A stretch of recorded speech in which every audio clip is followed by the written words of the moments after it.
free AI agents course, Build and Automate Anything. So I'm about to show you how to build and automate absolutely anything with AI agents completely for free. In this massive 5-hour mega course, I'll walk you through every single automation you see behind me step by step. And you're going to learn how to build AI agents that handle your entire business whilst you sleep, the exact framework I use to automate complex workflows that used to take hours, and my secret techniques for building AI agents that actually make you money on autopilot. There's also timestamps, so feel free to skip to the automations you want the most. Today, what I'm going to show you is how to scrape anything free with n8n and this scraper agent, and I'll give you the full template for free. You're going to see, for example, how I easily scrape for free using Apify all of these leads for free without coding, and I'll give you the downloadable template for free too, so you don't even need to set this up yourself. And you'll discover my exact step-by-step process to build personalized AI outreach emails for all your scrape leads. And you can even send them over to a Google Sheet and then fill in all the details right there. Now, you can do this for pretty much anything. So using Apify, which I'll show you exactly how to do today, and you can get free usage like you see in the bottom left down there. You can get access to, for example, like Instagram scrapers or tweets or Facebook groups or Facebook group comments, etc. Anything that you want to scrape, you can scrape leads and data in seconds and build personalized AI outreach emails for them all as well. I'll come on to that later too. And this is the exact system you can use to scrape pretty much whatever you want in seconds without coding, and then link it to AI. Video 3, this AI YouTube video automation is absolutely insane. So this was actually created with an automation using n8n like you can see. Let me play back the video and I'll show you some examples.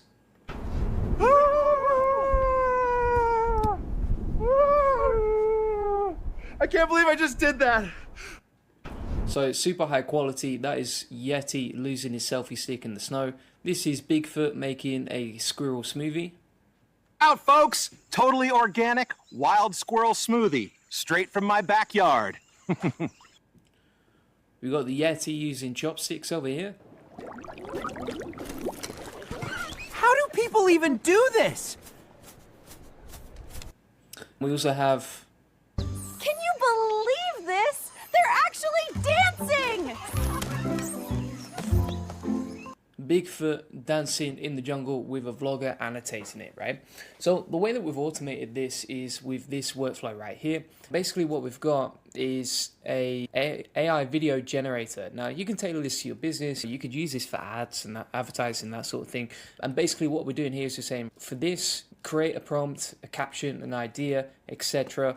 And we've actually prompted the AI to generate video prompt ideas based on this, right? So you can tailor this all to your business or to whatever niche you're in, but these videos can absolutely blow up. For example, if you've actually been on YouTube and we have a look here, we type in, for example, Veo 3, Bigfoot, you can see like one of the top searches now is actually Bigfoot videos made with Veo 3. It's absolutely popping off on there and people are super interested in it. So if you're thinking about like generating AI videos with Veo 3 and then automating it, this is one of the easiest and best workflows I know. So what it's going to do from here, inside n8n, is going to take those videos and then map them to a spreadsheet that looks something like this, right? So, for example, you've got the idea, the caption, the production, the environment, and the final output. And basically, this whole automation not just comes up with the idea, not just generates a video, but also logs all of that, including the URL, directly in a spreadsheet so that you can easily track and keep track of all the stuff that you've generated. And you could easily, I actually changed this from Bigfoot to Yeti this morning. I could easily change it to a business. You could easily change it to whatever niche you're in. But the whole point here is like, you can generate probably the best quality videos you can possibly find when it comes to AI with this workflow.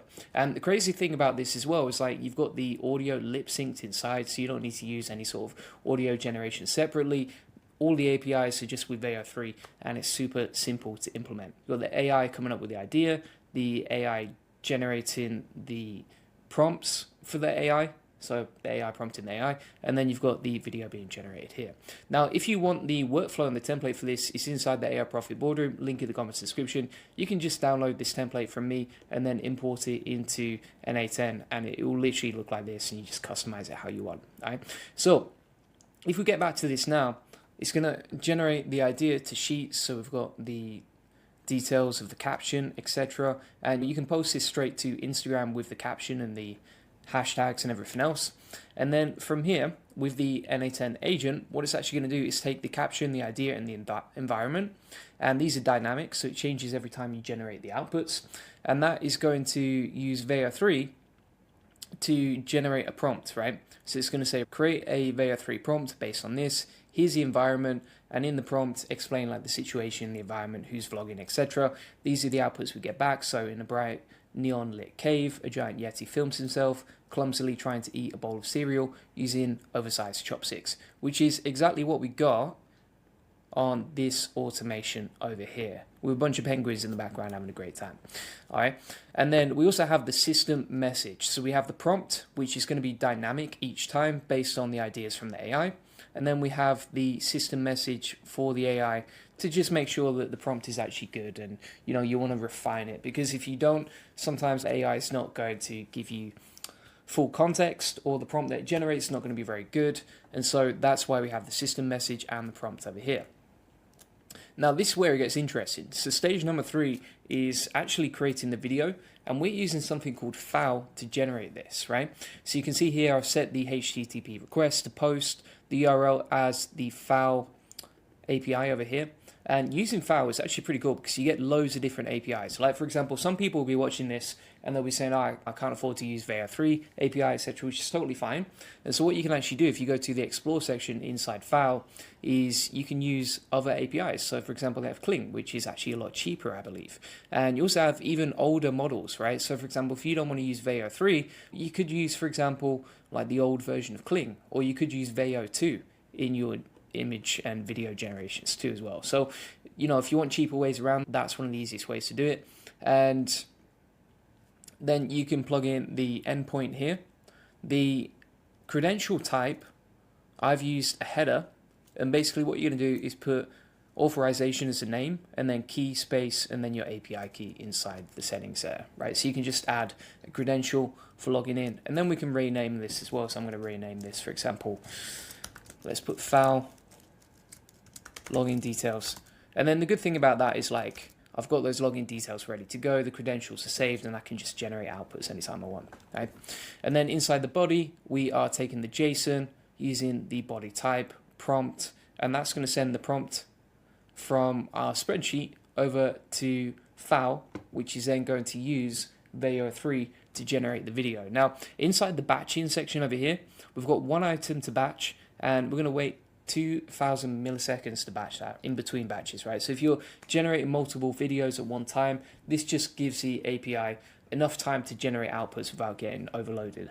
Okay, so far we've generated the idea, we've plugged that into a spreadsheet, the AI has come up with the prompt for Veo 3, and then we've plugged this into 4ut. Now we've also got a wait section here, because the thing is, if you want the actual output, so this is the output from 4ut for Veo 3's video, it's going to take a little while to load. It might take 3 minutes to generate that video. And so what we like to do here on this side is we're going to wait for 250 seconds before we actually try and pull out the outputs. And that just allows us to wait before we actually ask for the video. If you ask too early, if you have no wait, then it's not going to pull in the right URL. And then after this, we've got a HTTP request, which is get, right? We're using our 4ut login details that we plugged in before, and we are taking the request ID, plugging that into the end of 4ut's endpoint, right? So this is the endpoint for requests, and then we take the JSON request ID, which is dynamic each time, and then it automatically grabs the URL of the MP4 file that we can download, right? Why do we want to do that? Because otherwise you're going to lose a video and you won't be able to find it. So you want to keep these inside a spreadsheet so that it's neat, it's organized. And also, if you want to plug this into, say, YouTube or Instagram or TikTok automatically, which I'll show you how to do in a second, then this allows you to do that. And so we've got all these different videos generated with AI, and we can just keep a track. Also, you could schedule loads of content and then come back to it later as well, which is pretty cool. So from here, we have generated the video, we've waited 3 minutes, and then from this point, we have gathered the response of the URL, right? So we've got the 4ut video details back. After that, we just want to plug in the final URL, which we only get at the end of the automation, back into the spreadsheet, as you can see over here, and we are good to go on that, my friends. All right, so that's basically how the whole automation works. You can grab the template inside the AI Profit Boardroom.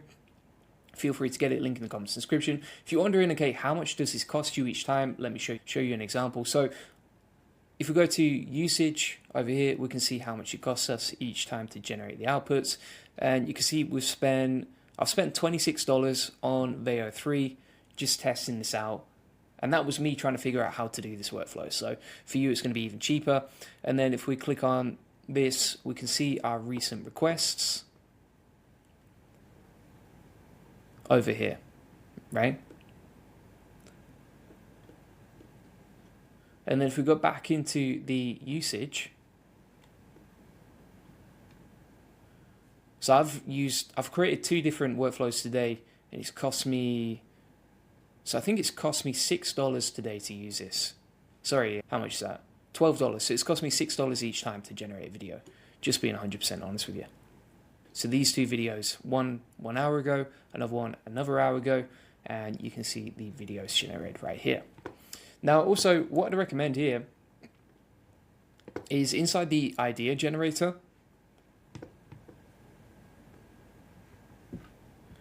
you can actually keep generating more ideas. So if you don't like the first one, you can click generate again, right? And then you can just test this out. So if we click on this, this is using ChatGPT to come up with the ideas. We'll wait for that to load, and we'll get the outputs. Zaga is asking Veo 3, which is paid version. Yeah, so it's paid to use this API. Like I said, if you want a if you want a cheaper version, then you can just switch between APIs inside FAO, right? So if you want to use like a cheaper video generation method, then you can use pretty much the same method, but instead of using Veo 3, which is of course the most expensive right now, you could use Kling 2, or you could use Veo 2 as well. The other thing I would say here as well is that obviously right now it's expensive to use, but it's only going to get cheaper. And also if you're making money with a monetized channel, then you're going to make that money back anyway. And it's just a lot faster. So like, for example, if you're thinking, okay, I've got a choice. I can spend hours messing around with this manually, or I can pay for this sort of API and then generate the video and save myself 2 hours of time. Then you would go, if you're a serious business owner, you would go with saving the time. On average, the videos generated are 8 seconds. So you can see Veo 3 always goes with 8 seconds. But what you can actually do is stitch these together, right? Which is something I'll show you in a second. So I just want to show you the ideas of what we've generated here. So for example, Yeti vlog goals, etc.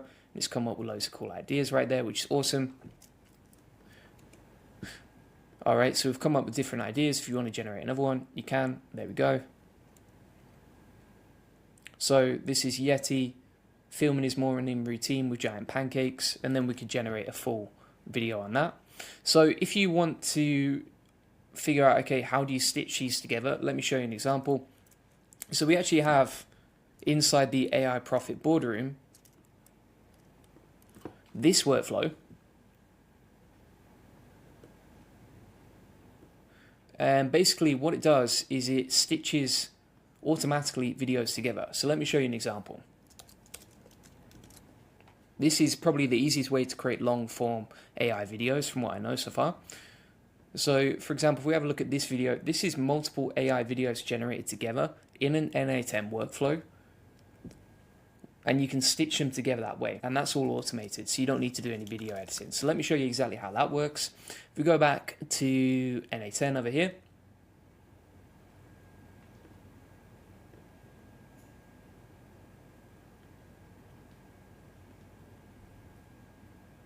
All right, inside N8N, what we can do is click on Create Workflow. And then inside Create Workflow, we're going to grab that short workflow like this. We'll download that. Then we're going to go over to N8N. We're going to import from file the shorts JSON. That's going to have all of these files. And then what you want to do is you can see this stitch video module right here. And basically you can take all the outputs from FAO, and using the MPEG API from FAO, you can actually stitch multiple videos together, like you can see. So this is taking all the videos from here plugging them into an automation here, and then we have all the videos just locked together, right? And so you can insert that into your workflow, and then using that, you're going to wait probably about, I would say, a couple of seconds to stitch them together and get that final video together. So for example, if we pull this up, this using the MPEG API stitches all the videos together from that previous generation, right? And so that's how you can generate like longer videos. And then for example, you could generate 5 videos, stitch them all together. And also with this automation that's inside the AI Profit Boardroom, what you can actually do is you can generate multiple different storylines together. So what it does, for example, is it takes an idea, like for example, a monkey stealing a GoPro, plugs it into 13 different scenes, as you can see. So there's 13 different scenes using this automation. And then from there, we can put that through file again, generate all the videos like you can see. So we've created 13 different videos, and then you can stitch them together with the file MPEG API. So that's how you can create multiple videos, stitch them together in an automation, and you're good to go.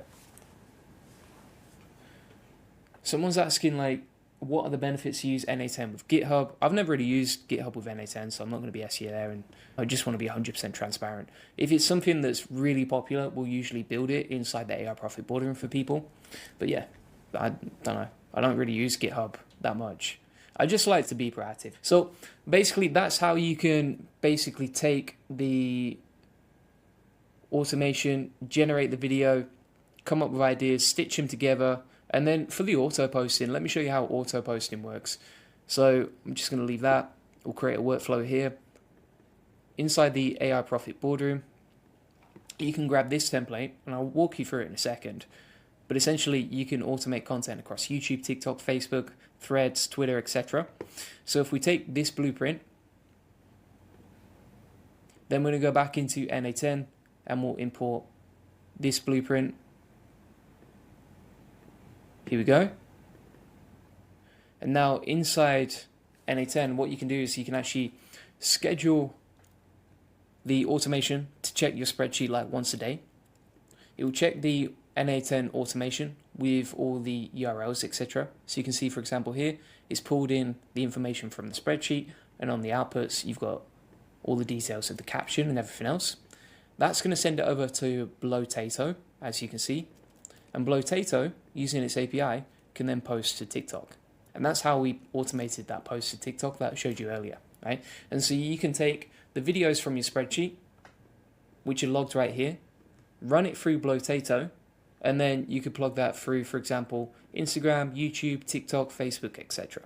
And so using this, you can automate the whole creation of the video, automate stitching the videos together so you don't need a video editor. And then from there, you can actually use this automation inside the AI Profit Boardroom to automate posting it to social media as well.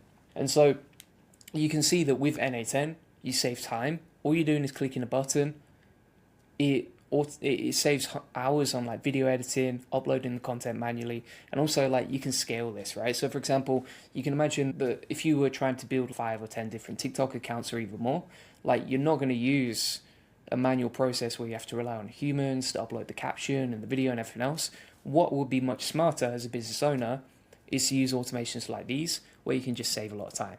And that's a benefit, really. Also, the other benefit of using N8N as a workflow is that it automates the idea generation as well as the prompt generation, and you've saved yourself clicking about 100 buttons, which would be totally pointless when you can automate it with N8N. So that's a benefit. And also, you can just log this all in a spreadsheet. You can imagine how annoying that would be to plug this all in manually. So you're saving yourself, if you scale this up, you save yourself dozens of hours, really. So that's how the whole process works. If you want the workflow, it's inside the AI Profit Boardroom. You can see, for example, we have inside here the N8N automation. We also have the Reels automation and everything else. If you want to see an example of a TikTok account that's doing this and absolutely smashing it, you can see an example of Bigfoot Boys TikTok account. 3.1 million, 36,000 views. Like, it's insane how well this works. And the videos are really cool, and you can automate that with N8N. I've included the Google Sheet template as well in here, and the auto poster link as well. So you can just steal this stuff from me, along with the viral reels workflow too, if you want to stitch your stuff up. So feel free to get that inside the AI Profit Boardroom. What we also do inside here, and this is what inspired me to actually create this automation, is we post and basically ask you what do you want us to create, and then we create that automation for you, right? So whatever automations you want, we can build them within reason inside the AI Profit Boardroom. You can also ask any questions you have. This is where I hang out, so if you want to ask me questions personally, you can. And also, on top of that, you don't just get automations built for you. You don't just get all the automations that I've shown you. You don't just get the community access, but also you get 3 live coaching calls per week. And if you can't access them, or if you can't make the live calls, then you can watch it back inside the AI automation examples inside here. We also have a YouTube AI video course here. So if you want to learn about how to make money with YouTube, based on how I've got over 22 million views on YouTube and made hundreds of thousands of dollars, if not millions of dollars from YouTube, then you can get that inside the AI Profit Boardroom, right? And if you're just like, okay, Julian, I want you to automate all this stuff for me and just implement it for my business, we can do that. So feel free to book in an AI discovery session, link in the comments description. We can jump on that call, look at your business, and then show you exactly what you need to do, right, step by step. Also, if you're wondering, okay, what are some cheaper alternatives? Because I know some people will be asking, like, is this free? Blah, blah, blah. So we actually have some free alternatives inside the AI Profit Boardroom. This new AI avatar automation is absolutely insane using HeyGen and NA10. So this video actually that I created right here actually generated, and you can do it all in one click using NA10 and this workflow that I'll show you how to access today. Let's play it back and see exactly how it works. Hey everyone, it's Julian Goldie here. Today, let's dive into some fascinating AI news. First up, UK courts are... So the actual script was fully generated with NA10. The video then went through to HeyGen. It was automatically posted using this workflow right here. Now, if you want a super basic version, right? So if you don't even want to generate the script and you want to edit the script yourself, I'll start with that just to make it easy and to show you how this works step by step. So essentially what you're going to do, this is the first step, is make sure that you set up your own avatar. Now, I did this as an example today. It was really quick and easy. Literally, you can see I generated this morning. It's a video of me. Hey, Julian Goldie SEO. And you can also change your voice. So if we go inside here, we can select this voice right here. Let's play that back. Hey there, here's how I sound. Hope you like it. So this is using my clone of my voice using 11 Labs. And then we've got the avatar video right here. You can change the resolution to 4K as well. You can also change whether you want it as a circle. So for example, for screencast, half body, close up, etc. And if we go back to the editing over here, and basically you can add like 300 different looks and angles. And you can even take these from videos. Now, when you're generating the avatar, if you wanted to create a photo look, you can just go to your avatar, click add a new look, and then use photos. Or if you want to record your own video, you only need like a 30-second video to train this up, like you can see right here. So it's pretty easy and simple to do, very quick. And then using that process, you're going to create a HTTPS request on NA10. So you would just go to add node, HTTP request, and using that, you can start creating the video. It's as simple as that, right? So you can see, for example, here, the way that we've set this up, we've used post. The URL is this one, so this is from HeyGen's endpoint.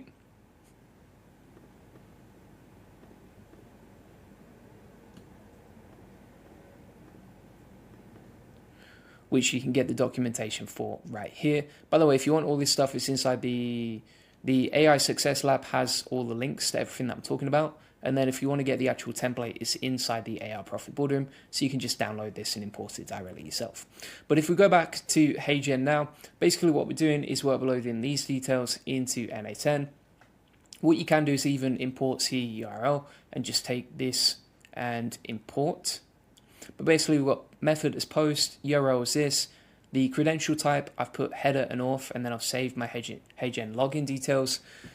To use HeyGen and log in as a post request, you're going to use the name as x-api-key, and then for the value, you just grab an API key, which is pretty simple and easy to do. If you go over to, let's have a look, Julian, settings, subscriptions and API, and then you can just grab an API key over here, like you can see, or you can refresh and create a new one. So that's basically how you get the API key and set up the login credentials. Then we send the headers, and we use the headers below. So accept application/JSON. And for the send body, we use JSON, using JSON. And if we pull this up, you can see how I've set this up, right? So my avatar ID is plugged in here. This is the input text, just as an example. And this is the voice ID, right? So if you're wondering, okay, how do I customize this to my avatar, to my business? Number one, you set up the credentials for HeyGen. Once you've done that, then you're going to plug in the avatar ID, right? How do you get the avatar ID? So all you do is you go back to HeyGen, you go to avatars, you go to the avatar that you want to grab, and then you find the specific scene or video that you want to plug in, right? So for example, if we go to the three dots at the top, copy avatar ID, then go back to NA10, plug it in there, you're good to go. All right. Now for the voice, you can do the same thing. So if we go to AI voice, then we can go to the voice clone. Then we can get the voice ID. And we can plug that into the voice ID over here. And then this text, if you've got your own script that you want to plug in, you can just paste it in, right? So you'd paste it in between the quote marks right here.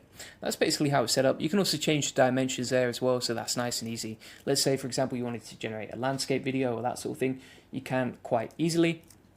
And then from here, literally all you do is you just send that to HeyGen, right? So for example, if I say, okay, I like YouTube, just as an example of the text, we'll hit test like so. We'll hit execute node. And then you can see that's generating, right? Now, if we go back to home, inside inside HeyGen, you can see the HeyGen avatar being generated in the top left. Sorry, in the bottom left over here. So that's taking the API and then plugging this through HeyGen. Pretty simple and easy.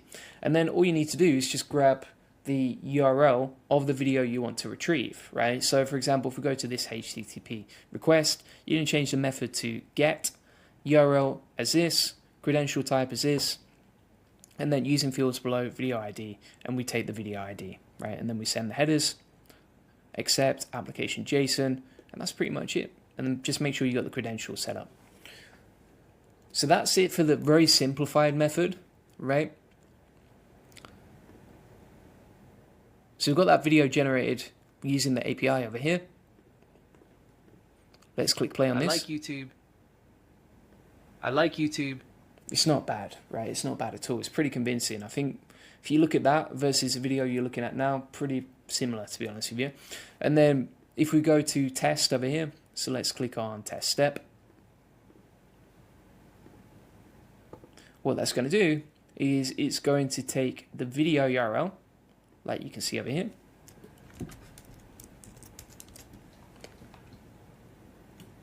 I like YouTube.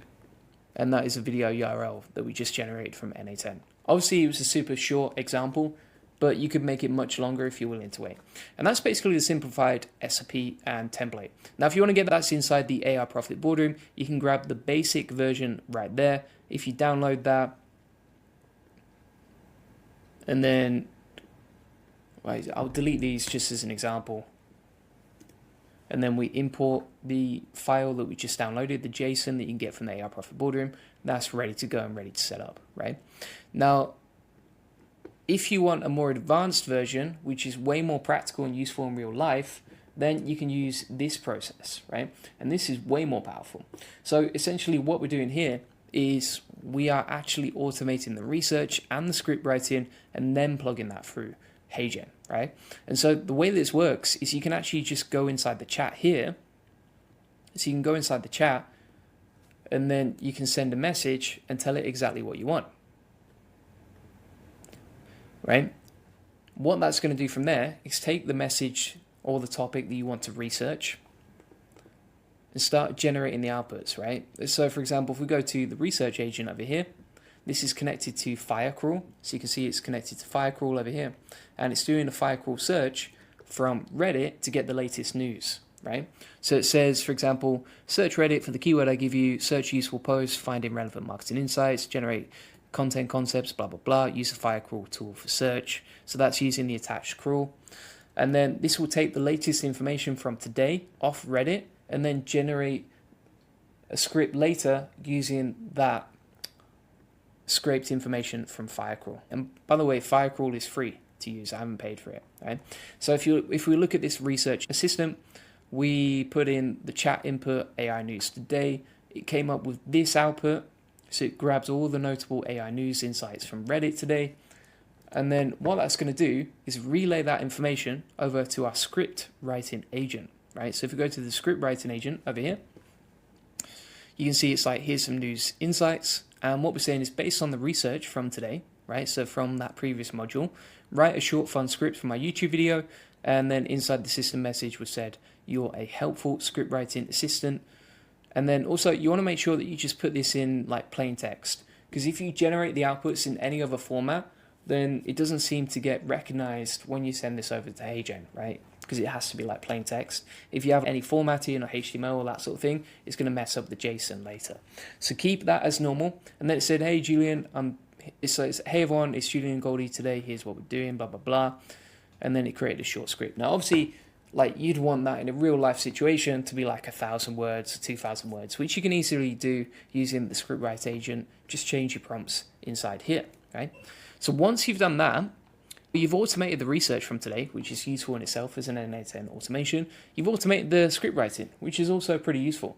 But the most important part here is generating the avatar video, right? So what we've done here is using that HeyGen method, exactly the same inputs as we organized before.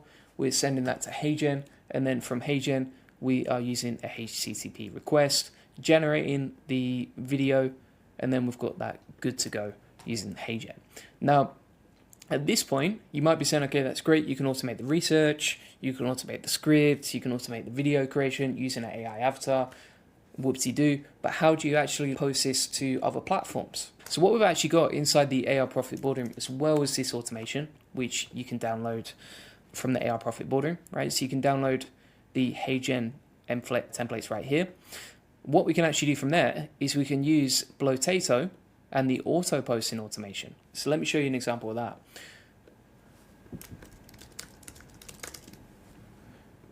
So using this N8N auto posting workflow, we can actually post directly to whatever platform we want, right? Using Blotato. And Blotato basically takes the URLs from your previous workflow and plugs that through TikTok or YouTube or Instagram, whatever, right? So you can see, for example, here, you can use this on Instagram, YouTube, TikTok, Facebook, Threads, Twitter, LinkedIn, Pinterest, etc. And essentially what you're doing is you are going to take the URL, put that into Blotato, upload the video, and then send it over, right? Pretty simple and easy. If you want an example of that in practice, let me show you. You can go to the profile and then grab that video over here. So just to be very clear here, you can get this from the AI Profit Boardroom, link in the comments description. You've got the auto posting workflow that you can import right here. You have the HeyGen N8N automation that you can import right here. If you like video automation, stuff like this, then I would also recommend checking out the Veo 3 automation. You can do some really cool stuff with that as well. And this is all available to download inside the AI Profit Boardroom, right? So you can just grab these JSON files, you can upload those into N8N, and you can automate video creation very easily, right? And I think, to be honest, that's the future of social media, to be honest with you. Like, how are people going to compete with videos of Bigfoot or Yeti? For example, if Bigfoot was presenting this video as a screencast and you had a choice between that and me, you're probably going to watch the Bigfoot screencast because it's way more interesting and attention grabbing.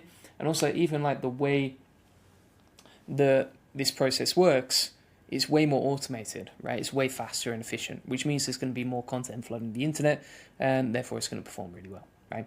So I think that's something that you definitely want to start thinking about now, whether it is for your business, whether you're trying to make money with video, whether you're trying to get more customers, etc. We're going to be implementing it into our own business. It's pretty simple and easy to do, and I've shown you exactly how using this step-by-step process, right? You can do this with HeyGen, you can do this with Veo 3. The outputs are really good. You can also, for example, create your own films and stuff like that as well. So let me show you an example of that. If we go back to HeyGen over here, You can even create avatars of, like, here's an example of Yeti, right? So this is Yeti vlogging. The audio was synced as well to the photo, and that can be automated using HeyGen as well. You've got another example of a Roman soldier, so you can create like films out of this, as you can see. And also even UGC, and what I mean by that is like ads, right? So for example, if we have a look at this video. Do you want high quality backlinks? Click the link below to get started. You can see how easy that is to do right there. Carlos asks, why did you decide to use Reddit? Can this also crawl X? Yes, it can crawl Twitter as well. So for example, if you wanted to use Twitter instead, let me show you how that would work in reality. So for example, if we go back to that NA10 workflow, and then we go to the research agent, and then inside here, we can just say, okay, search Twitter or X for the keyword I give you. We can test that step. We'll unpin and test that. All right, so we're looking at AI news today. It's going to use Firecrawl to crawl Twitter. And then you can say, and then you can see here it says, here are some recent posts about AI news, what's happening, etc. And then you can generate the script based on that, right? So if we take the recent posts about AI news, we can easily do that. Let me go inside the examples. What we need to do is just change this to Twitter inside the system message.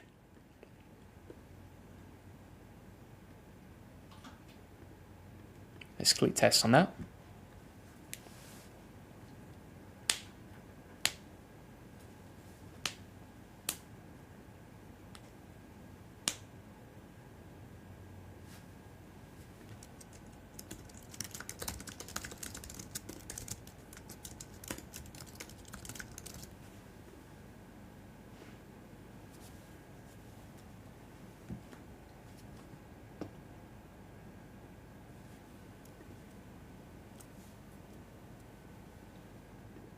And then if we go to the HTTP request over here, we just need to change this to x.com. So change the query. So this Firecrawl tool is currently using, it was using reddit.com, but we're going to change that to x.com. Let's go back to the research agent now. We'll test that step. Leo says, he's posted it 3 times, mate. Chill out. So have you seen Google Workspace VidStore? You can search Google Images, GIFs, videos, etc. right in the tool. I think it could be automated with scripts. Yeah, I think that could be something good as well. Yeah, it's another thing to look at. But if we go back to x.com, we can now see that it's scraping x.com, right? So you can see inside the URL, it's looking at x.com specifically. And then from here, we can go back to the script writing agent. We can unpin and test that. And it will take the information from x.com and then use that to generate the script. Right, so OpenAI just made Wave by acquiring Journey, blah, blah.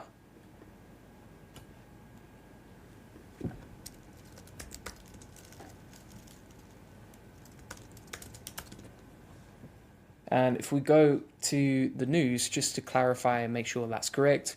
So this is saying about Joni and OpenAI's AI company acquisition from OpenAI.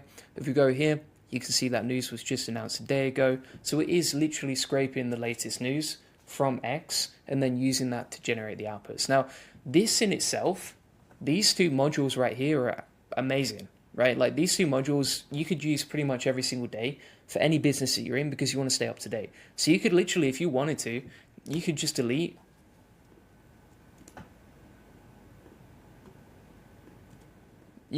that section and just have this as like your own research and script writing tool, right? Or blog writing tool or whatever.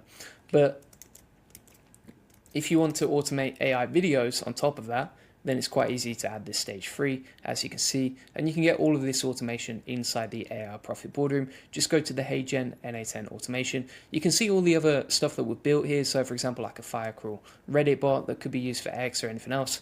We've got a Veo 3 NA10 automator, HeyGen automator, translation bot, like even a social media post as well. So you can see this crazy social media post right here. So all these workflows are inside the AI Profit Boardroom. Feel free to get it. Link in the comments description.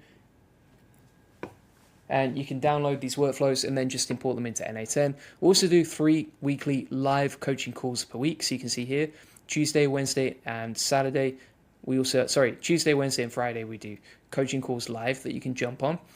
If you have any questions in between, you can post in the community, ask me anything. What we also do is each week, we ask you, like, what automations do you want us to build for you? And we'll just go off and build them. So whatever you want to see, we're going to build those automations and we're going to share them with the community as well so that everyone gets access, and the value of this community just improves every single day. We pretty much add in new automations and new cool stuff based on what people want to see, and we just listen to you and your ideas, right? So feel free to get that inside the AI Profit Boardroom. And then also, you can post in the community, you can connect with me, loads of benefits for being in there. And also, you get all the systems that work for me right now. So all the stuff that's allowed me to scale my business and make money, I've actually inserted as templates inside the AI Profit Boardroom. So feel free to get that link in the comment description. And if you want to get a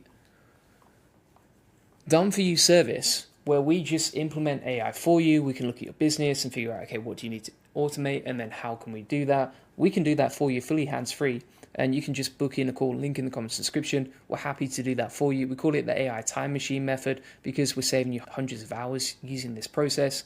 For example, if your time is worth like $100 to $500 per hour and you free up 100 hours per month, you're saving $10,000 to $50,000 per month. It's a great investment. So feel free to get that link in the comments description and you can book that in directly. Appreciate you watching, and I will see you on the next one, peeps. Cheers, bye-bye. Today, I'm going to show you how I automated with Veo 3 this video using an NA10 workflow. I'll show you exactly how to get the template today as well. Let's play back this video. I'll show you exactly what we've got here. Folks, totally organic, wild squirrel smoothie, straight from my backyard.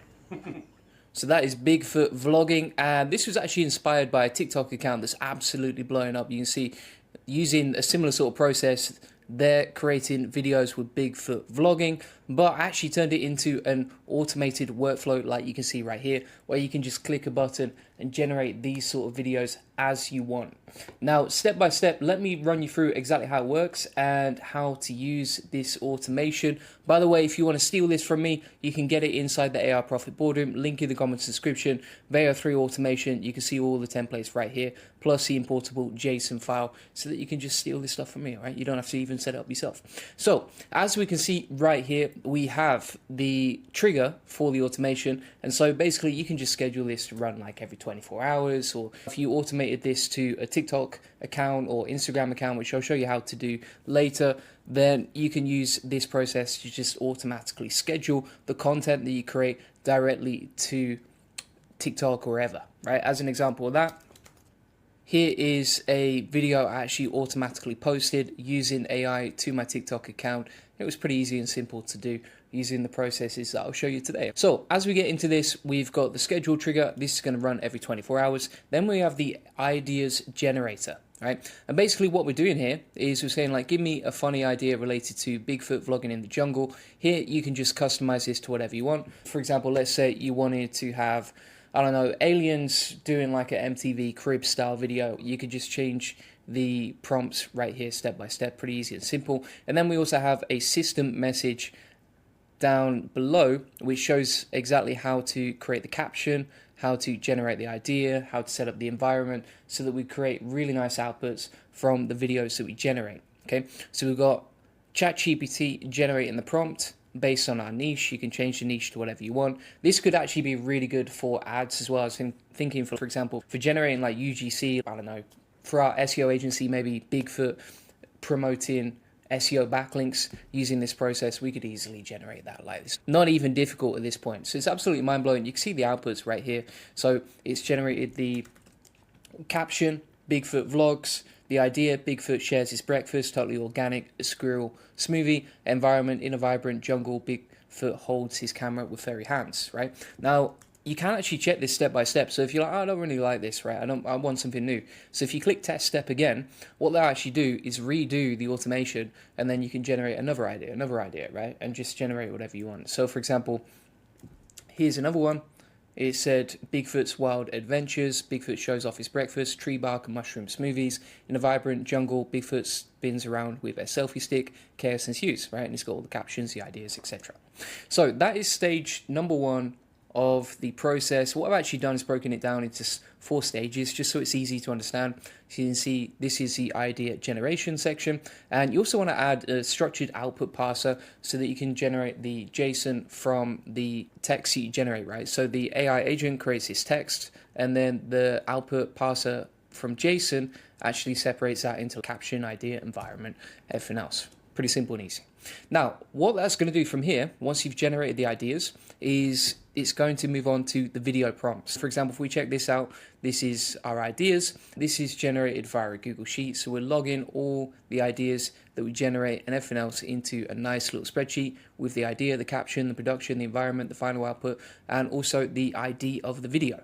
And then the good thing about this is, for example, these long URLs, which you might want to chop up or edit before you post, those long URLs, they're captured inside a spreadsheet, which is great because then when you need to come back to this, or if you need to share this with your team, etc., you can just use this nice little spreadsheet. And also it just counts up how many automations you've run, as you can see. Okay, so what you can see, for example, here is that it maps out in the settings the caption, the idea, the environment, etc. And it maps that to a Google Sheet.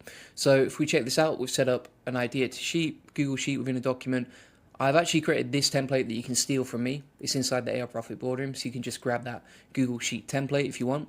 And inside here, we've got the ID, and usually I just set that as like equals row, brackets, -1, so that it captures and counts each row. We've got the caption, which is pretty easy to generate with Bigfoot's Wild Adventures. The production, so like that's the actual status, is it ready to be produced or not? And then the environment. The production bit here is quite interesting because actually when it comes to auto posting to any sort of social media platform, that production section right there allows you to say this is ready to publish, and then your automation later can pick it up and filter those out, right? We have now generated the idea, plug that into a spreadsheet. Next up, what we need to do is start generating the video prompts based on the ideas, right? So you can see here we've got an AI agent that takes the caption, the idea, and the environment, and then plugs it into a prompt. So we've said create a Veo 3 prompt based on this, and it's taken the dynamic JSON idea, and then we've said this is the environment, and basically it's taking the environment, right? So when you're generating a video, this is really good because you're taking not just the idea of the video, but you're also painting the scene in the background in terms of how it could be, right? So for example, it could be Bigfoot on a mountain in the middle of the Ice Age, vlogging about drinking a cup of tea and how good that is, right? Whatever. And then inside here we've said in the prompt explain the situation and who's vlogging. The main reason for that is because Veo 3 needs context over what it is, etc. And if you don't have context or enough context, your outputs won't be that great. So you can see, for example, here it's created the output based on the idea. So it said in the heart of a vibrant jungle, thick greenery surrounds an unexpected creature, a friendly Bigfoot, his furry hands gripping the camera as he captures a moment like no other, blah, blah, blah, right? And then also in this section, we have the system prompt. So let me pull this up. Inside the system prompt, we said, right, you're an AI agent, use this format. We've got these details, prompt rules, etc. Here's what to do, blah, blah, blah, right? Nice and easy. So what that's going to do is it's going to take the ideas, plug it into Google Sheets, create a prompt out of that, and then we're going to send this over to Veo 3 using a powerful API, which I'll show you in a second, right? Now, inside the AI agent as well, what I would recommend is as you're going through each section, test it out step by step so you can test each section.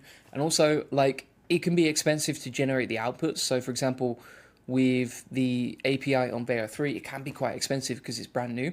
And so you just want to make sure that each time you generate an output, you pin it, right? So for example, you can pin it like this, right click the module, pin that, and that will just allow you to keep the output so you can test the next stage and the next stage, right? And you're relaying the information between each module. So let's move on to actually generating the videos now. You're 75% of the way in. And this is the HTTP request, right? And so using this, what you can actually do is generate outputs from foul.ai, right? There's actually quite a few different APIs that run with Veo 3, but FAL I think is the easiest, and also uses a bunch of other tools as well. What you want to do first is make sure that you top up your balance inside FAL, and then inside here, if we have a look, you've got the Veo 3 API. Now, this actually just came out a few hours ago, and the cool thing about this is it's unlike any other AI video generation because it generates audio and it's super realistic. It's crazy realistic, right? And so you can grab the API from here.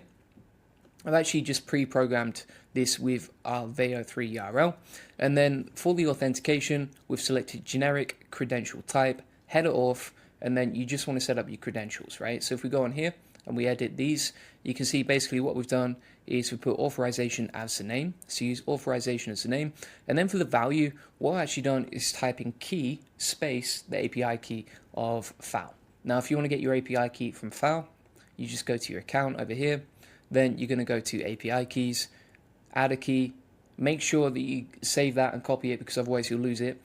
And from here, you can grab this API key. You would again type in key space and then copy and paste your API key into NA10 inside the value section. All right.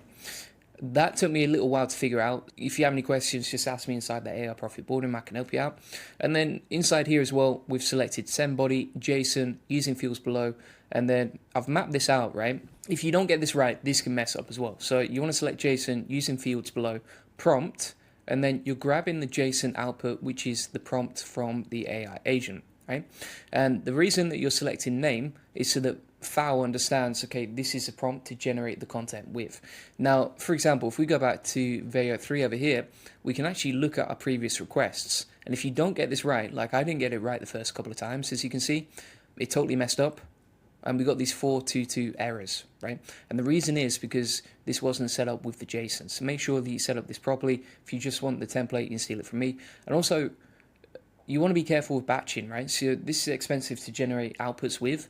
So I just go with 1 item per batch and then batch interval 2000. And that keeps things running nicely in the background, okay? With that process, you can easily connect FAL to Veo 3. I think it cost us about $3 to $4 to generate each output.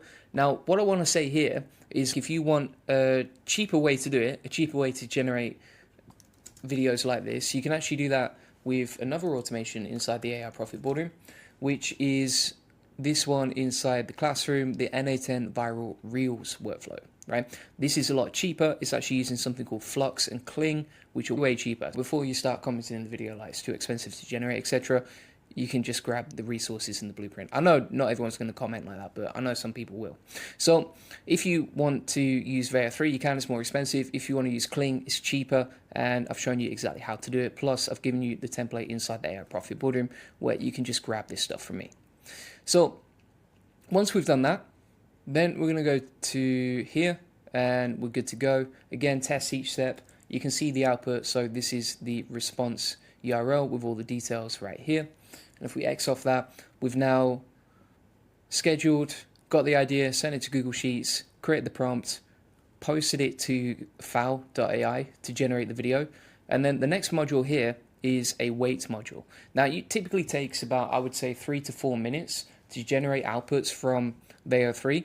So I've selected the wait amount as 250 seconds. And then what that's going to do is wait before it tries to get the HTTP request directly from FAL over here. So for example, what this is doing with a get method for a HTTP request is it's grabbing the URL plus the JSON request from the output, right? So basically, it's just taking this unique ID number from FAL when we generated the video inside Veo 3, plugging it onto the end of the FAL URL, and then again, we've used the same credentials inside here, and that's pretty much it. It's as simple as that when it comes to getting the output. So you can see, for example, we've got the video URL on the right-hand side. If we open this up on a new tab, let's check this out. So this is the video that we've generated, and that is good to go, my friends. All right. Then you got the content type, file name, blah, blah, blah. So that's pretty cool. It's a really easy workflow, really easy automation. You can see how it works step by step. And then the final stage is we want to capture that information as well. So for example, we've got stage 4, video to sheets here, URL to sheets, and then inside here, we've just plugged that back into our Google Sheet. Now, the way that we've set up this module is we've set this up so that it's got the credentials, sheets within document, and the operation here is update row. So it goes into that NA10 video to sheet template that we've talked about, looks at the first tab, and then we mapped it manually, right? So we said take the idea, match the idea from previous, which you can see right here, and then once you've done that and mapped it out, inside the final output over here, plug in the video URL, which you can see on the right hand side over here. So we've generated 3 different videos using this process. This is actually an old one with Kling. If you have a look at Kling, let's pull this up. So Kling's output is okay, but it's only going to give you like music in the background. It's not going to give you dialogue, right? Whereas, for example, if we have a look at these 2 outputs from the NA10 Veo 3 automation. Check it out, folks! Totally organic, wild squirrel this? smoothie, straight from my backyard. Dancing! Right, so let's have a look at this one. Let's go full screen on this bad boy. Can you believe this? They're actually dancing! Alright, so that was Bigfoot dancing with monkey. And that idea was Bigfoot accidentally streams his dance off with monkeys. Here's the caption, here's the environment, and then we're good to go. And then this one is the squirrel smoothie example. That's the video URL. And then I've already shown you that, so I'm not going to play it again. But you get the point. Really easy to generate these videos. Really didn't take a long time to set up, to be honest with you. And then also, you can just import the workflow from me. So if you go into the AI Profit Boardroom, it's quite easy to set this up. For example, if we go inside here, we'll download the Veo 3 automation. Then you can just go to plus, workflow, personal. Then from here, you're going to go to import from file, downloads, download that, boom shakalaka, you've got that imported, right? Beautiful. And then you can just plug in the details as I've shown you today. Right? Really simple and easy to do. And you can also steal the spreadsheet from me. That's inside the AI Profit Boardroom. Just go to the Veo 3 automation section. It's got the Google Sheet, the API details, the example TikTok account. And also, if you want to learn how to post this stuff directly to social media as well, what we've actually got here is an auto poster NA10 workflow, which takes the URLs from the spreadsheet, plugs it through Blotato. Blotato can plug that into TikTok automatically or any sort of other platform, as you can see right here. So Instagram, YouTube, TikTok, Facebook, Twitter, etc. You can do all of this inside this automation. And the automation to import is this one right here. Right? Super simple and easy to set up. So thanks so much for watching. If you want to get all of this stuff, feel free to get it inside the AI Profit Boardroom. Link in the comments and description. Comes with tons of other AI agents and workflows. You can see all these different courses that we've got right here. Each of them has different modules and all sorts of crazy stuff. And then inside the community here, we're super active. We make sure we answer your questions. You get help whenever you need it. For example, Jake commented on this and we got back to him ASAP, everyone helping him out. And then also we do 3 weekly live coaching calls. So if you join today, you get 3 coaching calls per week. And if you can't make them, you can actually watch them back inside the Q&A call recording section over here. And additionally, inside here, what we actually do once per week is we create automations based on what you want to see, right? So if you want to see something, just let us know what you want to see and we'll create the automations for you. So for example, you can see here we got 36 people commented on this thread for automations they wanted, and we just built them all out in a personalized video, as you can see right here. So feel free to get that link in the comments description. Massive value right there if you want to save time, make more money and scale with AI. And additionally, if you want us to just automate all of this stuff for you, feel free to get a free AI strategy session, link in the comments description. Basically, you can jump on that call, book it in, and what we can do on that call is essentially look at your business, look at where you're spending all your time, audit, and then explain exactly what you need to automate. And if you want us to do it for you, we can directly. So feel free to book that in, link in the comments description. Appreciate you watching. Tyler's asking, how do you continue the same video into a scene with continuity? I don't think you can actually, unless you're using Kling. If you use Kling, then you probably could, but typically you can't. But if you use something like Bigfoot, for example, Bigfoot is quite, like, it's a universal character, right? So it's going to look very similar and speak very similar each time. But right now, I think the best way to do that is probably with HeyGen. if you've got a HeyGen avatar, then you can just use that over and over again and you get the continuity. But Veo 3, I don't think it's very good for continuity, to be honest, from what I've seen.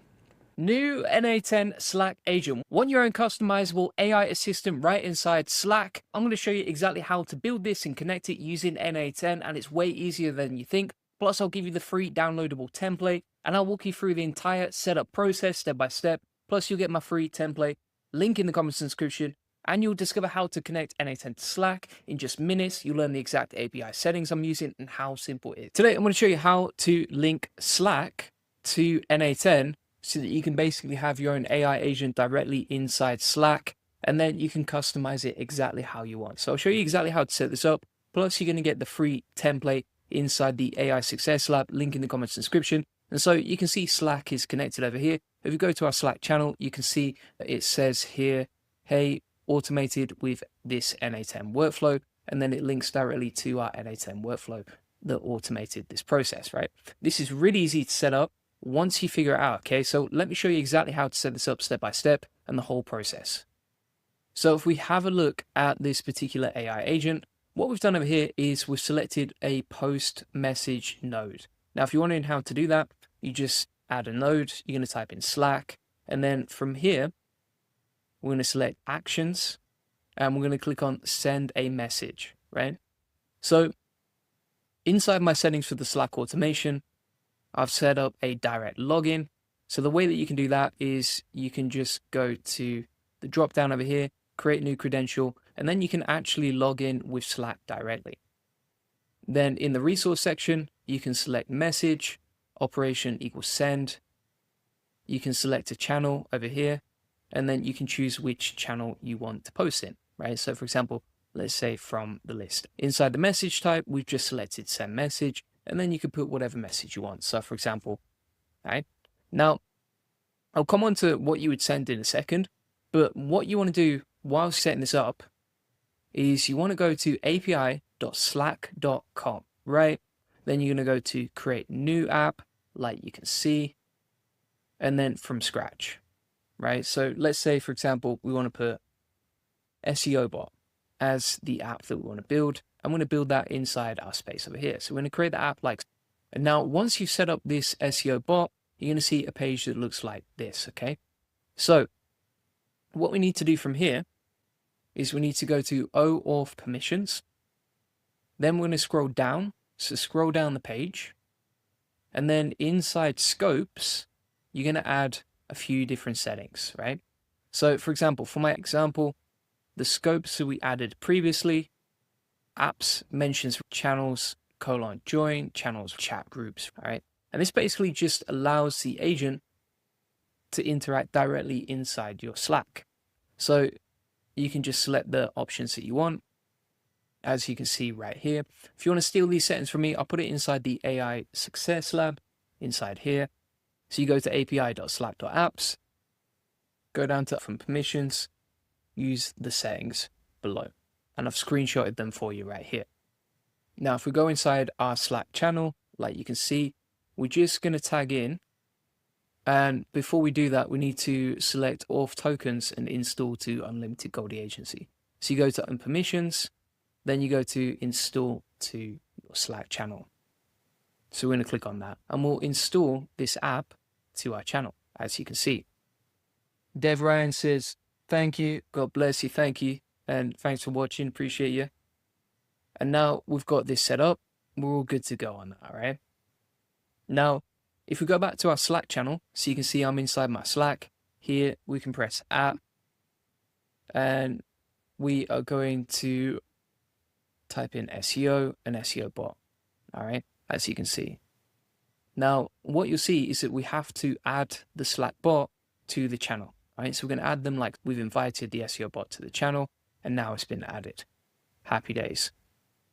Now, if we test this operation, so you can see we've tested the send message with the message text, hey, you can see that we've posted a message from NA10 directly to Slack. Happy days. Now what we're going to do is we're going to set up a trigger. So we're going to delete that. I'm going to select a new trigger, and this is going to allow us to monitor any times the bot has been mentioned, right? So this bot on NA10, monitor any mentions of it inside Slack, and if it receives a mention, then it's going to reply back to us. So we've got the Slack account, bot app mention. We can select watch the whole workspace if we want to as well. And then what you're going to see is a webhook. So you're going to take that webhook URL, just click it to copy it. You're going to go over to your API settings. So we've got the SEO bot app here. We're going to go down to events. So you can see event subscriptions, enable events, and then we're going to paste in that webhook. We just need to click test inside our Slack trigger. So let's click test. So that's going to listen out. We're now going to retry, and that's been verified, right? So we've verified and linked the webhook URL. Now what we need to do is click add bot user event, and we can select an event that triggers the automation.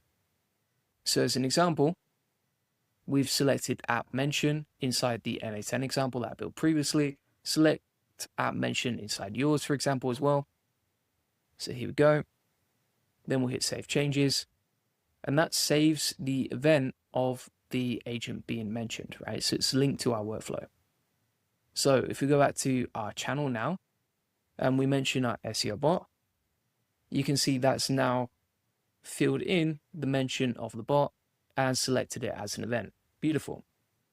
Now what we need to do in between the Slack trigger and the Slack post message is to add an AI agent. So we're going to add a new module, click the plus sign, click AI agent, connect it to the chat trigger mode. We can add some system message. So we'll put, you are a helpful assistant. We'll take the text from the previous module. So you can see it's taking the text from here, plugging it into our AI agent. It's a helpful assistant. And if we go back now, all we need to do is just add a chat model. All right, so I'm going to select OpenAI. You can use OpenRouter if you don't want to pay for APIs. So either way, you can connect OpenAI to your AI agent. We're going to link that AI agent over to Slack over here, right? So let's just test this out. That's got the information from the previous module and passed it and relayed it over here, all right? And the output is, hello, how can I assist you today? Now, what you can also do is add a memory in here. And then inside our Slack message here, inside the message text, we're going to delete that.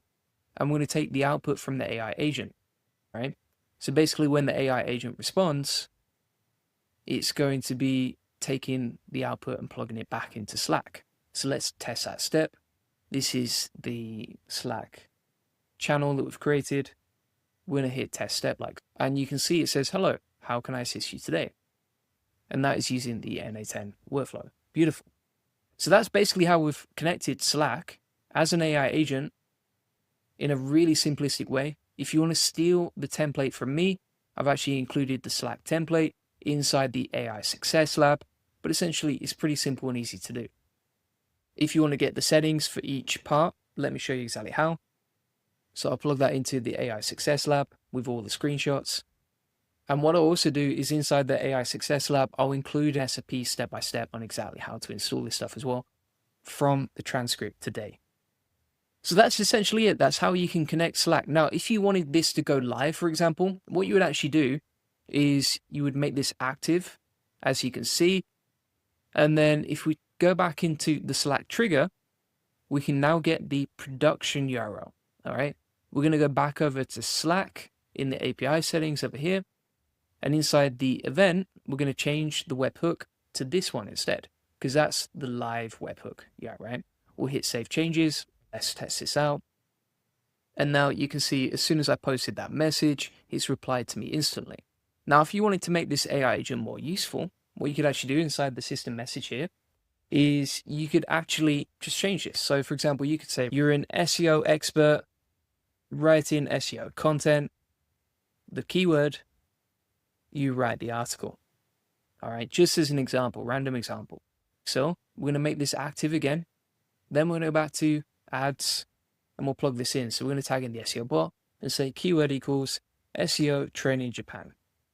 And now you can see that it will respond to us talking about the SEO keyword that we want to write about and the content, etc. So if we go inside here and we say write an article about SEO training Japan, and we just make sure we tag in the SEO bot. There you go. You've got the article written in Markdown format, created the whole thing. It's written it down in Markdown. So if we, for example, take this content now, we'll go over to Markdown Live Preview, check the content from the SEO bot we just created, and we've got a full article written and ready to go. Obviously, you would tweak the prompts. This was just a test, but you can see how easy it is to build your own bot inside Slack, link it to NA10, and then whatever you want to automate or whatever you need help with, you can easily have AI integrated directly inside there. NA10 as well, it does have a Discord feature, so you can do the same thing inside Discord, but essentially that's how it works step by step. So you can easily see how to build Slack bots, how to create them, how to set them up inside NA10. If you want the template, go to the AI Success Lab. It's got all my settings, plus a step-by-step tutorial on how to build all this stuff, what settings to use. And if you just want to import the Slack template, you can actually download it here. And then if we, for example, created a new workflow inside NA10, we can upload the JSON file that we just created for Slack, AI agent, just imported automatically, and you just customize it based on the settings for your own app, right? But you know exactly how to do that today.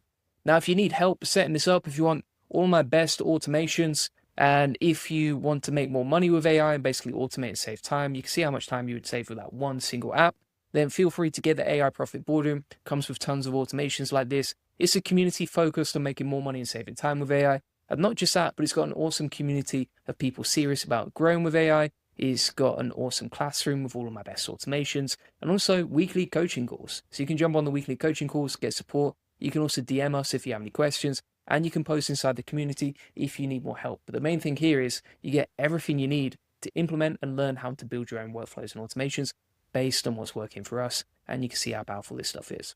So thanks so much for watching. Feel free to check that out and the AI Success Lab inside the link to the comments and description. Cheers. NA10 and AI agents automate your sales calls. If you want an AI assistant to call leads and book appointments whilst you're sleeping, then I'm about to show you the exact NA10 workflow that automatically checks your calendar, calls upcoming appointments and pre-qualifies them all autopilot in this video.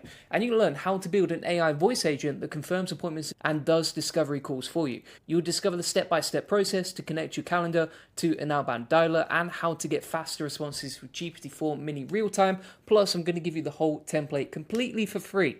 Let's get into it. Today, we're going to be testing out and building out some NA10 AI agents live. So the first thing that I'm going to show you here is an AI voice agent. So if we, for example, test this outbound dial, and I'll just show you exactly how it works in a minute, but we're going to test this out and just make sure it works.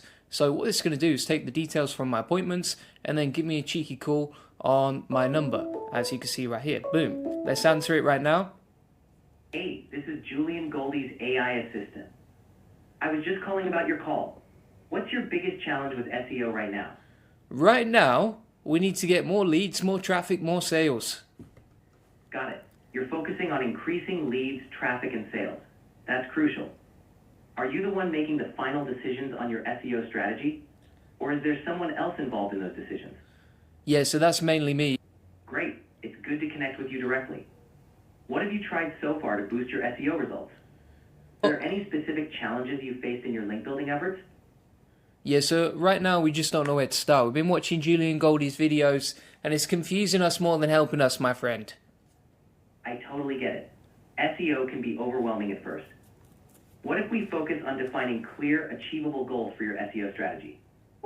So you get the point. Easy to automate, and this is all based on the custom criteria that we put inside this report. It can work for you whether you're doing outbound calls for appointment setting, whether you're doing outbound calls, for example, for, let's say you are trying to get clients in, or let's say you've even got a call funnel where you just need to reach out to leads and that sort of thing. This is quite easy to set up, pretty simple automation. If you actually just want to skip ahead and just steal it from me, then you can get it from the AI Success Lab, which is completely free. Let me pull that up for you as an example.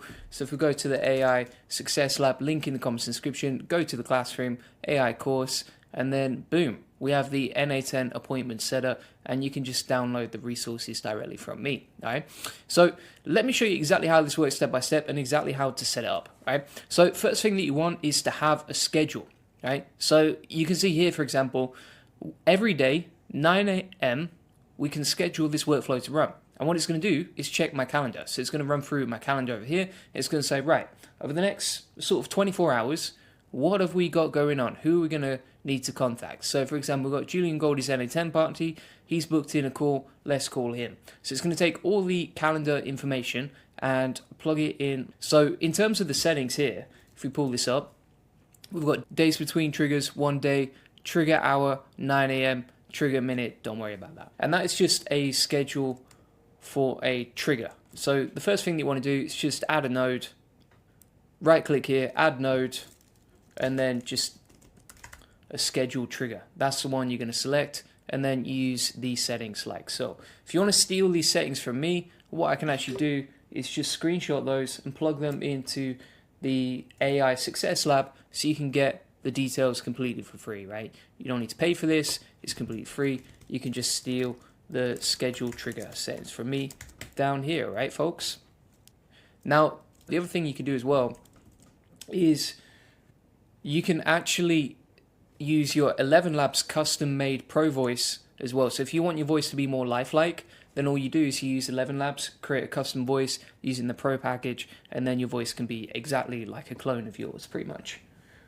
Now, John asks, did you set your schedule by your timing or the key customer country? So this is just based on our timing. You can do it however you want. You could set up a trigger based on the country and that sort of thing as well. So now what we've done is we've set up this appointments trigger. All right. So you can see here for new appointments, basically what we're doing is we're taking the daily schedule and the details of the appointment, and then we're saying, right, after now and before 24 hours later, get all the calendar invites from this particular list, right, from this email address. And so it's logging in with my Google Calendar. It's quite easy to add a credential. You just click on create new credential and then sign in with Google. And then using this, you can easily just log in with your Google, set up a resource, get the latest calendar appointments from your calendar. That's going to say, okay, within the next 24-hour window, let's get all the calendar appointments like you see over here. And then we can use those to plug them into our NA10 agent. All right. So if we were setting this up from scratch, you're going to add a node with the details of the daily schedule. Then you're going to add a new node called Get Appointments. All right. So to do that, you can just click the plus sign over here. You would add a schedule trigger using that. And then after that, you're going to link that to a calendar invite, right? You select Google Calendar and then get many events, and then you're good to go on that as well, right? We'll just delete that for now, but you see the point. And then if you want the settings for this, let me pull that up for you, and we can plug that into the AI Success Lab as well. All right, so if you want to steal these from me. Also, one thing to note here is we've selected return all, so that returns all the appointments in the calendar for that specific window. And for all the settings, I'll put these inside the AI Success Lab. Just go to the NA10 Appointment Setter 2.0, and then you can get the details. The reason it's called 2.0 is because I did previously set this up a few days ago, but I didn't like the prompts that much. I didn't think it was that good, whereas now I actually think the prompts are 10 times better, and the resources and the results you get from this are a lot better than they've ever been, all right? So from here, we've set up the daily schedule. We've set up the appointment collector. Then that's going to go to this AI agent. Okay?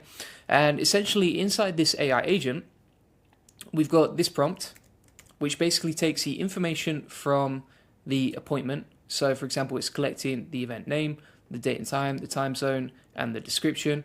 And then it's saying, here's what you're going to do when you connect. Be patient, slow down, wait for the appointment details, etc. So that's the user message that we use. We selected define below as the AI agent, plugged in this prompt, and then require specific format. Right? So basically what that's going to do is allow you to connect a parser to the AI agent that takes all the information from here and then organizes it neatly. I'll show you how to set that up in a second, all right? And then from here, we also have a system message. So we have this system message that basically says, like, you are Julian Goldie AI, the world's best appointment setter. Call the lead who has already booked in a call from Julian Goldie's calendar. Confirm that they can attend at the scheduled time. Here's what to do, blah, blah, blah. Right? If you want the full details and want to copy and paste for that, let me put the system message inside here. So that's for the NA10 agent. And you got the prompt message and the system message that you can just copy and paste from me. Now, by the way, if you just want the template that you can just copy and paste and literally just import, then we have the appointment setter agent template down here inside the AI Success Lab. So you can just download this stuff from me, all right? The other thing to note here is when you're doing this, if you want like support, if you want help, if you want implementation support, etc., then feel free to get that inside the AI Profit Boardroom. Link in the comments and description.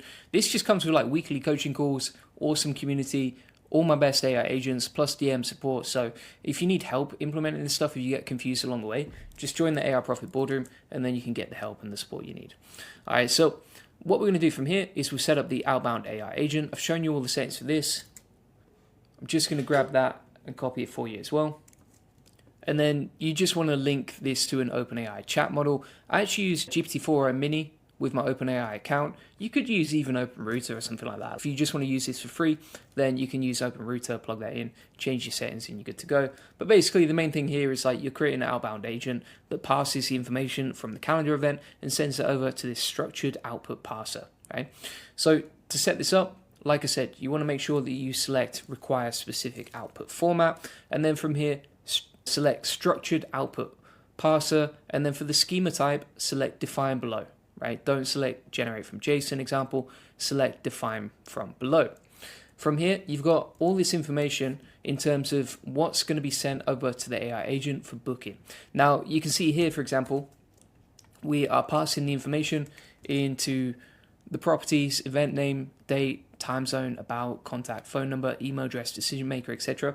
Basically what we're doing here is we're going to collect the data from the appointment and we're going to fire that over to our agent that does the outbound dials in a minute. I'll show you how to set that up in a second as well, right? So if you want the outbound parser, details to copy paste, you've got them all right here. Now, just to recap, you set up the daily schedule trigger so that the automation runs at 9 a.m. every day, and it looks at the appointments over the next 24 hours. Then this gets all the information from your calendar, and it sends it over to the AI agent, which is going to pass that information so that we can put it in a structured format for outbound dials. Now we're on to the final module, right? Pretty simple stuff. So on the final module, what you're going to be doing is using a tool called retailai.com. And Retail AI is basically automated outbound voice dialer, right? It's a voice agent.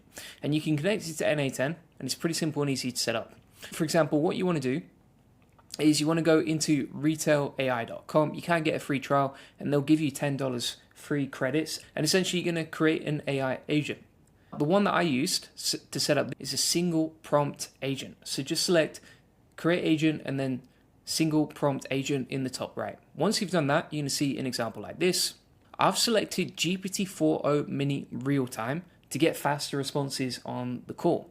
This is more expensive than using something like GPT 4.1, which is a lot slower, but also cheaper. So it depends. Do you want speed or better quality? Right? That's up to you. Do you want to go cheap or do you want to go fast? You can't really do both. And so what we've done here is we've plugged in this prompt into our single prompt AI agent. If you want the instructions, I'll put it inside the AI Success Lab. But basically, you can click this link and then plug in these details into a single prompt agent. Ideally, you want to use O Mini real time. Once you've done that, you also want to load a knowledge base. What I actually did was I uploaded a document of our sales SOP and our outbound selling SOP that can train the agent on exactly what to say on the call. We do it because we want to make sure that the agent knows what type of questions to ask and what our process is on getting those calls confirmed. And bear in mind, like, this is a massive win. If you're running Facebook ads, if you're running any sort of booking appointment funnel, which I know a lot of you guys are out there and girls, right? Then this is an easy way to reconfirm the bookings, make sure they actually show up, qualify them, and even get the call recordings so that you can make sure, you know, these are qualified leads and you can get warmed up. You could also get the details of the call from your AI agent, and then with that transcript and the notes, you're more warmed up and you're more ready for the call because the discovery process has already been done inside the sales process. So just to be clear here, we've set up the knowledge base. In terms of the functions, you just want to make sure you add end call as a function there. Then you've got the knowledge base set up. Speech settings, these are the speech settings. I just went with the default ones. Call settings, these are the call settings that I've set up. And it's important to put inside the instructions here, like, just be patient and wait to connect. And also only ask one question at a time. This is important too, because otherwise what it does is it blasts like 10 questions to your client as soon as they answer the call, which you don't want, right? Now, the other thing to note here is when you're doing this, if you're going to call them with AI, as far as I'm aware, due to compliance, you need to be careful, right? So you need to make sure you have a disclaimer if you're going to call anyone with AI before they opt in and book the appointment. That's for compliance reasons. Now, I'm not a legal expert, so I'm not going to tell you exactly what to do or how to do it. You can always check with a legal expert. But as far as I'm aware, that's what I know. So just make sure you do your own research before you test this out. So from here, what you also want to do is select from the welcome message drop down with a dynamic begin message. So that's going to take the information from the call, which we've passed inside here. So it's got the details of the event name, who's going to be attending, the email address, etc. And then it's going to personalize the information to that person. Right? And the good thing about this is faster than human appointment setter, and it's easier to set up. Honestly, it's way faster to train this AI agent to do outbound calls for you than it is to train an appointment setter. I can tell you that for free. All right, so we've run through all the settings right here, and then you just want to click on publish, so you can see an example here, and select an outbound phone number. So you can see we can select our outbound phone number here, right? Now when you're setting this up, you also want to make sure inside the phone number section here, you add a new phone number. So you can click on buy a new number. You can buy it for $2. You get $10 of free credits. So it's basically free. And then you just need to verify it, which you'll see the top settings in the right? So you verify it on your mobile phone, take a picture of your ID. It verifies in about 60 seconds from my own experience. And then you're going to assign that outbound agent to the information. So these are my settings for the phone number, right? So we've got the outbound call agent. That's taking the agent from our agent section over here, as you can see. And then inside the phone number section as well, that's basically it, right? We didn't select an inbound call agent or anything like that. I actually disabled the inbound, but you can see how easy it is to set that up. If you need the settings, let me grab the settings for you and I'll plug that inside the AI Success Lab. And by the way, I'm not the genius to set this up. I learned this stuff from AI Workshop on YouTube. Would recommend checking out his channel. He's very good at NA10 workflows. So from here, we've got the agent set up. We've got the phone number set up. The thing that we also need to do is create the API key. So you need to grab an API key like you can see, and then we're going to plug that into NA10 in a second. All right. So just to be clear here, inside Retail AI, you've created the agent, you've set up the phone number, and you've also set up the API key. And from there, you're good to go. So once you've done all of this, then what you're going to do is go back to NA10 and you're going to select HTTPS request. So you're going to add a node that says HTTP request, and then the method is going to be post. That is the method because you're posting outbound. I'm just going to delete that, right? So you can see this is our HTTP request module, and inside here we've got the outbound dial section. So what we're doing is we're taking the information from the AI agent. So for example, the phone number, the time zone, what the appointment is about, the contact phone number, etc. Then we've got this URL as the URL, okay? So if you need that URL, let me plug that in right here. So that's the URL you're going to plug in. And then in terms of the generic credential type, select custom auth account, and then you're going to take your API key and plug it inside JSON code like this. So this is an example, right? So you got the headers, the authorization, the content type, and you just put your API key in this section right here. All right. Obviously, I'm going to delete my API key after this video, but I just want to show you exactly how it's set up to help you. And that's why I'm exposing it to everyone on the video right now. Then from here, you're going to scroll down once you've set up the custom auth account, and you're going to select send body, JSON, using JSON, and then you're going to take this JSON information like. Now, this is the dynamic information from the appointment information right here that's been passed.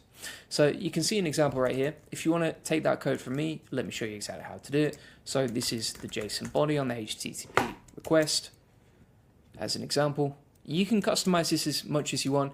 You can also take this information and just ask ChatGPT like what's the best way to format it, or I want to add this field or that field, etc. if you want to customize the JSON without actually being a coder. Right? But basically what we're doing here is we're taking the phone number from Retail A and we're plugging that inside the JSON. Right? To get the phone number, you just go to phone numbers over here. You're going to find that phone number you created and then just copy it and plug it into your settings like you can see. The to number is going to be the number from the calendar event, which is right down there, and it's dynamic. The name is going to be the event name that you can see from the calendar event. Same for the phone number, the reason, the start time, that's all taken from the event. And then the final thing here is that you need to get the agent ID. Now, if you want to get the agent ID, you just go back to agents, then you're going to click on single prompt agent. And then from here, you're going to copy this agent ID in the top left. That allows you to grab the agent ID and then plug it inside the JSON file like you can see over here. So once you've done that, you are good to go, my friends. That was basically it. You selected the URL, the authentication, added the custom authentication, sent the body, JSON, using JSON, plugged in the JSON from the AI Success Lab, and then you are good to go. Now, as you're running this workflow, you want to test each section, right? So test a step, make sure it works. That's going to relay the information to the next step so that when you get to the outbound dial section, you're able to test it and make sure this works, right? So for example, again, if we go and we test this step, it's going to be a slight delay inside Google Voice or wherever you're taking the call. Hey, this is Julian Goldie's AI assistant. I was just calling about your call. What's your biggest challenge with SEO right now? Right now, mate, we are struggling with building backlinks. Building backlinks can definitely be a challenge. Just curious, are you looking to improve your site's authority, or are you focusing more on driving targeted traffic? Yeah, right now we just want to get more targeted traffic to our website. We're trying to rank for our certain keywords. Got it. Targeted traffic is crucial for ranking. When you're aiming to rank for those specific keywords, do you currently have a strategy for identifying high-quality sites to get backlinks from? No, we have no idea how to find them. No worries. A good approach is to start by identifying websites that are already relevant to your industry or niche. Have you tried looking for sites that already rank for your target keywords, or those that are considered authorities in your field? Not yet. That's a great idea. Building relationships with authoritative sites in your niche can really boost your SEO. You might start by reaching out to them for...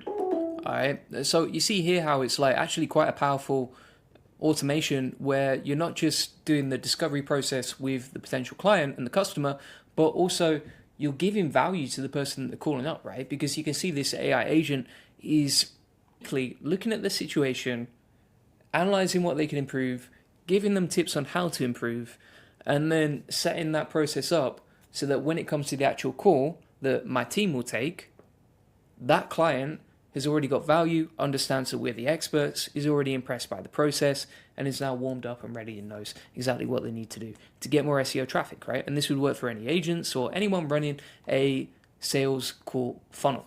So, hope that helps. And I have downloaded that template and plugged it inside the free AI Success Lab, like you can see right here. You can get it for free.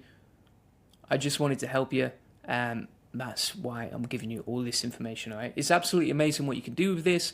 It's amazing that NA10 can do it, and you can see how easy it is to set up. Now, as I said, I'm going to have to just delete my API key. So you can delete your API key like so.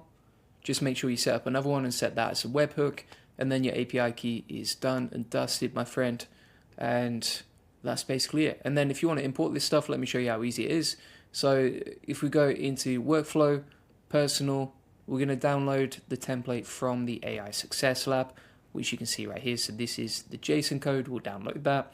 And then we'll go inside NA10 and we're going to go to import from file, upload the JSON, boom shakalaka, agent is just set up, ready to go. It didn't cost you a penny because you can steal it from me inside the AI Success Lab, all right? So that's basically it. Thanks so much for watching. Feel free to get the AI Success Lab completely free inside the link in the comments of this video. And again, if you want to get help, support, if you want to get weekly Q&As, if you want to get coaching, DM support, and just meet an awesome community of rock stars in AI, then feel free to get the AI Profit Boardroom. This comes with an awesome classroom of all of my best automations, templates, workflows. Comes with weekly Q&A calls, and we're going to start doing 3 calls a week. So you're going to get tons of value inside there. And it's basically just a community of one goal for everyone who joins, which is to make more money and save time with AI. So feel free to get the AI Profit Boardroom. Link in the comments and description. I appreciate you watching.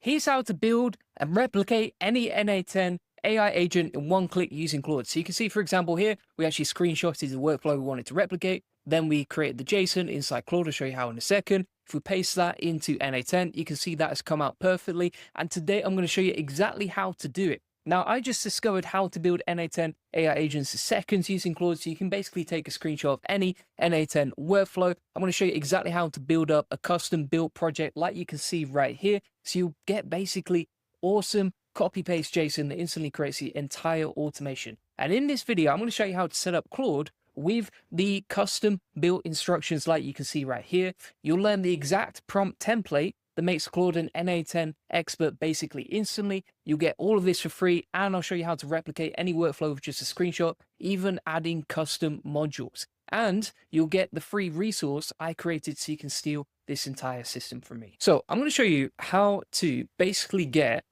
Claude to create and copy almost any template you can find. So basically what Claude can now do using this process I'll show you is very specific, and I'm going to show you step by step exactly how to set it up. It can now create agents like you can see right here that are basically copy and paste, and then you can paste those directly into NA10, right? So as an example, this is one I actually built earlier, and if you want to build this out yourself, let me show you how. So we'll just delete that. And this agent is custom trained on NA10's documentation to be able to build and copy paste NA10 templates, right? So for example, I actually took a screenshot of this NA10 workflow that I wanted to replicate. Then I said recreate this workflow, and if we copy this information right here and then paste it directly into NA10, you can see that it basically creates a really simple workflow based on our screenshot, right? So this was the original screenshot, and this is the whole workflow. And you can see it's even added the same sticky notes inside the workflow, so we can easily just copy, paste, and replicate any NA10 workflow using this custom trained Claude project. Here's another example. So if we grab this one, let's copy this, and then you can see this is one that you can easily build out. And yeah, it's a simple but powerful workflow, right? I want to show you another one as well.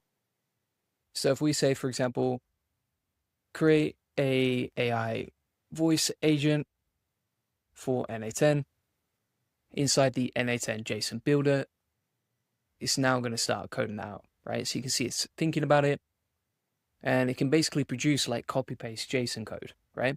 So the way that this works is we've actually got this custom trained prompt over here. I'll put it inside the AI Success Lab so you can get the prompt for free if you want to just steal this stuff from me.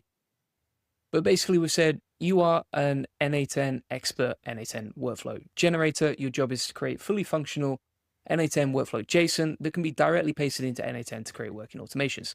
JSON should be complete, valid, ready to use, blah, blah, blah. Then we've included instructions on how to do that, what to set up, etc., the output format, and the goal.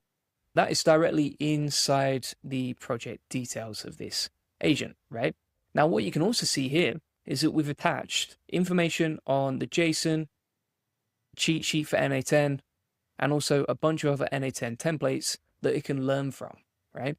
The way that this works is, let's take, for example, this information right here. Basically has documentation on exactly how to build out AI agents. Now, I've attached that all inside the AI Success Lab, so you can just upload this knowledge if you want to. Essentially, to set this up, if you want to create a new project inside Claude that can build stuff like this, you just click on projects in the left-hand side. Then you're going to click on new project. From here, create project. And then from here, you're going to name your project, right? So for example, Claude NA10 assistant, right? We'll create that project like. Then from here, inside the project knowledge, we're going to upload from a device. And I'm going to take that information that's inside the AI Success Lab and just upload that. So what I also like to do is just upload a few NA10 template projects. So I've actually got some of those inside the AI Success Lab. But if you want to see an example of how I do it, we can type in JSON here. Scroll down, get the web scraper agent that I've previously done, grab the appointment setter agent, upload those, and we're good to go. All right. Now, if we go back inside here, and let's say we want to replicate this particular agent, we can just take a screenshot of any NA10 workflow that we want to replicate. Then we're going to go back into Claude, and using the project and the project knowledge we've set up, we'll paste in that screenshot, and we'll say replicate this. into a JSON format for NA10. Crypto White Hat just tipped $5. Thank you very much, sir. Appreciate that.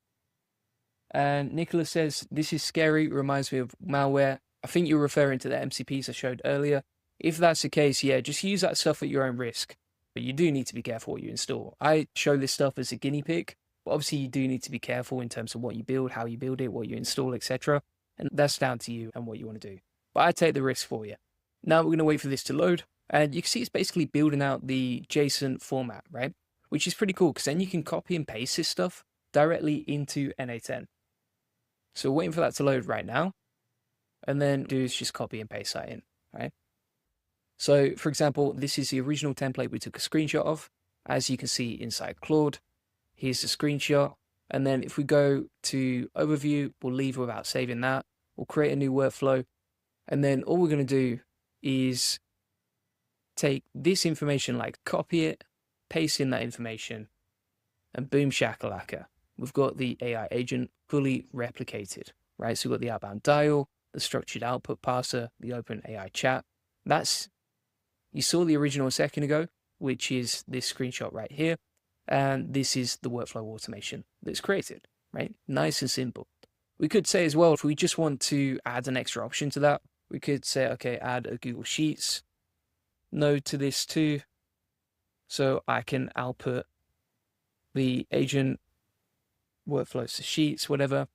And let's say you want to add an extra module to your NA10 template, but you don't want to add it manually. You can get Claude to put out the JSON. Now, one thing I want to say right here is this has worked beautifully this time around. So you can see that automation is actually awesome.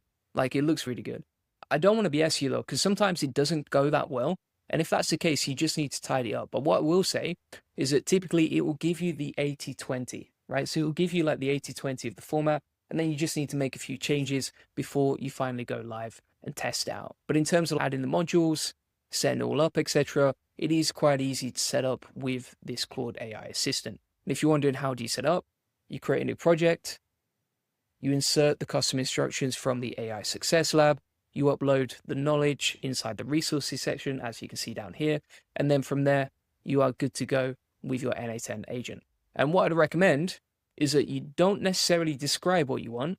Instead, what I'd recommend is that you actually take a screenshot of what you want and then replicate it that way. That seems to work a lot better, right? Because then it's got a visual understanding of what you want, right? So if we have a look, this is the new workflow from NA10. The Claude assistant, and then you can see here it's taken exactly the same workflow, but this time it's added the Google Sheet module as we requested, right? So we've just literally copied and pasted that in. It's taken the Google Sheet section, like you can see, that's all plugged in, ready to go, and then we just need to map this out and connect it to a Google Sheet. But essentially, that's how you can set up the whole process. Really easy to just copy, paste, and replicate almost anything that you want. If we go back to NA10 over here, all right, and then inside NA10, we're just going to go to templates and find like a template that we could actually set up as an example. Then we're going to take this template, like we'll copy that image, as you can see. Then we're going to go back to Claude, start a new chat inside the project section. So let's find the NA10 assistant, we'll put that in. And then we'll say recreate this. And literally, I would say in about 60 seconds, you're going to have your full JSON ready to go. Now, you might need to say in your instructions as well, just recreate this in JSON for NA10, etc. That's essentially it, right? Just going to go back to the original JSON builder. So here we go, in. And then it's going straight into JSON, as you can see, right? So it saves a lot of time, automates, replicates, copies and pastes for you. And to be honest, like what you could even do is you could link this to something like the MCP browser agent. So I've got browser MCP there. I could go inside Claude, and I could say, create that JSON file inside the project section, and then go to NA10 and paste it in as a new workflow. You could probably fully automate that if you wanted to. I'm not going to do that in this video, but I just want to give you some ideas of what you could build, etc. So if we just copy this JSON format from the JSON builder, then we're going to go over to NA10, we'll paste that in, and there we go. Crazy thing as well is if you actually compare them side by side, so this is the original, and this is the version that we created. This version actually looks a lot neater and nicer, right? Super neat, super tidy. It's got nice sticky notes there as well. The automation is fully linked together as well. And it was so easy to build that just using this custom NA10 project builder. Now, it actually took me a few hours to figure this stuff out. But essentially, if you want to just steal it from me, take the custom instructions, take the custom knowledge inside the AI Success Lab. It is completely free, link in the comments description, and then you can just grab this stuff from me. The other idea that I had as well was that what you could actually do is you could go to NA10 JSON Builder, like you can see.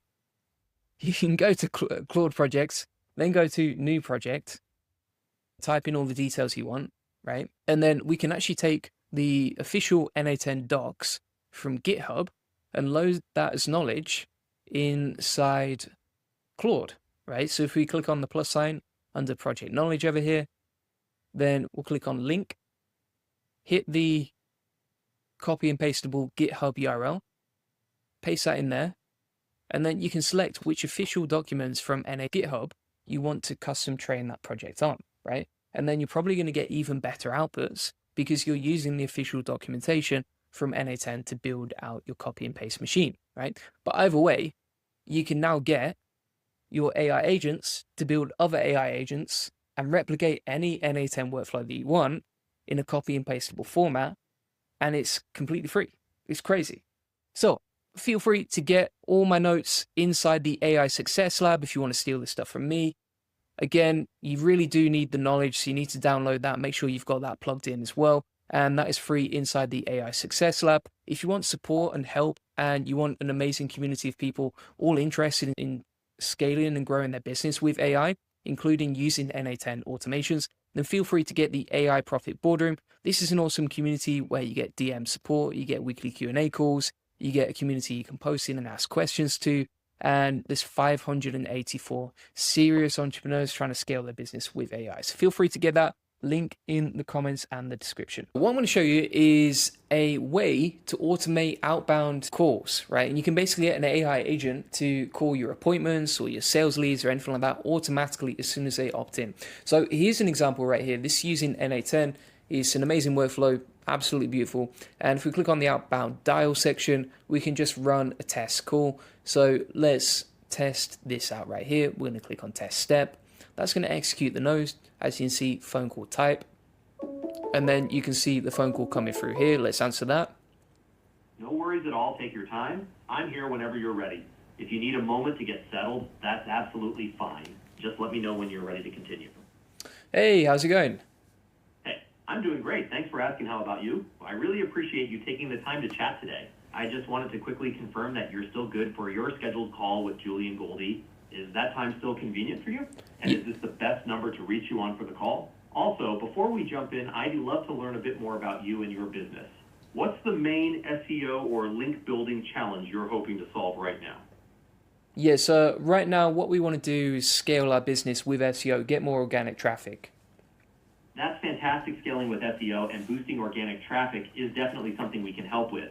Just to make sure we tailor the call to your needs, could you share a bit more about your current situation? For example, what's your main goal for the next 6 months when it comes to SEO or organic growth? Are you the main decision maker for SEO investments, or is there anyone else involved in the process? And out of curiosity, what would make this upcoming call a big win for you? Is there a specific result or outcome you're hoping for? No rush, take your time.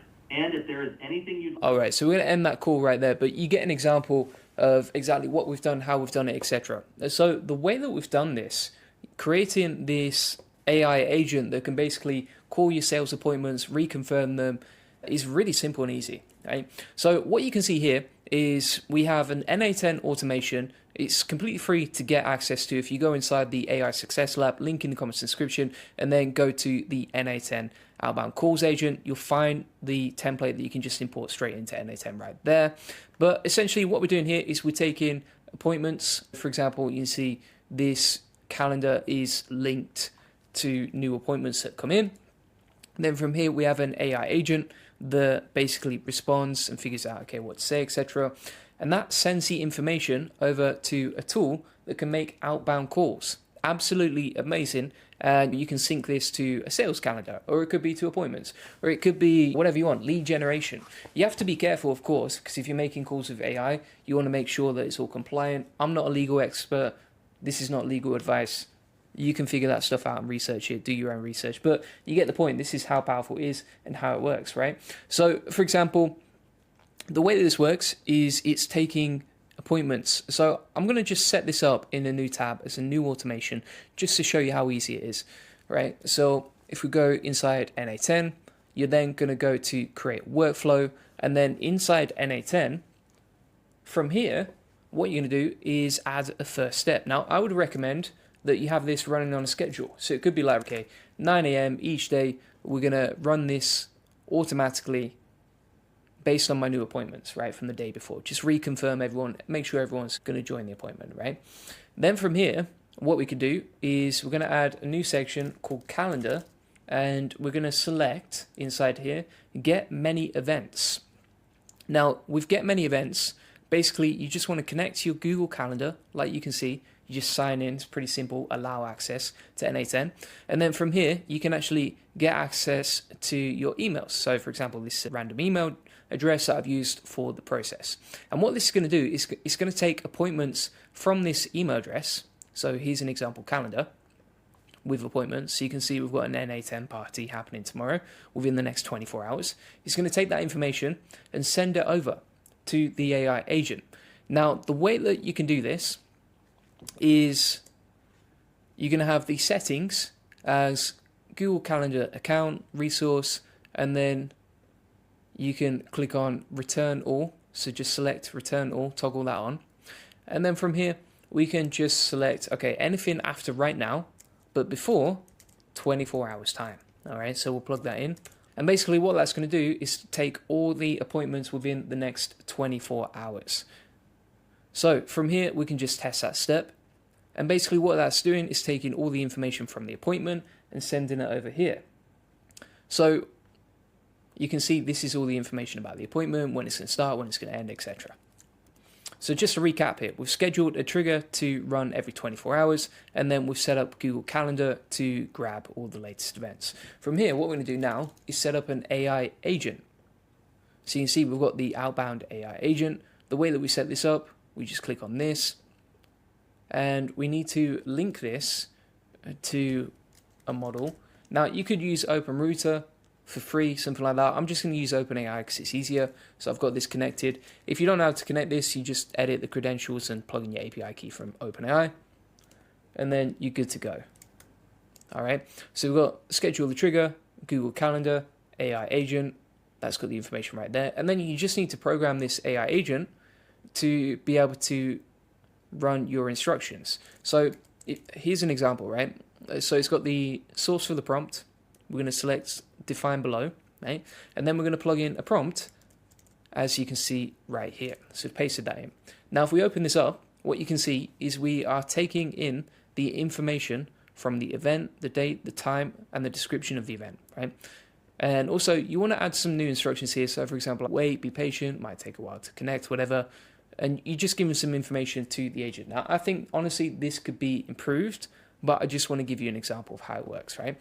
And then if you want to drag in the date and the time, or select random stuff from the account, you can just, for example, drag and drop this information that's been taken previously. So what this is doing is taking the JSON information from the Google Calendar event and then telling the AI exactly what our appointment's about so that it can figure that stuff out, right? Now, also, we've got a system message, right? So what we're going to do is click on require specific output format. We're going to add a system message like you can see. So let's add that in, plug that in. If you're wondering what the system message is, basically, as you can see, it's your Julian Goldie AI, the world's best appointment setter. Call the lead who's already booked in a call from Julian Goldie's calendar, confirm that they can attend the scheduled time, blah, blah, blah. Now, one thing I'd actually change, if it was me doing this again, then I would highly recommend that you actually change this so essentially it only asks like one question at a time. Because if you don't do that, the AI agent might talk too much, it might ask too many questions, etc. It can get messy. I wouldn't recommend that. So you can see it's got the output, the notes, all the information about the appointment, etc. So we've configured that. set up the specific output format, we're good to go on that. Now, what we also need to do is set up a structured output parser, right? Now, the way that you do that inside your workflow is you would go over here, and then you're going to select output parser, structured output parser, and then you just take the information from your appointment. Now, you can rewrite this inside ChatGPT and ask it to rewrite something unique based on the specific details that you take, but this is just what I'm using for the JSON. It's pretty easy to set up and simple to do, right? And by the way, all the instructions with the importable template are inside the AI Success Lab. You've got the agent prompt example here. You've got the instructions for the system message, the structure output example as well. So you can just copy and paste this stuff from me if you want to steal it, and then customize it to you, your business, your API keys, etc. So we've plugged that in now. And basically what this is doing is you can see it's taking the event name, the date, the time zone, about, contact, etc. So we're good to go on that. Now we're just going to test this, make sure it actually works. Let's click test step and make sure it works. If there's any errors, we can fix it. And let's just double check this on the structured output. We just need to change this to define below. All right, so make sure you've selected in your structured output parser, define below. So now we're just going to retest the AI agent. It's good for you to see stuff like this to know how to fix it. Now it works perfect, beautiful. You can see the inputs, the outputs, etc. Living the dream, my friend. All right. Now what we're going to do is we're just going to add a HTTP request for the outbound dial. Right, so we're going to click on plus over here. There we go. And then we're going to select the method as post because this is going out, right? So if we look at this example of what's already working, you're going to select post, then you're going to use this URL, right? And at this point, you might be wondering, okay, what is retailai.com? Let me show you an example. So Retail AI is basically a way of automating your call operations with voice AI, right? Really powerful tool, pretty cool, easy to set up, and let me show you exactly how to use it. So you've got an example right here, and what you want to do is just create an agent. So you go to create an agent, single prompt agent, that's all you need. Now inside that single prompt agent, here are the settings that I used. So I pasted in the same prompt from the system message on NA10, which you've got inside the AI Success Lab if you want to steal it from me. And then, so this is the system message. And then inside here, we've got a welcome message, right? So you want to click on AI initiates, AI begins with a dynamic begin message, like you can see over here. What I would also recommend is that you set up a knowledge base for that agent as well. So it's got, for example, details of you, your recipe. And then you can also choose between what language you want. So you can do this in multiple languages. It can even be multilingual. As you can see, if you get appointments in Spanish, French, whatever language, you see all the languages, then you can have this as a multilingual agent. I've selected JSON, but there's a bunch of different voices that you can use as AI agents here. So, you know, female, male, different voices, some of them very flamboyant, I'll be honest with you. But you get the point. And then from here, you've got different APIs that you can use. Now, some of them are more expensive than others. So for example, you can see here, Gemini 2.0 Flash is like 0.006 per minute, right? So super cheap. Whereas you got GPT-4o Mini Real Time, which is like 0.125 per minute, right? So that's going to get pretty expensive. So it's up to you what you use. I was using GPT-1 for my example. We've got JSON right there, English, boom, right? We're ready to go on that. Now, the next thing that you want to do is inside retailai.com is you're going to go down to API keys and just make sure you have an API key, like you can see right here. And then additionally, we just need to go to phone numbers. Now, you can buy a phone number for free. You actually get $10 when you sign up, and it costs $2 for a phone number. So I just bought a phone number like you can see set up, and we selected outbound call agent as a single prompt agent we set up before. Right, you can see that right there, right? So that's the outbound call agent. This is the ID for the phone number, and we're good to go on that, right? Now, you've plugged in your URL inside the HTTP request. And then what we're going to do from here is we're going to select generic as the authentication, credential type. And then from here, we're going to select custom auth. And by the way, if you're wondering, like, am I the genius that figured all this stuff out? No, I learned from an amazing YouTube account called AI Workshop. Would recommend checking out. That's where I learned this stuff from. It does a lot of awesome test tutorials on NA10. But it's pretty easy to figure out and pick up, even if you're not technical, like I'm not technical at all. So from here, what we're going to do is click on Send Body, and then we're going to select Using JSON, and then we're going to use this process right here, which I'll explain in a second, right? So what you can see if we pull this up, as an example, is we basically have the from phone number, right? So that's a phone number that is inside Retail AI. So if you're wondering how to get that, you go to Retail AI, make sure you've bought the phone number that we talked about before, go to phone numbers, and then grab this phone number and put it inside the quote marks, as you can see. For the to number, that would be the contact phone number from the appointment, right? So you can see that's the contact phone number from the appointment. We'll put that inside the to number section. Then for the Retail LLM dynamic variables, we've got the event name, and we've also got the phone number, etc. And the final thing that you need to customize as well is also the agent details, right? So this is the override agent ID. Now, if you want to get that, all you do is you go back to your agent, as you can see right here. Then you're going to click on single prompt agent. And from here, you would just copy this code in the top right. That's going to give you a copy and pastable agent ID that you paste inside the quote marks over here, right? So you just put in, boom. And then if you want to run the phone call, you just click on test step, and it's really easy and simple to set up, right? So basically you get a bunch of ideas of what you can create, how to create it. Just make sure you set up send body, JSON, using JSON, plug that information right there. If you want to get the JSON from me, you can get that inside the AI Profit Boardroom. I've put the HTTPS request example inside the instructions right there. I will delete my API key after this, but that's basically how you can do it. Simple and easy.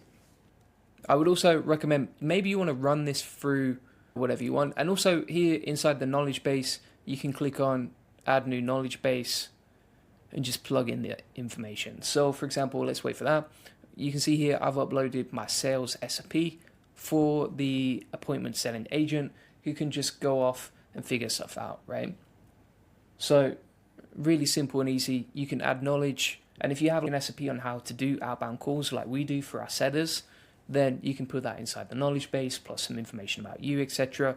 And that just helps make the agent way better. So you can, for example, add web pages, upload files, add text. So we could go in here, we could type in like juliangolder.com, and then you can see it actually, this is really interesting. So it actually takes all the pages from juliangolder.com and it's which ones do you want to include inside the agent knowledge base, right? So we could just take the home page, hit save, or the about me page, etc., type in the details, and we can auto sync that. So if you make any changes to your website, you can auto sync that every day. Click on Julian Goldie website, for example, hit save, and now that knowledge is going to be updated to the AI agent. So when it makes outbound calls, it's going to be way smarter because it has more context, right? It's not just a generic AI agent. You could also, for example, even take a transcript of your best outbound calls, upload that to the agent, and then this can do it as well.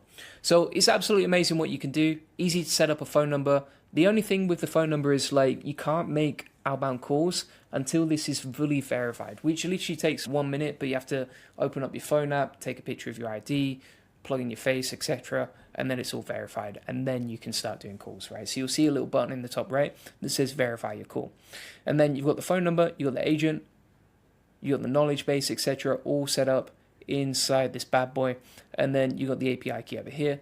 Just going to plug that into NA10 like you can see, and then you can easily make outbound calls, right? Automated.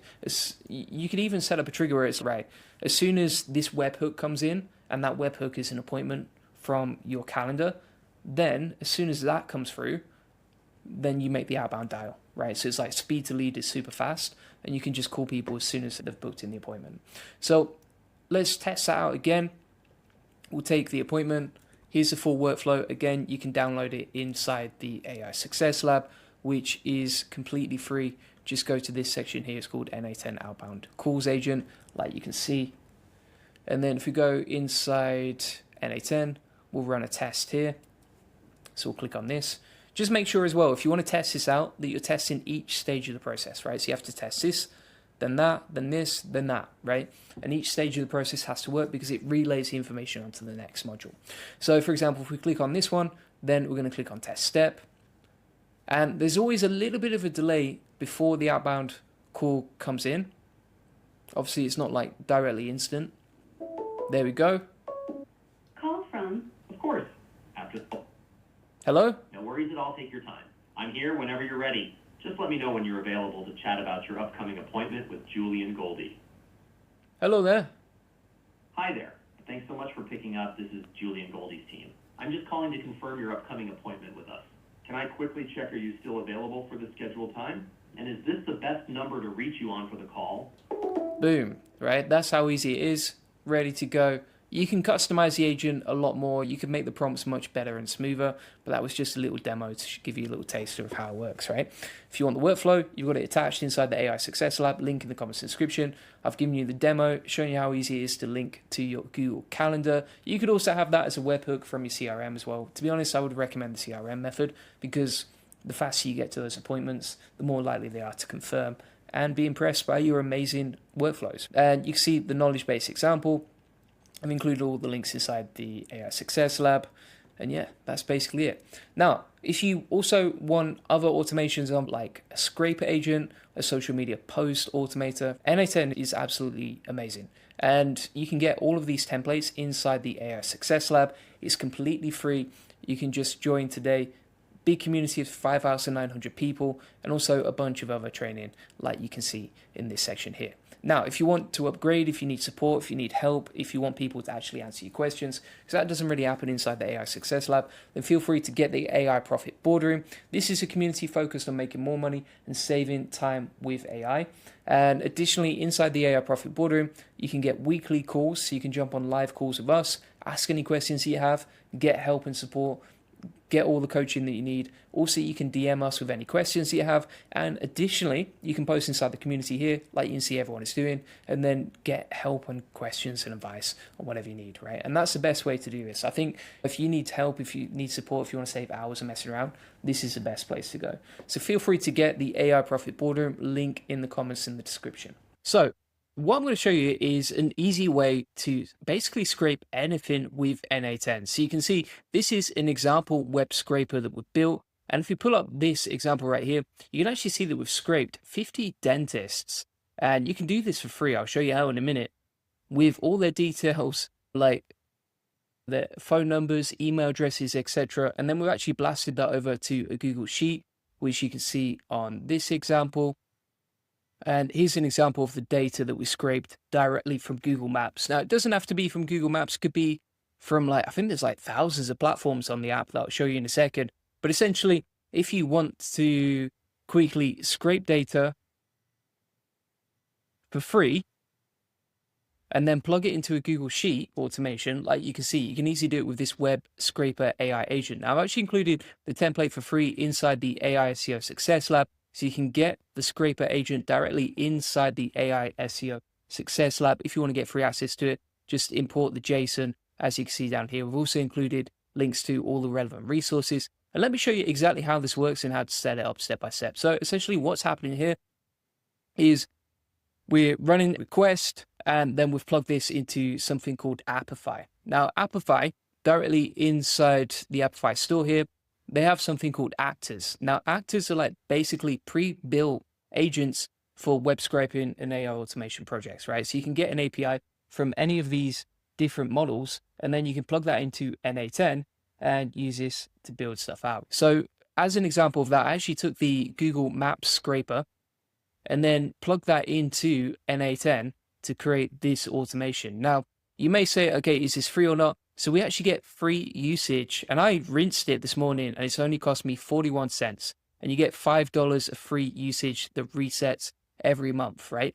So you can do this for free. It is a scraper. You can get the data and then you can plug that into a Google Sheet automatically. You don't even have to map out the fields. It's incredibly easy. So you can see here, I mapped it automatically to a Google Sheet, and it's absolutely insane that you can do this, right? So if you want to see exactly how to set this up, let me show you. So I'm just going to zoom out here and I'll set it up from scratch as an example. So let's say we want to set up the scraper. So we're going to click on HTTP request over here. Then from here, we're going to select post. And what we need to do is select whatever we want to scrape from these actors inside the Appify store. Now, if you're wondering, okay, which one do you want to use? It depends on your use case, right? So for example, if you wanted to just get some details of local leads, then Google Maps would be great. If you wanted to, for example, scrape Instagram and get like the latest viral posts, you could use the Instagram scraper. There's so many different apps inside here. It's absolutely wild. Facebook comment scraper, even like LinkedIn profile scrapers. Really powerful for lead generation, but also just for scraping data and building stuff from the web, right? Even like, for example, getting ideas for viral content from TikTok and places like that. So for example, if we go over to Google Maps, and then what we're going to do from here is we're going to type in whatever the search terms are that we want on Google Maps, right? So let's say, for example, we wanted to search locally inside the US. We could select our city and location over here in the location section. Then inside the search terms, we can select whatever we want. So for example, we could select restaurant, and then here you get to choose how many places you want to extract from the data, right? So for example, do you want to extract 50 different responses or 30 or etc., right? Obviously, the more responses you use, the more API credits you're going to use in your free usage section here. You can also, for example, choose whether you want to use like Google Maps listings and all that sort of thing. But the point here is that you can scrape almost anything you want using these free agents. And the cool thing as well about NA10 particularly is that with NA10, you can self-host this and then it's free as well. So then at that point, you're not paying for NA10, you're not paying for Appify, and yeah, all of this is pretty free. So it's really simple and easy. So for example, let's say we want to search restaurants in New York. I don't know, something like Chinese restaurants, right? Let's say you're a lead gen agency targeting Chinese restaurants. We can take the information, and then from here, we're going to go to the API section. So let's go to the API endpoints. And then from here, we're going to get the run actor section. So let's copy that. As you can see, we're going to go back into the HTTP request. We are going to also make sure we select post. Instructions inside the AI Success Lab if you want to get free access to this stuff. So put the URL, method equals post, we've got the information right here. And then we just need to make sure that we've got the details plugged in. And also just make sure here that you've selected send body. And then using from here, go back to Appify, X off that, and then go to the JSON section. And inside the JSON section, you can just copy this code over here. And you can see here I was selecting Chinese restaurants and it's scraping 50 places inside the US, right? Now, by doing that, you can see all the different search filters that you've got inside here. It's just like a Google search or like using any sort of filter. But the difference here is like you're scraping data and you're scraping live data like you can see. So then you're going to take that, copy that, plug it in here, select JSON, using JSON, send body, post, and the URL. We'll test that step. And you can see that has worked perfectly. All right. So once you've set that up, then what you can do is add another HTTP request. And inside this section, you're going to keep it as get. So make sure that you select get here. And then for the API, you're going to go to API endpoints. And then from here, you are going to select get last dataset items. So if you go to get last dataset items, we'll copy that. We'll go back to the web scraper, plug this in as a URL, hit test step. And one thing we just need to do here quickly is just check on the runs, which we've done. And then you can see an example right here. So we just executed that workflow as an example. This is for the dentist workflow. But you can see an example of how it works step by step here. So let me show you from scratch right here. So we've got get, then we'll get the endpoints, scroll down, get last run of dataset items, plug that in over here, hit test step, boom, there we go. If you want to change the endpoints, you want to change the filters, etc., let's go back to Appify, Google Maps Scraper, go back to manual, then change the search. So let's say, for example, SEO agencies, we want to scrape something like that. We'll plug this in. We're searching New York, 50 places to extract. Grab the endpoint, get the run actor one, copy that, go back to NA10, insert that into the first HTTP request, post, URL, send body, JSON, using JSON. And then obviously if you change any of the filters, then the JSON changes as well. So just copy that like you can see, go back, delete that, plug that in, hit test step, make sure it works. Boom shakalaka, that's working nicely. And then you can see all your previous runs over here. You see what we're doing, how we've worked, how much it cost, right? And you can see this is finishing scraping, right? So what I would typically do if you wanted to run this from scratch, you can add a new section here, wait 22 seconds before you go ahead. And then that will just allow the website scraper to scrape and complete scraping before you move on to the next step, which is this one. And again, we'll just test that step. And boom, look at that. We've got all the internet marketing services and SEO agencies in the local area of New York using that process, right? Really simple and easy. Now, if you want to clean this up, keep it all neat and tidy, you can click this button for tidying up in the bottom left. And then if you want to add a new module, let's say you want to send this to Google Sheets or whatever, we can add Google Sheet section here, append to row. So we'll click on append row in Sheet. And then inside this section, we can search dentists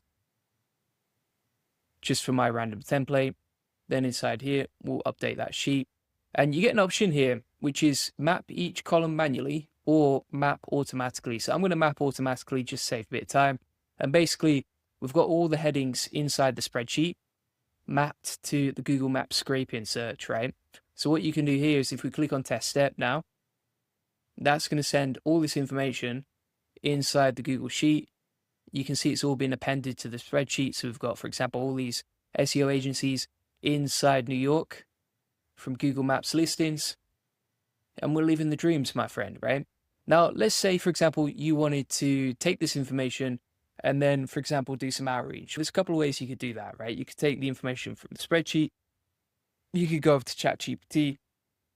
You could say something like, okay, create a short, funny, personalized email to this person from my SEO agency to sell white label building to them, right? Something like that. I want to use GPT 4.1 because that's what I tend to like the most. And now you can see he's created an interesting outreach email template based on the personalized details of that lead, right? So for example, here it said, let's millionify, right? And Millionify is the name of the agency. Even more, Millionify with easy link building, something like that, right? So I hope business building. I'm Julian Goldie, founder of agency. How many tabs do you have open right now? If the answer is too many, you don't need another thing on a plate. Here's how we can help you. Millionify plus our links equals your client's ranking, your margins laughing, and you're finally having time for lunch, blah, blah, blah. So if you want this, here you go. We can insert our calendar link, boom. So that's one way to do it. The other way you can do it is like, for example, you could go inside. This is super interesting. You could take the information like so, get an AI agent, right? Then we can define this information below. We can take all the information from the Google Sheet. All right, so for example, the title, the address, etc., the website, and then we can add a ChatGPT agent. So OpenAI chat model. We'll select GPT just for now. And we can take the information from Google Sheets and send that to the AI agent, right? Now, if we stop that workflow, we can now tell the AI agent with a system message, you are an outreach assistant helping me write emails for my leads based on the information in the prompt, right? And we'll put in the address, the website, the title. We could put the neighborhood as well. What else could we put? I think that would be it, to be fair. Category name maybe as well you want to include in there. Right, and then you just label these. You put like title, for example, here. And this is basically taking the information from the Google Sheet about the lead and then using that to just automate the outreach, right? So for example, if we say, okay, lead details here, based on the information in the prompt, write a nice personalized email, right? Something like that. Then we can go inside chat. We just need to make sure that's working. I think it's going to be okay. So let's just test that workflow. And then you could chat with the AI agent and just use that to get responses. So if we delete that and then we add a new node here and we'll put chat trigger, and then you can see it's taking the information from the Google Sheet, writing the email based on this, right? Pretty simple and easy. Boom. Now, if you want to get access to all the templates, etc., just go to the AI Success Lab. It is free. Link in the comments description. You can get free access to this. Go to the classroom, go to the AI course, and then you'll see the latest module right here with the Na10 scraper agent details. And you can just download this JSON file, like you can see. So we can click that, download it. Then we can go back over to Na10. Just gonna hit save. We'll exit that. We'll open up a new workflow. And we shall import the template that I've given you for free. So let's import that from file, open up the web scraper, and there you go. You got the web scraper ready to go. Obviously, you need to plug in your own details inside this, but it's quite easy to set up. Super simple, doesn't take much time at all, all right? But basically, it's one of the most powerful ways to do lead generation and automate it with AI, right? Because if you combine the AI agent that we've built with the web scraper, you can create personalized emails. It's really simple, doesn't take long at all. And you can do it inside the chat nodes like so, right? Now, if you want like personalized coaching on this sort of stuff, if you're struggling to implement it or you're struggling to actually get it loaded into Na10, etc., then you can actually go to the AI Profit Boardroom, which is basically like an upgrade from the AI Success Lab, right? So it comes to all my best automations, workflows, templates, AI agents. But the most important thing here is you get support, right? And I would say that's the biggest thing is like, you want to be in a group of people that are learning AI, learning with you, growing with you. You can jump on weekly Q&A calls. We're actually increasing this to 3 calls per week, which is going to be super interesting. So we're actually going to be launching coaching calls 3 times per week inside the AI Profit Boardroom. Link in the comments description.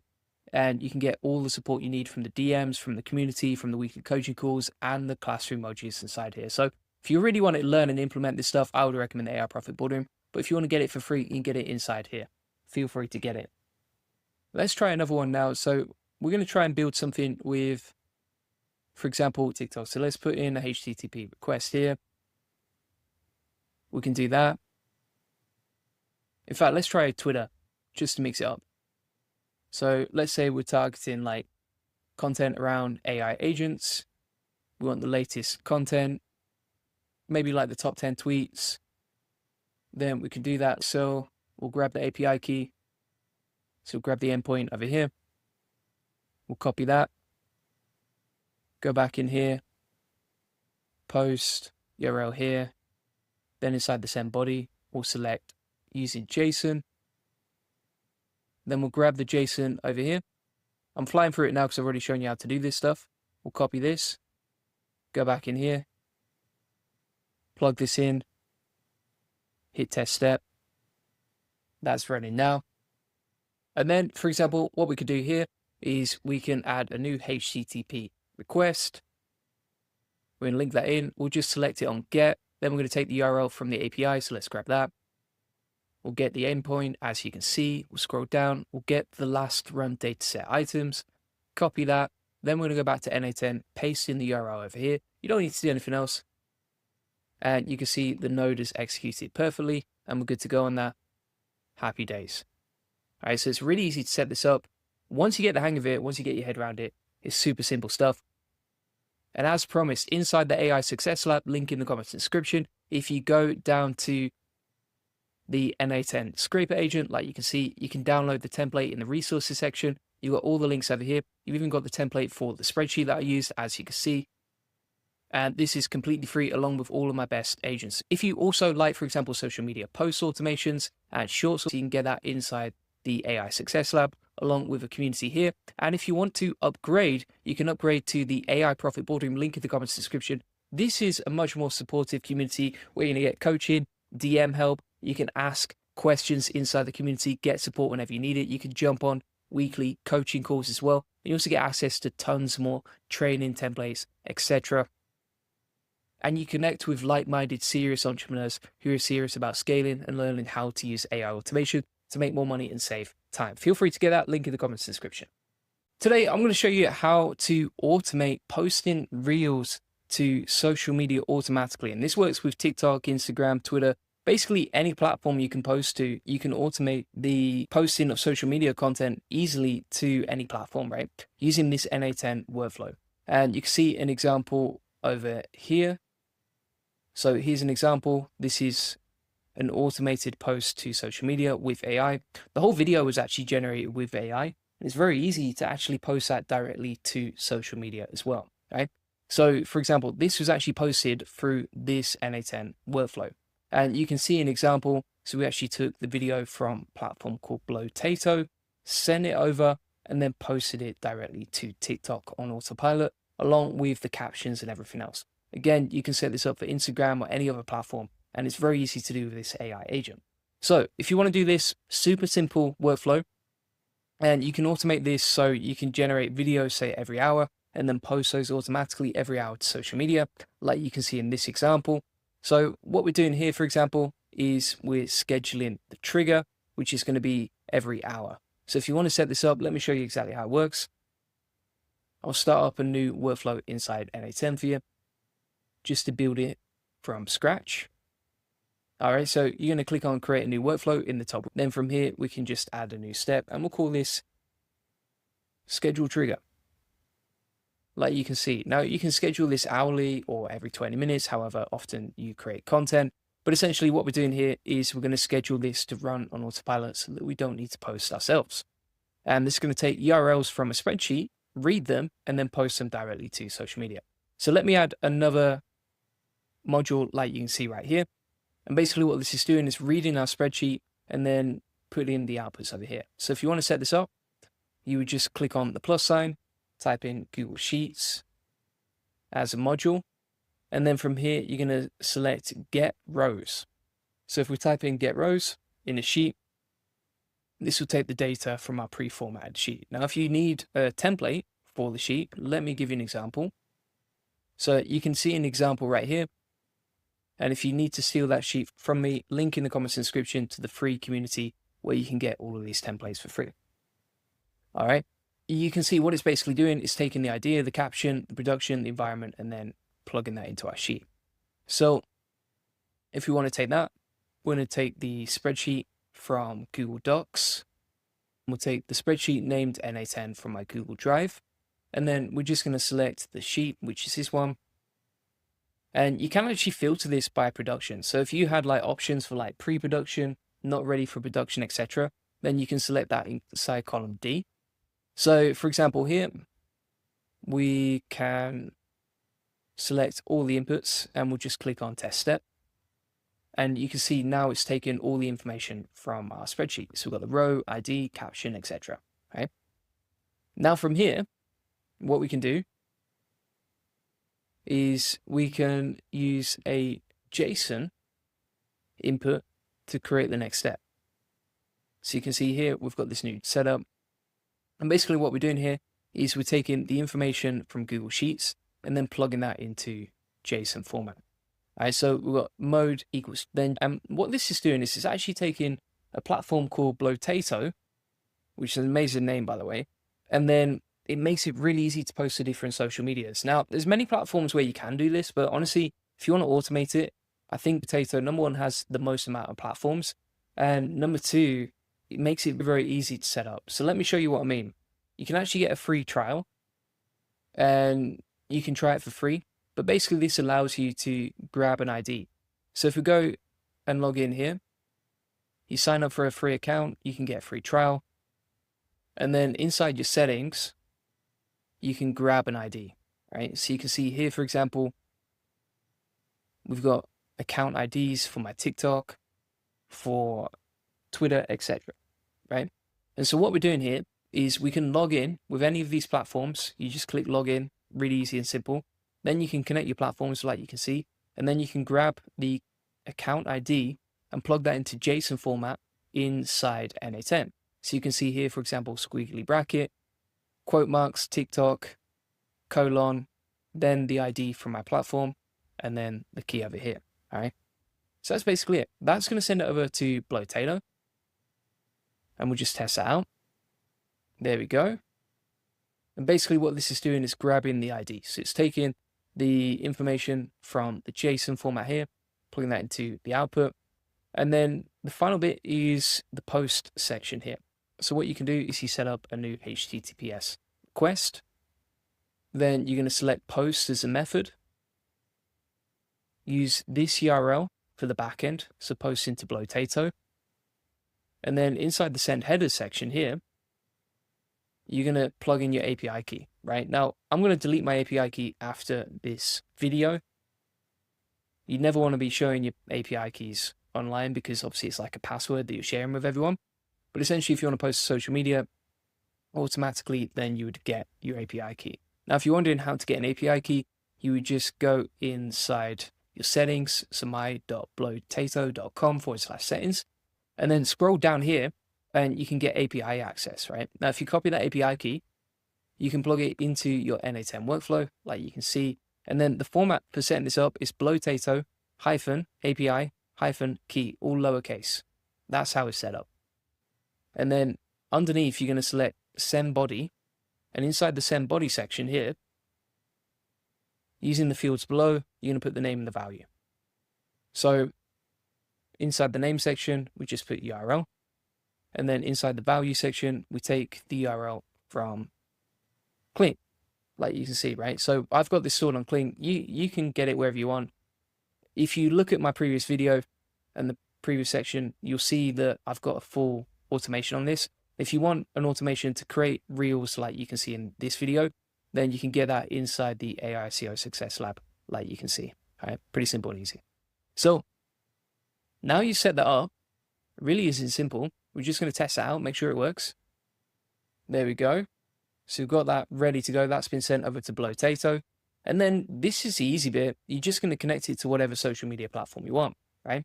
So for example, if you just want to do TikTok like I did, and again, you can do this to all platforms. Like it doesn't have to be limited to TikTok. It could be Instagram, Threads, Pinterest, Blue Sky, YouTube, Twitter, etc. Whichever platforms allow you to post videos, right? If you can't post videos to Pinterest, then you wouldn't use this automation unless you're posting images. But essentially, that's how it works, right? So inside here, we are going to set up the HTTP request. So it's going to be post. Let's select post over here. Then inside the URL, we're going to use the backend for Blotato, like you can see. And again, if you want to get like any of the URLs, you can actually get the automation from me inside the SEO Success Lab, like you can see inside the resources section.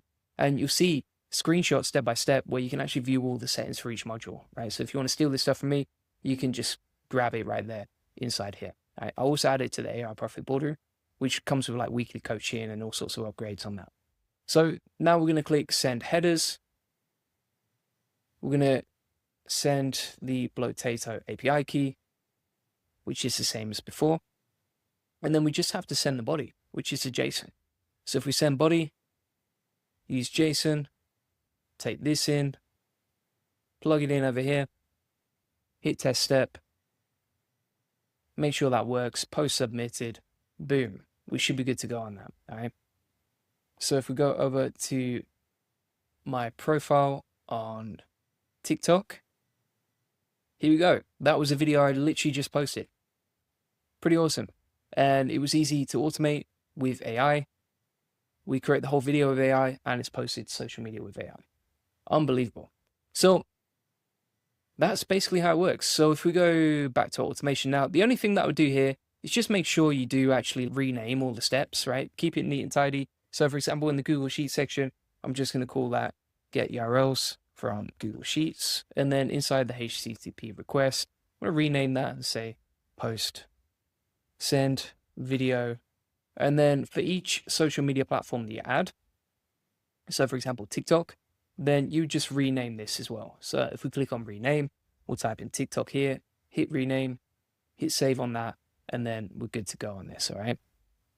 You can also activate this. So you can activate the workflow and then it will run on autopilot every hour based on your scheduled trigger. If you want to test the workflow, you can see we can test that like so. That's firing over, and we'll probably post it for the third time to social media, like you can see. All right, so that's works perfectly. Let's go back to TikTok now. Go on the profile, and you're good to go on that. All right, there's a video ready to go. Simple and easy. So if you want to automate shorts, like you can see, this is exactly how to do it. You can post to any platform. I've shown you how to do it for Instagram and everywhere else. And it is pretty awesome. Now, again, if you don't want to set all this stuff up yourself, then you can download the JSON file. So you can download that. And then if you go to N8N, click on import. I'm just going to save on that before I overwrite it. Import from file. Here we go. Insert the JSON. We've just literally just popped in that JSON file right there, right? So if you just want the template to easily import, you can do it like so. No problem at all. And that's probably the easiest and fastest way to do it, to be fair. So it's absolutely amazing what you can do. Again, if you haven't seen it already, let's go back to the AICO Success Lab. So inside here as well, you've got the N8N Shorts automation, right? And you can get the JSON file to import here. And basically inside here, you can actually automate the full video itself. And it was really easy to do with this N8N workflow, right? So if you want to learn how to actually automate the workflow, how to create videos, etc., you can see step by step, this is exactly how, from stage 1 down to stage 6, we automated the images, the video itself, the audio for the image, and even the idea and the prompts for the video as well. And then stitched it all together down here and then sent it over to Google Sheets. So it's a beautiful automation. And if you combine the power of posting to social media automatically, like you can see, and you combine that with the power of automating shorts, then you've basically got something that can automate shorts, post them 24/7, and it's incredibly easy to do. Plus, if you are too lazy to set this up, or you're like, I just can't be bothered, then you can grab the JSONs and import them directly inside N8N, right? So link in the comments and description to this. Just go to the Classroom AI course, and you can see all of these automations on the left-hand side that you can download and use, etc.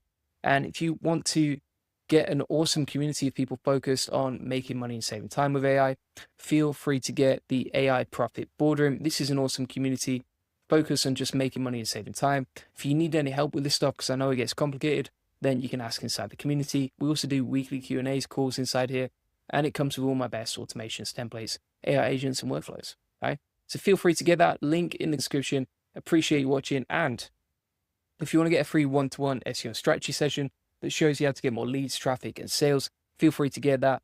On this free call, we're basically going to give you a custom tailored game plan that shows you how we take websites from 0 to 145,000 visitors this month and generate hundreds of thousands of dollars in sales on autopilot. You'll discover the secrets to SEO link building, answer any questions you have, and it's completely free, right? It's just designed to help you make more money and save time with SEO. So feel free to get that. Appreciate you watching, and I'll see you on the next one. Cheers. Bye-bye. Today, I'm going to show you how to automate shorts like you can see right here. So this is an example of a short actually automated with N8N, and it's actually not that hard to automate this. I'm going to give you the full free template today, as well as I'll show you how to post plus create the video, and you don't even need to come up with the idea yourself. Now, it's pretty simple. So here is the full automation that I used to create it. So you can see an example right here. This is the example of the short that was created and then the final output. And then additionally, these are the accounts that can go viral. So you can see a bunch of AI automated animal related videos absolutely popping up on TikTok. And you can now easily automate them using the process I'm about to show you. So let's get straight into it, and I'll show you exactly how this works. So essentially what we've got here is stage 1, stage 2, stage 3, stage 4, stage 5, and stage 6 of the process. This is actually an automation I learned from Robert Nuggets on YouTube. You can see his original video right here. Would definitely recommend checking it out. But essentially, this is how you can build the full automation. And if you want to get the full template from me, you can get it for free inside the AI Success Lab. Just click the link in the description to get access to that. You can download the JSON and then import it directly into N8N as a free template. So if we have a look at this automation, basically what we're doing step by step is, first of all, we are generating the idea. So you can see here, we've generated the idea, and this is the idea generator. We're using ChatGPT basically to just come up with related and relevant video ideas that we can create and automate a short about, right? So you don't even need to come up with your own ideas. If you do have something in mind, then you can easily put that into the prompt. And let me show you exactly how this looks step by step if you want to build it yourself. So we're going to open up a new tab inside NA10. If you want to have a look at this, I've actually got a 3-hour course on NA10 on YouTube if you need to check out anything more on this. And essentially, if you go over here, open up the workspace, you can start creating your own workflow just like this. If we go to create workflow in the top right, and then from here, we're going to start building stuff out. Now, the cool thing about this is it's automated. So it's scheduled to trigger every hour if we want to, or we can trigger midnight or whatever we want, right? So we can have days between triggers. We could set this up to trigger every hour. So we could say every 60 minutes, generate a new short, and it's incredibly easy to do. So first thing you're going to do is just set up a trigger. So let's say, for example, schedule trigger. And if we switch this now to hours, and let's say you want a short to come out every 60 minutes, so you can set up hours, then 1 hour, and then you're good to go on that, right? From here, and this is stage 1 of the process, we're then going to come up with the idea generator like you can see. So the way that we're going to do this is click on the plus sign, and then from here we shall click on ChatGPT and OpenAI. And then the method for doing this is message model, resource equals text, operation equals message model, and model is, I honestly, for speed, I would recommend using ChatGPT 4.0, but if you want like the best quality prompts, then I would recommend using GPT 4.1. So that's up to you how you want to set this up. But if you want to get similar outputs to what I created, then you can easily use ChatGPT 4.0, and obviously that's going to be a lot cheaper for you as well, right? Inside here, we can simplify the output, and then we're going to put the output content as JSON. And then inside this section, we're good to go, all right? Now, we just need to select this prompt. If you want the full prompt, or if you just want to steal this stuff from me, then just get it inside the AI Success Lab. You can grab the blueprint down here, and you can see all the resource links. But essentially, if we paste that prompt in directly here, this is going to come up with the ideas for our prompt for our videos.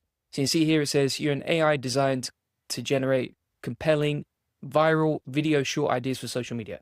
And I've put, just for fun, I've put make it jungle themed, about animals in the jungle. You could easily change this and say, okay, make it SEO themed, for example, whatever your niche is, whatever you want to post about. It doesn't have to be about anything in particular, right?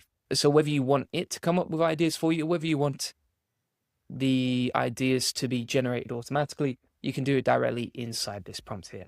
And if you look at the outputs, it's pretty amazing what it came up with. So for this example, it came up with the caption. So it's like monkey steals tourist GoPro and films jungle life. It came up with the hashtags, posted it automatically to social media. And then you can see this is 1 minute long, this short, which is pretty cool as well. You could also monetize the account, and the images are super nice. In fact, these are not images, these are videos, but you see the point. And essentially, then the monkey just goes off and films the jungle and that sort of thing, right? Films all his jungle maze. And so this is basically how it goes step by step. And then from here, what you're going to do is you're just going to change this. So let's say, for example, I'm going to say make it SEO themed and educational, right? Then we're just going to test this step. At each stage, you want to test the step, make sure it actually works. Because if you don't test the steps, then you don't know if it's going to work or not, right? So for example, here, for our business related content, it said the day Google got a cold, comes up with the ideas, and then it's like a quirky animated story follows the Google robot who catches a cold and accidentally buries a small business site until an SEO detective, MetaMax, saves the day with metadata and backlinks, right? So it's very creative in the way that it comes up with ideas, and it's all automated using NA10. So once you've set this up, you've now got the idea generator, right? And that is stage 1. Stage 1 is complete, my friends, and that was really easy, right? Now, stage 2 is actually taking the video prompts. So taking the ideas and then generating video prompts. Now, if you want an example of this, and you want to know how to set it up and just set it up nice and clean, like you can see, so you've got stage 1, stage 2, etc., then that's pretty simple as well. So all you do is you can press Shift and S, and that will generate a sticky note for you, and then you can annotate that. All right, so for example, here we'll put stage 1, idea generation, we're good to go. All right. So stage 1, idea generating. Here's a schedule trigger. Here it is step by step. Boom. Now we're going to do stage 2, and I'm just going to resize that so it looks nice and neat. And here we're going to duplicate and take this down. And this will be stage 2. We shall call this idea to prompts. So now if you want to change the color of the sticky note, just keep it nice and organized. So you can do it like so. So you can select different colors right here. And then we can keep going along. So the next stage is to take the idea and plug it into a Google Sheet. And this just keeps everything organized, plus you can see what's ready for production, etc. So if we type in Google Sheets over here, then from this section, we shall select, if we click on this, just double check, sheet within document. All right, so the operation is going to be append row. We're going to select append row, and then I'm just going to choose a spreadsheet from my Google Drive. Let's take that one. Then we're going to take the sheet here. Second. Here we go. And we'll take the sheet. And then we're going to map each column manually inside the spreadsheet. And essentially, just so you understand what's going on here. So at this point, we are creating a nice Google Sheet template. Like you can see, we've got the idea, the caption, the production environment, and the final output, which is actually the video file, right? So if we click on, that'll actually take us to the video file to download. We've got the video file downloaded and ready to post to social media. And you can actually automate the posting of social media as well, which I'll come on to. So you can see the idea, the caption, production, environment, final output, and the ID as well. What you would do is you would just map out the document. By the way, this is inside the school group. You can just grab the N8N workflow and then make a copy of it. So you just go to File, Make Copy of the spreadsheet. And from here, the ID, we're going to put row -1. All right, that's basically going to label the IDs. So video 1, video 2, etc. -1 because obviously we're not starting from row 1, we're starting from row 2. Row 1 has the headers inside it.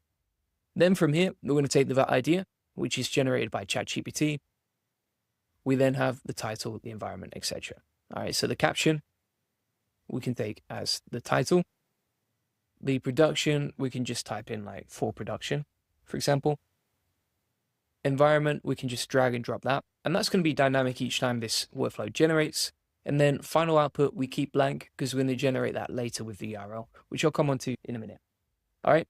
So this is basically how you can map out the content of your videos into an N8N workflow. Pretty simple and easy. So we've got stage 1, idea generation, stage 2, idea prompts. And then what we're going to do from here is we're going to set up the prompt generator. All right. So this is a message model. We'll click on plus, we'll type in message, type in ChatGPT, then message a model. And if you want to save time here, you can just duplicate this, right? So we can right click this, click on duplicate. And then from here, we've got the AI model duplicate, right? Just saves you time when you're setting this up. Now you can also rename each module just to keep it clean and organized. So for example, here we can put video idea generator, and then inside this section we'll call that prompt generator. And if you have any questions as we go along, feel free to comment, happy to help, or post inside the AI community link in the comments and we can help you out. All right, so with the idea generator, then we're going to do the prompt generator, which we've got here, and we're going to start setting this up. Now the way that we're going to set this up is we're going to just copy the original prompt. So we're going to open this up and take that and plug this in, right? So basically what we're doing here is we're saying you're a hyper-realistic prompt engine built for generating ultra-specific documentary-style image prompts. Make the prompt simple and easy, okay? And then your objective is to create a 13-scene static photo sequence. Here's what to do, here's how to do it, etc. And the first thing we need to do just before we do that is just test each step.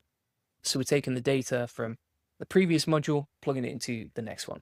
And also, if you want to save the outputs, so let's say, for example, you don't want to generate this every single time, you want to pick up where you left off, you don't want to have to test each part of the workflow each time, then what you can do here is you can actually pin these, right? So if you right-click the module, click pin, this will save the output, so you don't need to test the workflow every single time you're setting this up.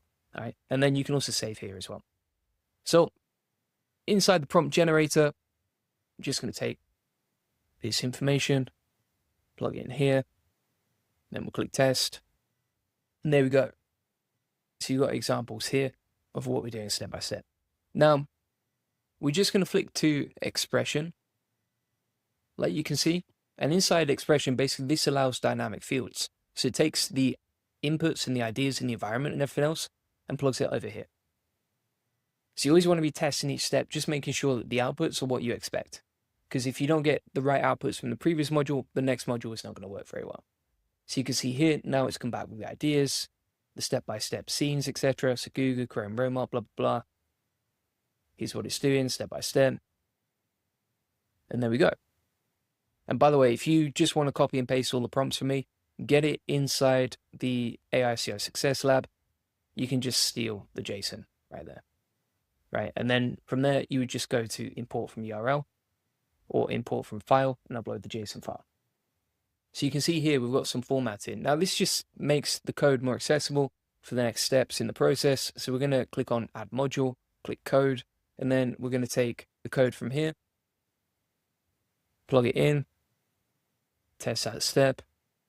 And now you see how this has turned all the step-by-step scenes from here. So we've got scene 1, scene 2, scene 3, etc. It's plugged it into a full description here, which is going to make it better and easier for the next stage in the process, right? So when we're asking the AI to generate the outputs, this is going to be much easier to digest for the AI. And that is stage 2 completed. All right, so stage 1, idea generation, stage 2, video prompts, and then we're going to move on to stage 3, which is generating the images. So I'm just going to duplicate this sticky note again. We'll plug that down here. We'll rename this. So this is where it starts getting interesting, because now we're going to generate the images, right? So even if you didn't want to make videos, you can now generate images on autopilot too, like you can see.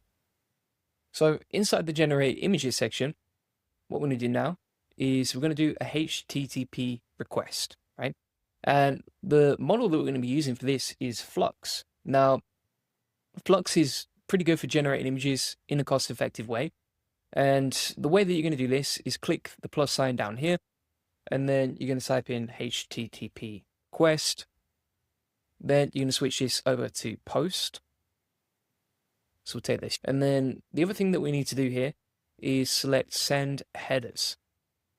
So if we select send headers, then we're going to take authorization and we're going to get an API key, which I'll show you how to do in a second, all right? So if you want to get an API key, you're going to go to Foul AI. Now, Foul AI is really good for generating videos, sound, images, etc. And it's all inside one single platform, which makes it much easier. It's kind of like OpenRouter, but for multimedia, not just for generating text. So with Foul, you can grab an API key. You can see I've got my API key plugged in, which I'll delete after the video. And the way that you can get an API key here is if you go to API keys at the top, then you're going to click add key, and then you're going to copy the API key that you get back, like you can see. Make sure you do copy it, because the problem is once you've set this up, you can't go back and view the key, right? So if I click on that, I can't view it. I can only delete it. So just something to bear in mind there. But once you've set that up, we can then start using Flux to generate the images. So you can see here, we're using q.foul.run and then the URL basically for creating images with Flux on autopilot. So we've got the URL for Flux, we've added the headers, authorization, plugged in the key there. And then for this next section, we're just going to click on send body. We're going to select the type as raw. Application/JSON is the content type. So you select JSON there.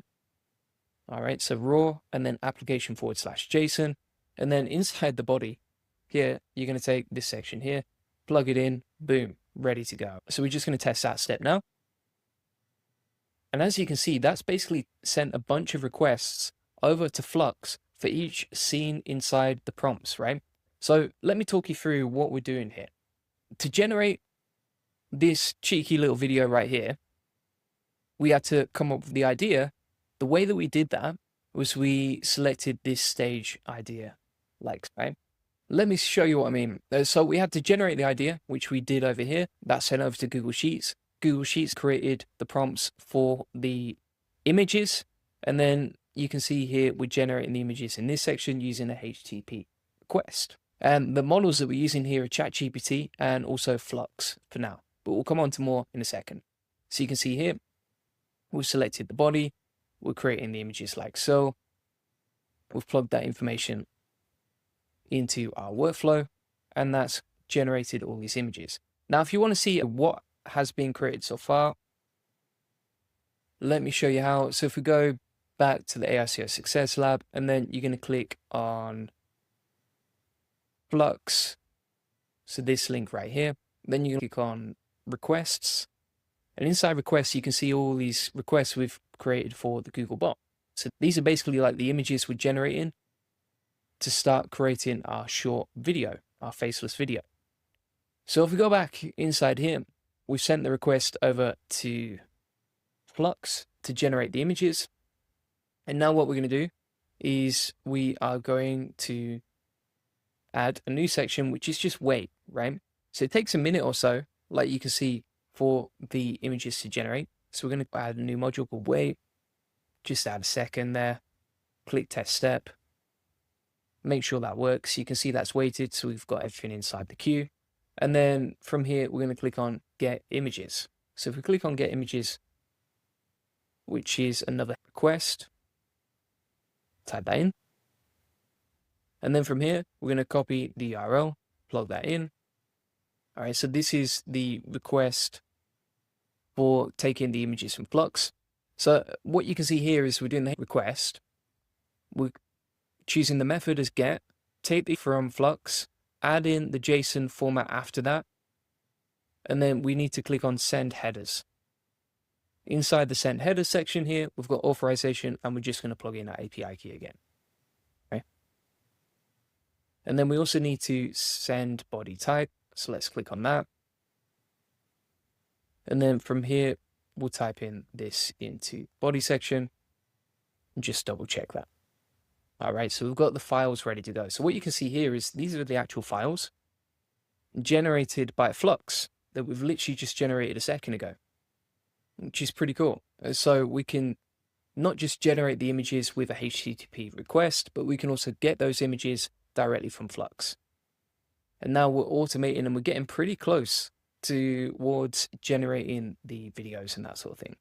Now, another thing you can do here at the bottom is you can select options and then batching, and this will just help you avoid some errors. So if you select options here, and then from this section, you can just select 2000 milliseconds, click test step, and that will just stop it from having any errors, right? So if there's any errors or if you overload the server, etc., then you can batch the URLs and it will just help you avoid any errors along the way.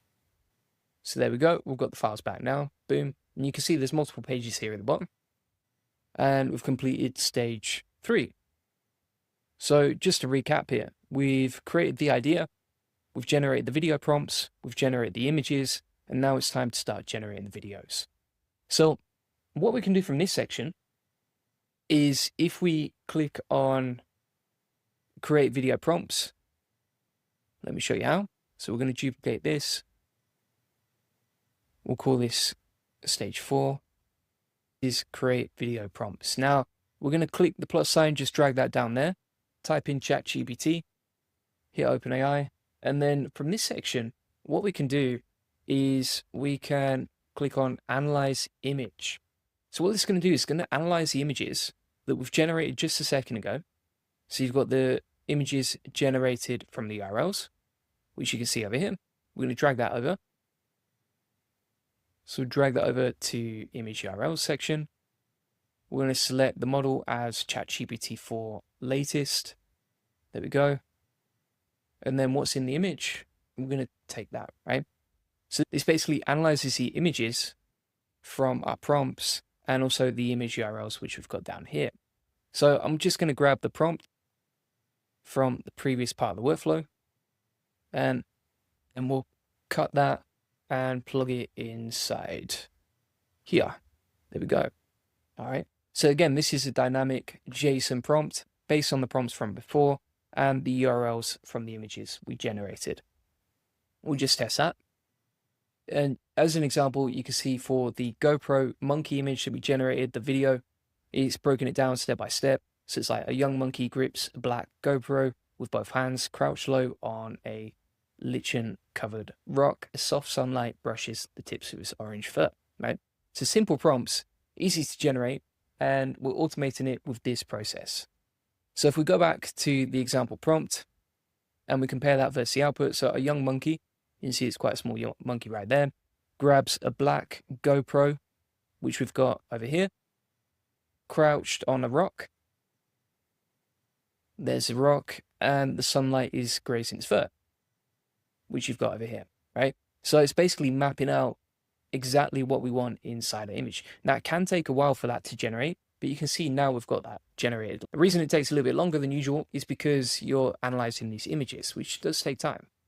So from here, we've created the video prompts, and we're now going to do an HTTP request for video generation. And the model that we're going to use inside here is Cling. So if we click on HTTP request, then we're going to select post as the method, like so. Then we're going to use this URL as the URL for generating the outputs. By the way, any part of this video, if you need the prompts, if you just want to steal them from me, I'm showing them on the screen. You can pause the video, take a screenshot, and just ask ChatGPT to type them out if you need to, right? Or you can just download the template from school and then plug that in, and this school is free, right? So inside the authentication section, we're good to go. And then inside the send header section here, we are now going to select authorization. And again, we'll take that value for the API key, like you can see. Inside the send body section, we're going to select raw, application JSON, and then we'll copy the body. Like so. If we test that step now, and one thing you should do as you go along here is just make sure that you label everything, right? So for example, you see how we've got get images on stage 3 rows over here. Just going to do that now. Change this to get images. We'll hit rename, like escape off that. And then if we go inside the get images section, we're now going to plug in the prompt that we found before. We'll keep going through. Xiao says hi, shout out to you. And let's just wait for this to load. There we go. All right. Then we're just going to test this again. Just waiting for this to load. So bear with me. There we go. So now this should work. Let's just hit test step, make sure this works okay. Yeah, there we go. Good to go on that. And I'm just going to rename this video creator, so I know exactly what it does, etc. And then we're going to wait again. So I'm just going to add a wait section here.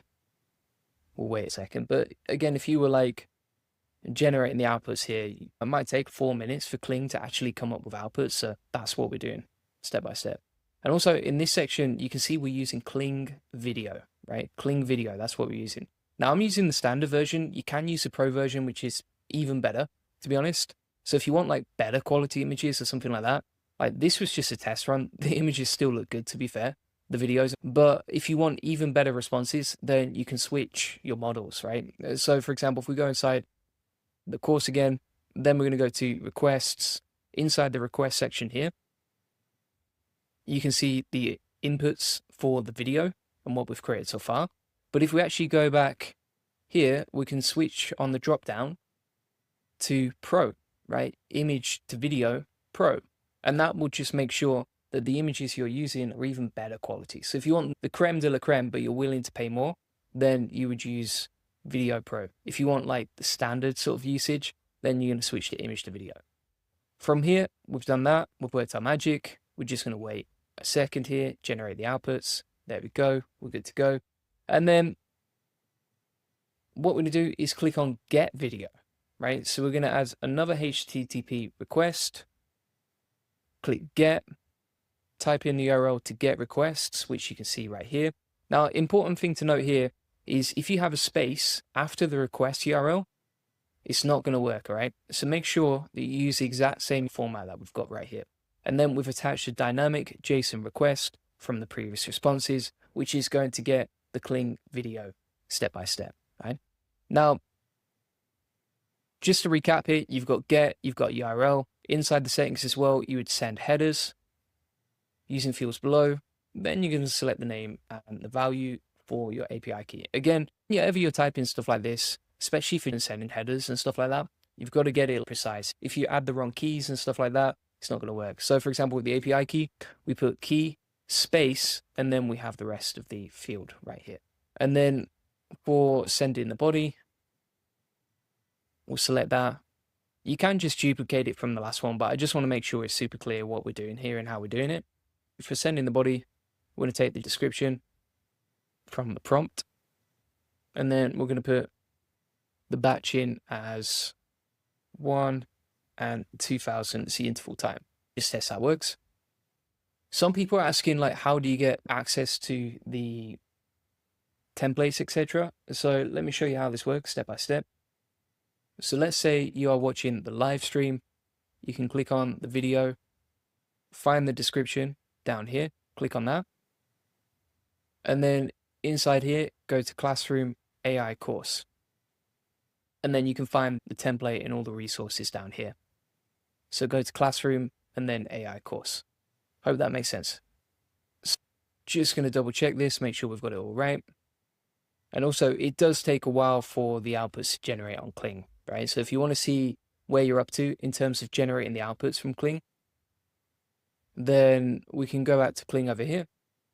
We're going to go into requests, and you can see, for example, the videos ready to go over here. Pretty cool. Charles says, good to see your show.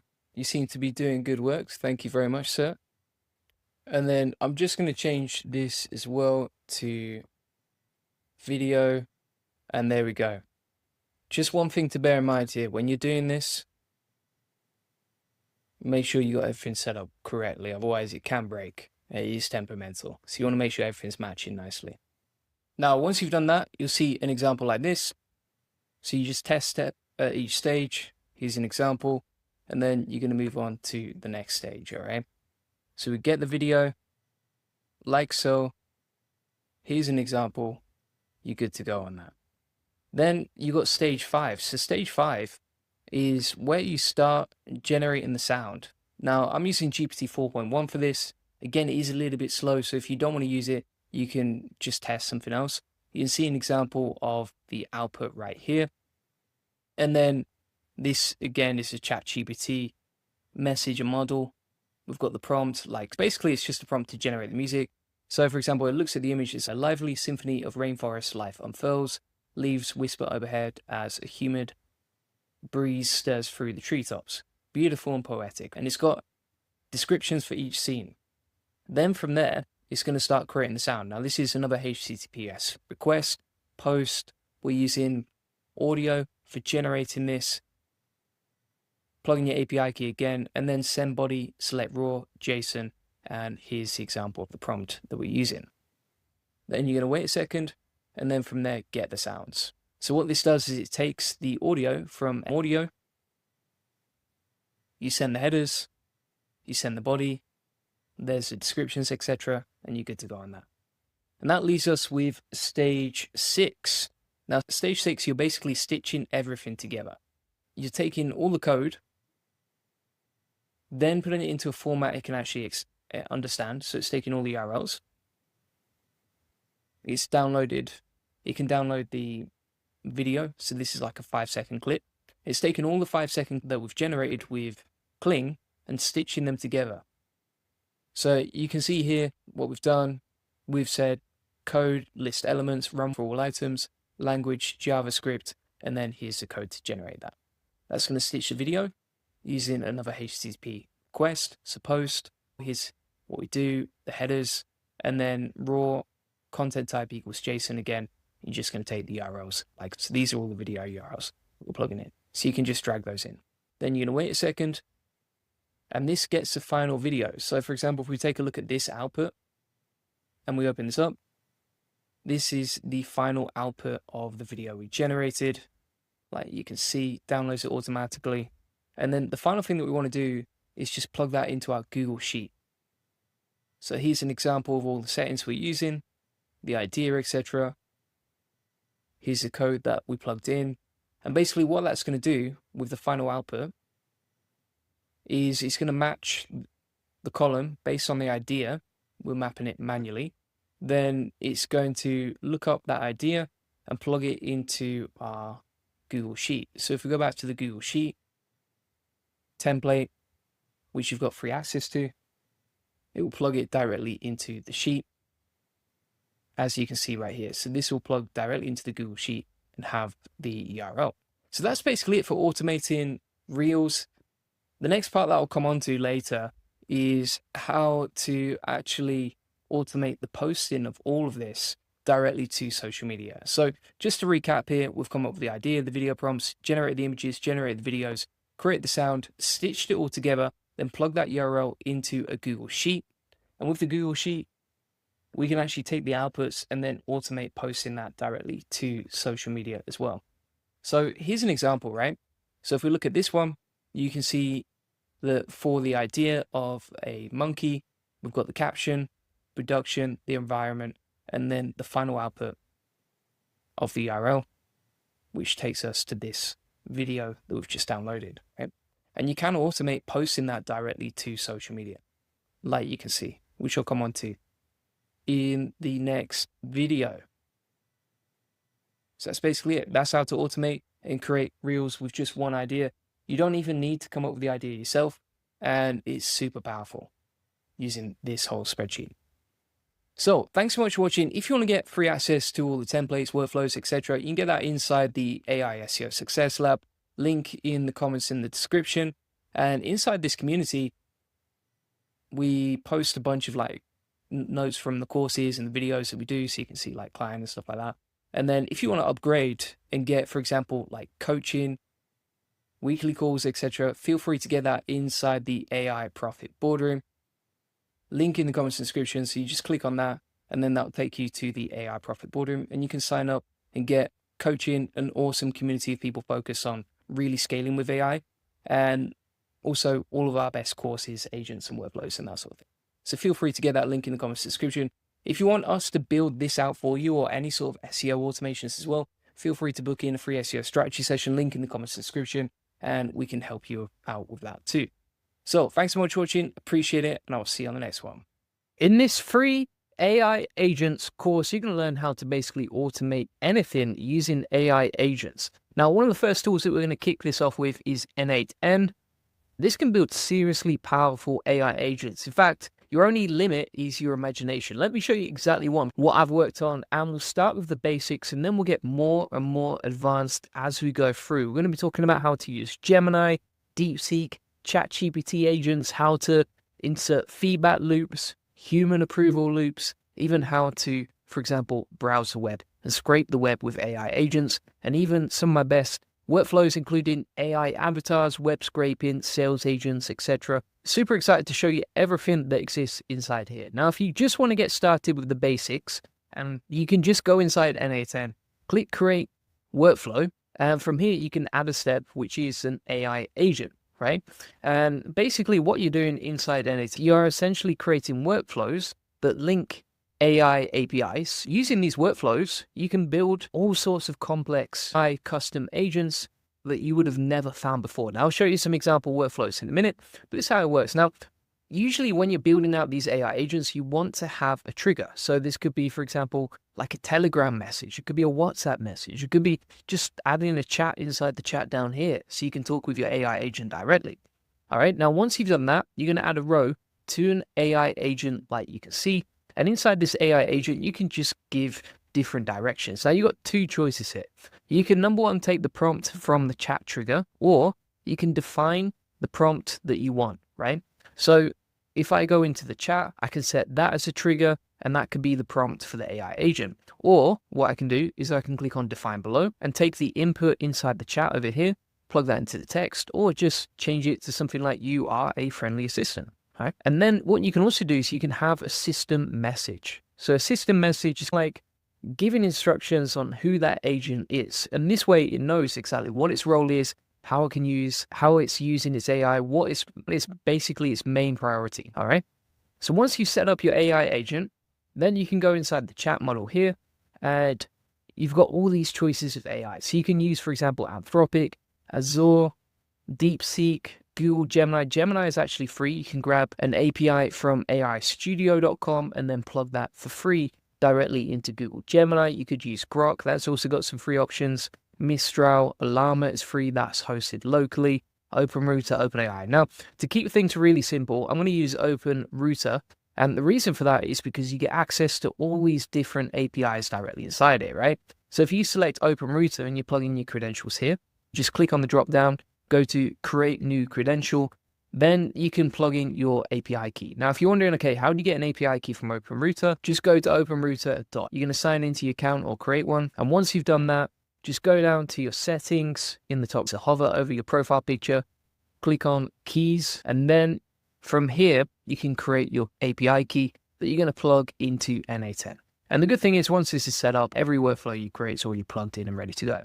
So you've got access to all these different APIs directly in here. If you want to go free, if you want to go on a budget, for example, you can actually just type in free on the model section and choose between all these different options. So you've got DeepSeek there, Google Gemini, Flash Experimental, to Llama. Llama is very fast. Not many people know or use it. And you've got Quen as well, which is another Chinese AI from Alibaba. So, for example, we can just go with DeepSeek Chat, for example, or Flashlight Preview, and then we're good to go on that. All right, so that's our AI plugged into the agent. Now, this agent won't work without adding a chat model. Of course, you've always got to add that. And inside the tool section over here, you can select between all the different apps and tools that you want to select, right? So, for example, you could insert a tool like HTTPS. This will basically scrape the internet, right? So it can scrape the internet based on the URLs you give it, and it can just read live web pages. You can also, for example, connect this to Gmail. So if we type in Gmail on the tools over here, we've got the Gmail tool. We could plug in an extra tool. You don't have to have one tool as well. You can plug this into multiple places. So you could, for example, link a Superbase database. We could add inside here LinkedIn, right? And look at our LinkedIn profile. And you can see all these different branches of tools that we can build in here. We could also add Twitter. And then we can link our AI agent to multiple different apps. I'll show you how to connect these later in the video. But essentially, that's what you can do with the power of this. Now, inside the memory section here, this basically gives the AI agent recognition of all the other stuff that you've created. So if we click on Window, Buffer, Memory, this is by far the easiest to set up. And once you've set that up, you can basically read previous interactions that you've had with the AI agents. The agent has a memory of your interactions with the chatbot. Now, that's useful because the more context your AI agent has of how you like to interact with it, the better the outputs of what you get from that AI agent. So we could add, for example, like 10 different messages, and this would read up 10 past interactions with the model, and it would look at those as context of what we've done so far. And if you want to delete any of this, just right click the module or just click on the bin at the top there, and there you go. All right. Now, if you wanted to test this workflow out, this is basically how to build your own AI agent custom built to what you want in literally a couple of seconds, in literally a few clicks, like you can see today. Then we can say, okay, are you working? And that's going to trigger the AI agent to work. And it's okay, I will be a friendly assistant. How can I help you today? All right. And so you've built your first AI agent in the space of a few clicks. Very simple. And also, the API didn't cost you anything because we're using Google 2.0 Flashlight Preview. Bear in mind, like when you're using some of these APIs, if you're using a reasoning model, you're going to get slower responses. And I wouldn't recommend, if you need quick responses or you want a quick workflow, I would recommend just using an API, for example, Flashlight Preview, that seems to get much faster responses without the deep thinking mode, all right? So that's something to bear in mind as well. Otherwise, what you're going to have is like a chain of thought in the reply, which is quite time consuming, quite annoying, etc. Now, if you want to, for example, turn this AI agent into a chatbot, right? So you don't want to use it inside n8n directly, but you do want to use it as a chatbot you can just visit anytime, then you can click on active over here. So you can make your workflow active. And then inside the chat message, you can click on make chat publicly available. That will give you a URL that you can navigate to. Then we're going to go back over here. We'll hit save on this. And now we can navigate to our chat, right? So this is a URL we got from n8n. We've got our chatbot ready to go. We can say, are you working? And it's great. I'm ready to help in a friendly way. What can I do for you today? All right. That was so easy to set up an AI agent, custom built to whatever we want. Now, if we hide the chat, and then if you want to know how to like scroll, you can just press Command and that'll help you scroll to the left or to the right. Inside the chat here, you can also add a more complex system message. You can actually take the inputs from the previous workflow. For example, we can take the chat input and then put that as a prompt that it works with over here. So we've dragged that in. You see how it says JSON.chat input? That is the input from the previous workflow. And that previous step is the chat, like we can see. And then you can also choose whether you want like a conversational agent, a tools agent, all sorts of different agents there. And inside the settings as well, you can see all these different options you get as well, right? So you can say stop workflow on the error or continue and just pass a message on and carry on. And then for the next output, you can actually link the output to another AI. So you can have different AI agents with different roles. Or what you can do in here is you could say, okay, send this message that we got from the AI agent over to Twitter, right? Whatever you want. So that is the basics of setting up an AI agent inside n8n. It's going to get a lot more complex all the way to the point where you're building stuff like this, where you've got positive feedback loops. You've got like 4 different agents in one single workflow. It's working with Gmail and it's got filters for the messages that you send. So whether stuff is approved or declined, and you've got multiple different AIs and APIs working together like you can see. We're going to cover that later in this course. But for now, if you want to know how to do web scraping inside, what you can do is you can connect a P request, and this will look at your live website. So for example, we've plugged in juliangoldie.com as the URL to get, and then that's going to send over to our AI agent. And you can see as the prompt inside this AI agent, we've said, rewrite the copy on this page, plus make it more interesting and fun, add some emojis and write it in HTML as a beautifully designed landing page. All right. Now, if you wanted to test it out, we can go over to the chat here. We can say get started. And basically what this is going to do is it's going to scrape the web. So it's scraped my homepage and it's taking that live data. And now it's using that to create the HTML. And the output that we get back from the AI agent is going to be available once the workflow is done. Right? And you can move the chat up or down like that. Just click on the arrows pointing up and down. So we'll wait for that to load and I'll show you what you can do with this. So for example, you could take live data from the web, you could take headlines, you could use that as research. You could also, for example, use it to create your own website. Anything that you can do with a web scraper, you can now plug that straight into an AI agent and you are ready to go on that. And I think this is super powerful to know because a lot of people love these AI tools, but most of them are based on outdated data, right? You got stuff like, for example, Claude that's outdated. You got these other AI tools that are outdated, whereas this can plug live into the internet. So we've got the HTML here to preview. If you go onto liveweave.com, we can preview the HTML that's rewritten from our main homepage. So I'm just going to delete the previous stuff that was here, plug that in, and we've got our landing page recreated like, right? And that was based on the live page that we have over here, right? There's no CSS in this, but there is the HTML content, which is what we've rewritten with the AI on autopilot. When you're doing all this stuff, your only limit is your imagination. I've seen some absolutely mind-blowing workflows that I never actually thought was possible. And honestly, you can create something that's better than a SaaS tool. Like you can create your own startup SaaS in the space of minutes. You get faster and faster as you use this more. And additionally, it's all personalized to you and your situations. I don't code, I don't understand code, but I can easily build an AI agent that does. And I can create a team that's almost like a team of employees working together. But instead of waiting days or weeks for the work to get done, it gets done in one click, like you can see today. So with that, let's get straight into the rest of the course. I'm going to show you how to build AI agents using Gemini 2.0 completely for free. So first thing you want to do is go over to n8n, get your free trial for 2 weeks. And then also from there, you're going to grab a free API key. Now, the way to do that is you are going to go to ai.google.com, then you're going to go to get API key. From here, you're going to click on create API key, and this is completely free. And you can just click create an API key, right? Once you've done that, you can actually plug that into an AI agent workflow like you can see inside n8n. Now, I'll give you access to all of the tutorials and templates from today inside the AI Profit Boardroom. But essentially what you can see here is we've got an AI agent ready to go, plugged in. We've tested, are you working? It is working. It's beautiful. It's easy. And it's very simple to create these one-click AI agents for free. Let me show you exactly how we set it up step by step. Delete that. We'll start from scratch just for you people at home watching. We're going to click on add a new step now. And inside the AI workflow, you want to make sure that you have AI agents set up, right?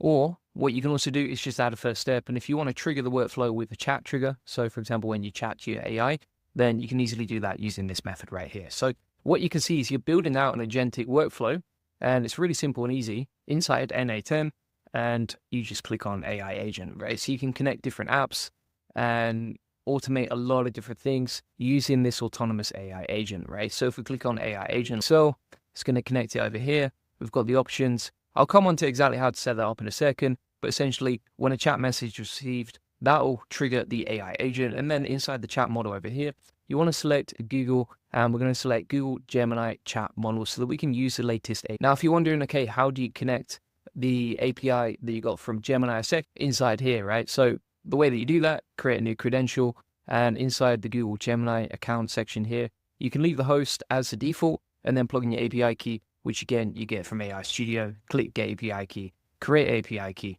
and then you can plug that in. Pretty simple as stuff. Now, the good thing is once it's set up inside N8N, you got your credentials saved, they're ready to go. You can select them anytime. Now, the important thing here is that you're not going to use the default model selected. So it's going to start off with Gemini 1.0 Pro. Obviously, you don't want that. You want to go for 2.0 and the latest model. So you can see here, we've got different dates on the releases. So if we look at the drop down, for example, we've got like 2.0 Flash Experimental, 2.0 Flash, which is great. But we want the ones that have just been updated on February the 5th. So for example, we've got Gemini 2.0 Flashlight Preview and Gemini 2.0 Flashlight Preview 5th of February. All right, so those are the two that you want to focus on.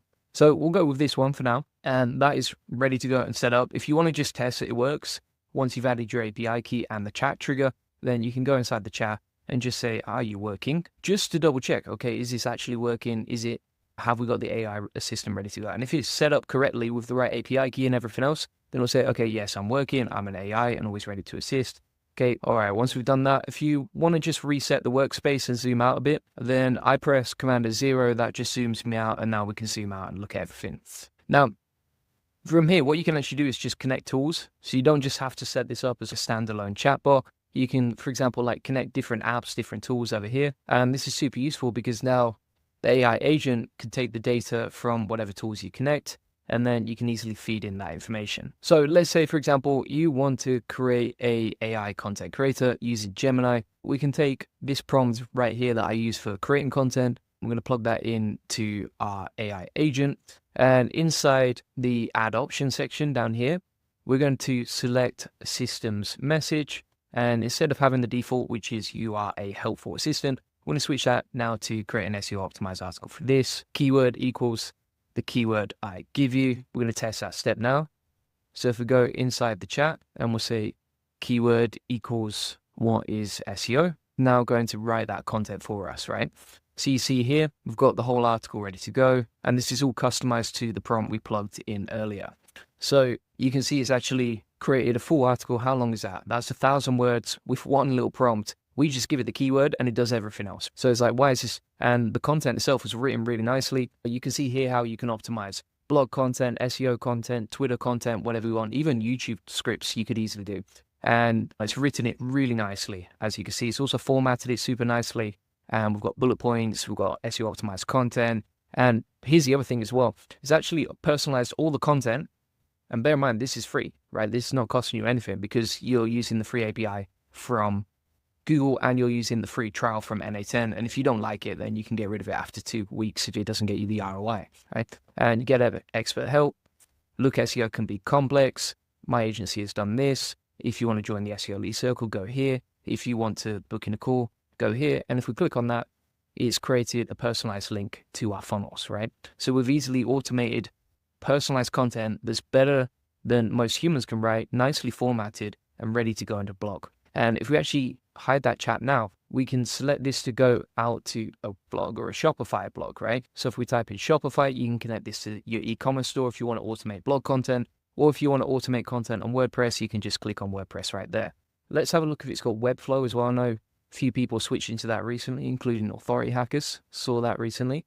So yeah, you can connect this to Webflow as well, and then you can just automate really high quality content, personalized to you with all your internal links in, and boom shakalaka, you've done it for free using the free API from Google AI Studio. Crazy stuff. Now, if we type in WordPress over here, we're going to click WordPress, then we're going to click on create a post. And from here, we can select what we want to do. So we can say resource, post, operation, create, title we can put as what is SEO or whatever your keyword is. And then inside the add field section here, you're going to add your content and you can add a slug as well. So I'm just going to delete slug for now because I don't want to manually fill it in. And then for the content itself, you can just grab the output like so. And what I'm actually going to do inside the AI agent as well is I'm going to say, write this as boom, right? And what that's going to do using the chat feature is just create super personalized content with internal links, nicely written for free in literally a minute, and then send it over to WordPress. Super easy. Crazy how powerful this is, right? So let's just test this works. All right, I'm just going to log into WordPress, happy days. And then we need to link the chat message to the AI agent that was unlinked a second ago. I'm going to go over to the chat. I'm going to refresh the chat, just delete all that. And we'll say, okay, keyword equals SEO training Japan. That's going to write the content. If we just lower that slightly so we can see what's happening. So basically, just to explain the workflow in case you're unsure what's going on here, basically, we've taken the chat message, which is just plugging in our keyword. The AI agent, the SEO AI agent, is taking Google Gemini, taking our prompt, which is keyword equals, writing the content, and then creating a post over at WordPress. Now, if we go to WordPress, so we'll go into posts. We've got the title of the article we just created just here. And if we click on preview, boom, look at that. So easy, simple to do. How long did that take?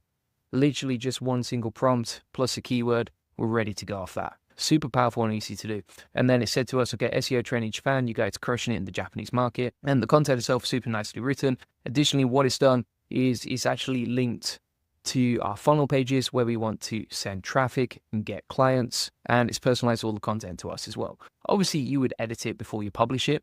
This is just a draft, which is the beauty of this. So you quality control it before you publish it. But you can create free AI SEO agents that can create blog content or create social media content, and you can do it using Gemini Pro, which is the latest model from Google. Absolutely amazing. So what we can also do here is if we move this over here, we'll move that over there, we'll move this over here. And what we're going to do from here is we're actually going to duplicate that AI agent, and I'm going to unlink this. So let's delete the link between the AI agent and that. And we're going to connect that to another AI agent, right? And so what this is doing now is we're going to have Google Gemini over here as well. Inside the Google Gemini chat model, we're going to select 2.0 and the February the 5th model, so the latest version of Gemini. And then we're going to say inside this AI agent, right, which is totally different from this one. This one's going to be for writing content, and this one's going to be for actually coming up with keywords. And so I'm going to say inside this AI agent, when I ask you for a keyword, give me a keyword that's related to my niche. One single keyword, no other responses. All right. And what I'm looking for here is like long tail, localized, simple, e.g. SEO training Japan, SEO training in London. All right. And you can plug this prompt in however you want. I'm just doing this for speed. Obviously, it's a YouTube video. We're not going to go too in-depth on that. But basically, what we're trying to do here is we're going to ask for a keyword that's going to run through the keyword agent. And I'm just going to rename this agent SEO keyword agent. We'll rename that. And then inside this agent, this is actually going to be our SEO content writer agent, right?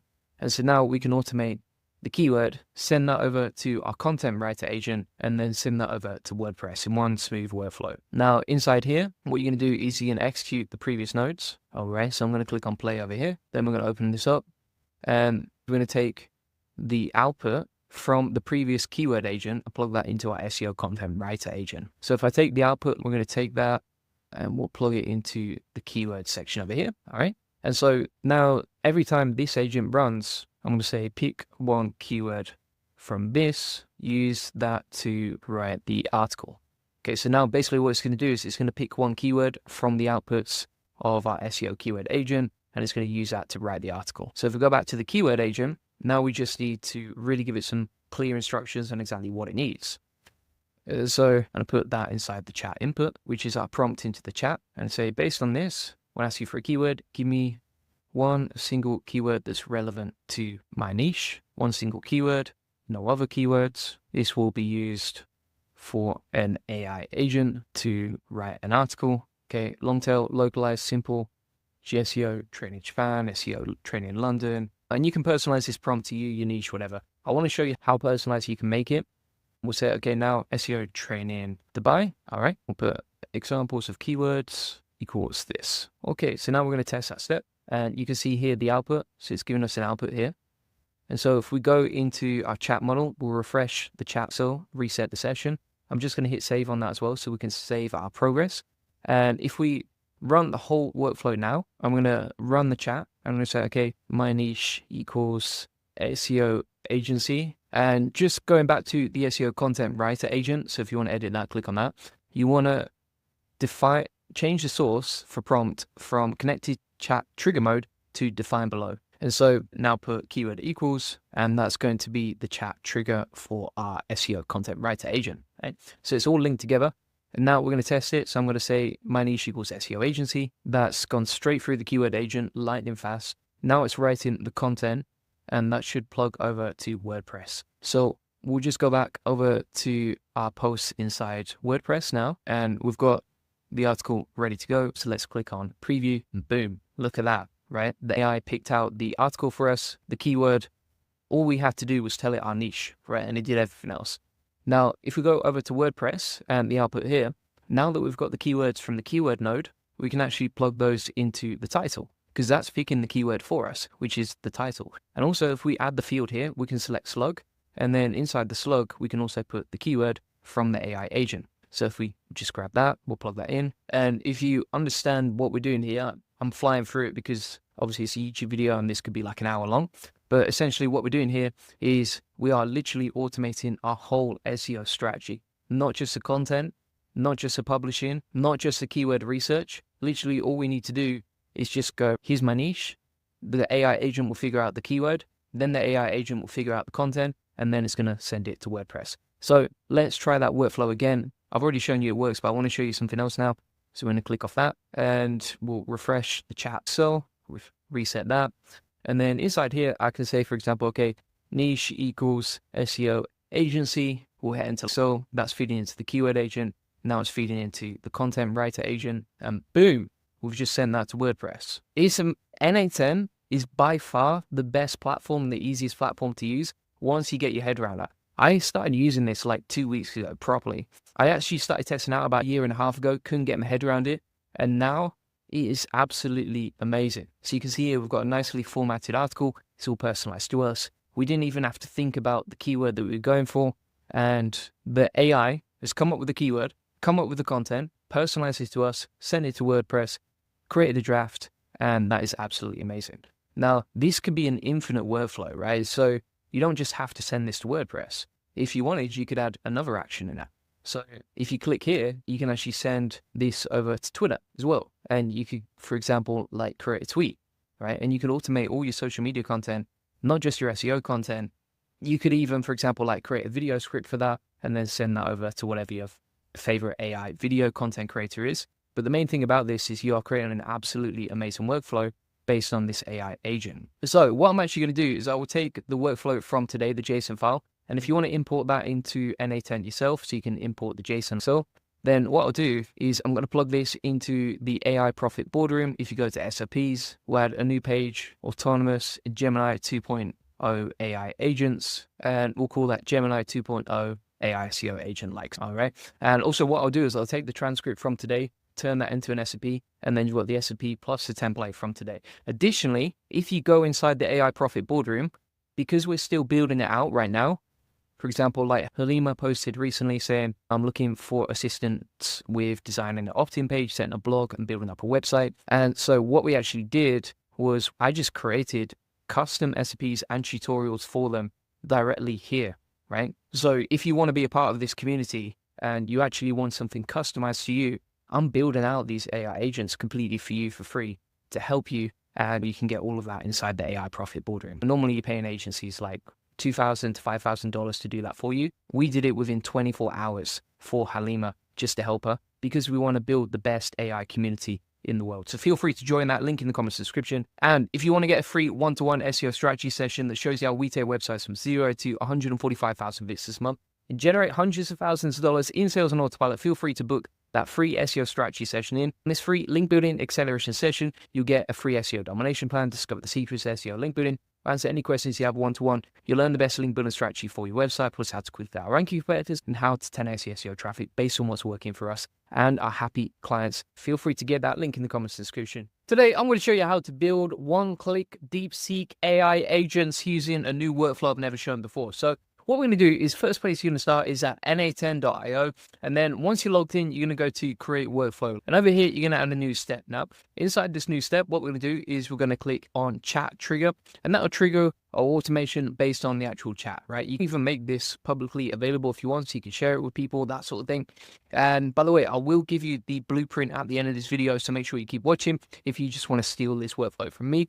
Now, from here, what we're going to do is inside this workflow, we're going to click on AI agent, right? So if we click on the plus sign, we can now create an AI agent using DeepSeek, and we can trigger that to run our automations. So we've set up the chat trigger, which means the automation will start as soon as you start chatting with the AI agent. How do you start chatting? You just click on chat down at the bottom. And then how do you add DeepSeek to the AI agent? Now, at this point, we need to connect DeepSeek. How do we do that? So if you're using an older version of NA10 like me, we need to update the workspace. So what we're going to do is we're going to make sure that we update this, hit save changes. The workspace will go offline for a minute or two, but then if we go back to our dashboard, once that's updated, which should just take a minute, then we can get back into the game. All right, so that was super quick and literally took about a minute. So from here, what we're going to do is we're going to go back into the workflow. All right, and once you're back in your workflow, you're just going to hit on chat model. There's two ways you can implement DeepSeek, right? So they actually have a DeepSeek chat model where you can plug in the API directly, or what you can do is you can plug in OpenRouter. Now, the beauty of OpenRouter is that you can actually add in your credentials right here and just get an API key from OpenRouter. So if we go to keys over here and click create key and create your API key like so. Once you've added a new credential, plug in your API key, hit save. That's going to say connection tested successfully. Once you've done that, you can actually flick between many different models, right? So you don't have to be limited to just DeepSeek, but if you do want to use DeepSeek, then you actually get access to R1 Distilled Llama, which is a distilled version of DeepSeek R1, and that's completely free. And additionally, you get access to DeepSeek Chat for free as well, right? And you can have DeepSeek R1 for free as well. So you can leverage the power of DeepSeek and its API completely for free, and you can between many different models. We've got Mistral, NVIDIA, OpenChat, Qwen, etc. And so it's crazy what you get and how you can use it for free. For example, if we select DeepSeek Chat, like we now have that plugged into our AI agent. So if we go into chat and just check it works, we'll say, are you working? That's going to trigger the automation and we can see if OpenRouter is actually working or not. Inside here, we can test the AI agent.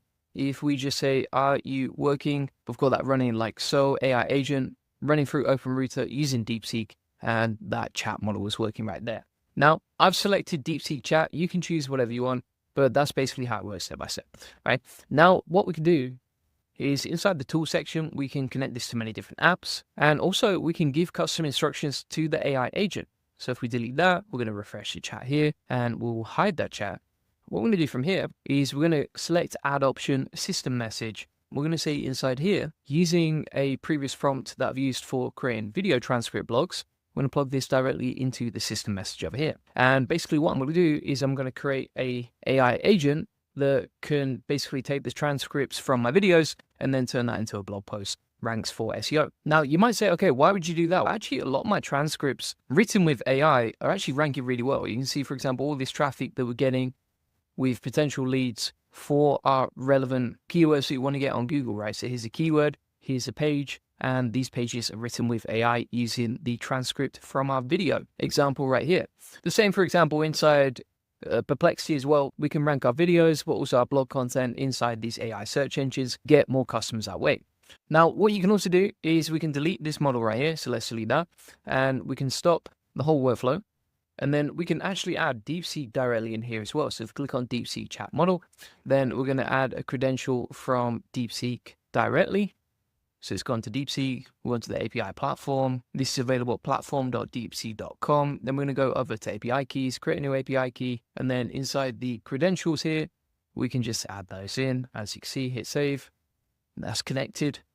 Nice and easy. Inside the AI agent, we've got the same prompt, same system message, etc. And we can take the chat input inside the system message section and plug that into the top. So now the system message is using this input, which is a video transcript. When I paste in my video transcript, write part 1 of the article. Right? Then we're going to test this step. And then you can see here, for example, I did simplify the prompt just to make it faster for the sake of this demo video. But you can see here, we said, create a blog from my video transcript that I give you. And then inside the response here, it's giving us a video transcript. We plug that into a new document. We've got the blog ready to go right there. Let's have a look at that. So it's taken that transcript and then created a nice little blog. So really simple to create these AI agents. And then what we can actually do is we can actually create multiple different AI agents and feed them together. Okay? So if we click on AI agent over here, this is going to take the input from the source prompt. Then we're going to add the system message, write the second part of this article like so. This will just carry along in a long line. Now we're going to link this back to OpenRouter. Again, you can use DeepSeek if you want to. We'll select OpenRouter for now. Then we'll select DeepSeek Chat. DeepSeek Chat is a lot faster and it's better for writing content. You will get the output, but you will also get the thinking and reasoning behind that output, which is not very useful. So what's better to use is the DeepSeek version 3, which is the chat model right here. So what we've got over here is an AI agent that's programmed to create content, and then another AI agent, and you can link these both to DeepSeek inside these modules here so that you can write part 1 and part 2 of your article. Okay? So for example, if we open up this AI agent, you can see here we've got tools agent, then we've put source for the prompt defined below, and then we said based on my video transcript that I pasted in, create a blog, and basically this .chat input is the chat transcript that I would take from Descript. So I've got my video transcript right here, and then I've taken that and plugged it directly into the chat. It's what's going to form part of the prompt. So this bit is dynamic and it changes every single time you write a prompt. Now inside the system message, these are the instructions on how to write the article, how to prompt it, etc., how to get the best out of it, right? And so what we're going to do is we're going to call this transcript 1 part 1, and then we'll call this one part 2. So we've got part 1 and part 2, and then what we can actually do is, so we take the transcripts like so, and then we're going to link this to WordPress, create a post. I've already got my WordPress credentials plugged in right there. We'll just call this example 1 just so you can see how it works. And then inside the content section, we are going to take the transcript from part 1. Now, inside the WordPress section, what we're actually going to do is take the outputs, right, from the AI agents. So we've got transcript part 2, and you can just drag and drop that into the output section over here. And what that will do is actually take the outputs and plug them over into WordPress. So let's test this step and you can see it's worked nicely. Now, if we refresh the page, we've got the preview ready to go. So if we click on preview, this is the example. And you can see we've got the content from the page. And actually, it's pretty long, right? That's all personalized to the transcript that we plugged in. If we check the word counter, it's 1,200 words. However, there's an issue here because what you can actually see is that it's written in Markdown, right? So you've got these hashtags and all that sort of thing. So what you would do inside the prompts earlier in the workflow, if we go back to N8N now, we'll press escape to get out of there. And inside here, we're going to say, okay, output HTML. So output in HTML. And we'll do the same inside part 2 as well. There we go.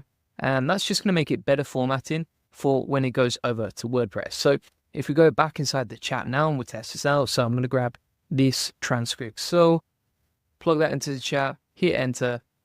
That's going to run the automation nicely. And now it's on to part 2 of the transcript and it's writing the content and then it's plugging it over to WordPress. So if we refresh WordPress now, we can preview this. And that's running over to WordPress now. The one thing I want to say over here is that inside the chat, right, if you're loading in something quite big, like a long article, complex, like you can see right here, you've got multiple chains inside the steps, multiple agents working together, like these transcript agents, then you can use other APIs, right? So for example, if you find like DeepSeek is too slow for you, then you could use something like Mistral, which is super fast, or you could use Google Flash Thinking, right? So it depends what you optimize it for. So we're just going to refresh the page now. We have the preview ready to go. Let's open this bad boy up. And now we have the content ready to go. Like you can see, it's all updated. It even has a CTA to join the free ASEO Accelerator, which is our Facebook group. This is all customized to us, nicely formatted, ready to go. And obviously you would quality control it before you publish it, but you get the idea. You could also delete that and you could add like a different app. So for example, if we type in apps over here, so if we click the plus sign, we can actually type in, for example, like Google Docs. You could output that to Google Docs. If you actually wanted to publish it directly to LinkedIn, they do have this LinkedIn tool. and then you can click create a post. And if you want to delete any modules that you add, you can do that too. But yeah, super powerful and simple. Now, also based on this, what we can do is we can click on Advanced AI Agent, set up another DeepSeek module right here. And this can be our keyword agent, right? So let's say, for example, if we add OpenRouter, select DeepSeek, this can be our keyword agent that basically finds a relevant keyword and title for our article. So we'll click on define below inside this module. Then we're going to grab the output from the transcript. And I'm going to say suggest a relevant SEO keyword for the article below. Should be short, relevant, plus SEO optimized. Okay, let's test that. And it's giving us the output, but you can see, and I think it's good for you to see this. So for example, like DeepSeek AI tutorial, but the problem with this is it's giving us multiple and it's giving us a lot of fluff around it. Whereas we just want the title, and I'll show you why in a second, because basically what we're going to do is plug this into WordPress. So I'm going to say, don't give me anything else but the keyword. And it should be one single keyword idea. All right. Pick the best one. Now we're going to test it out. And the good thing about this is you can test the steps, you can see what you think, you can trial each stage of the progress before you get what you want. Okay? So for example, it's come back to us with DeepSeek AI automation workflow. Perfect. We just don't want any quote marks. Let's test it out again. And the better you get your prompts, the less you need to edit the content and the outputs later, right? So the more time you spend on the prompts now, the less time you have to waste later getting the best outputs. So you can see here, for example, we've gone from a massive paragraph to 5 different keyword ideas, to one single keyword idea, but it had a hyphen and quote marks, to like a title and a keyword that's ready to go. Boom, right? Now, if we zoom out of this workflow, we're going to go back into WordPress. And what we're going to do over here is we're going to take the keyword output and we're going to plug that into the title, right? We'll delete the previous title, which was example 1. We don't need that. And also inside here, we're going to add a field called slug. Inside the slug, we'll grab the output, and that's going to be the URL of our article. So using that keyword stage, we've now got a title and a URL for our article. So for example, like juliangoldie.com/DeepSeek AI automation. Now, I saw a YouTube comment the other day that was asking, should you ask it to come up with an SEO title and a meta description and all that? I don't bother with all that, right? I want to make this as optimized and as fast as possible. And bear in mind, like 50% of the time, Google, when it comes to SEO, is just going to come up with a rewritten meta description based on the content. So most of the time, you don't need to specify a meta description. Most of the time, as long as the keyword is relevant, you're good to go. We've got that automation looking really good. Now, you might ask as well, like, why would you have 2 different sections for the transcript, right? If you're writing one single article. The problem with that is if you just have one section, it's just going to write 400 words, 500 words. The article is not going to be long or as in-depth as is required for a good article. So it's better to have 2 different steps. Get the article and the research and the depth you need. Get the keyword so that you can filter that to WordPress. And the cool thing about this is it's all set up and ready to go now. So every time I create a video, I can create a nice transcript that's just ready to go over and over again. Every time I return to this workflow, it saves me so much time and we're absolutely flying. So now let's test this all out together. I'm just going to make sure I save this.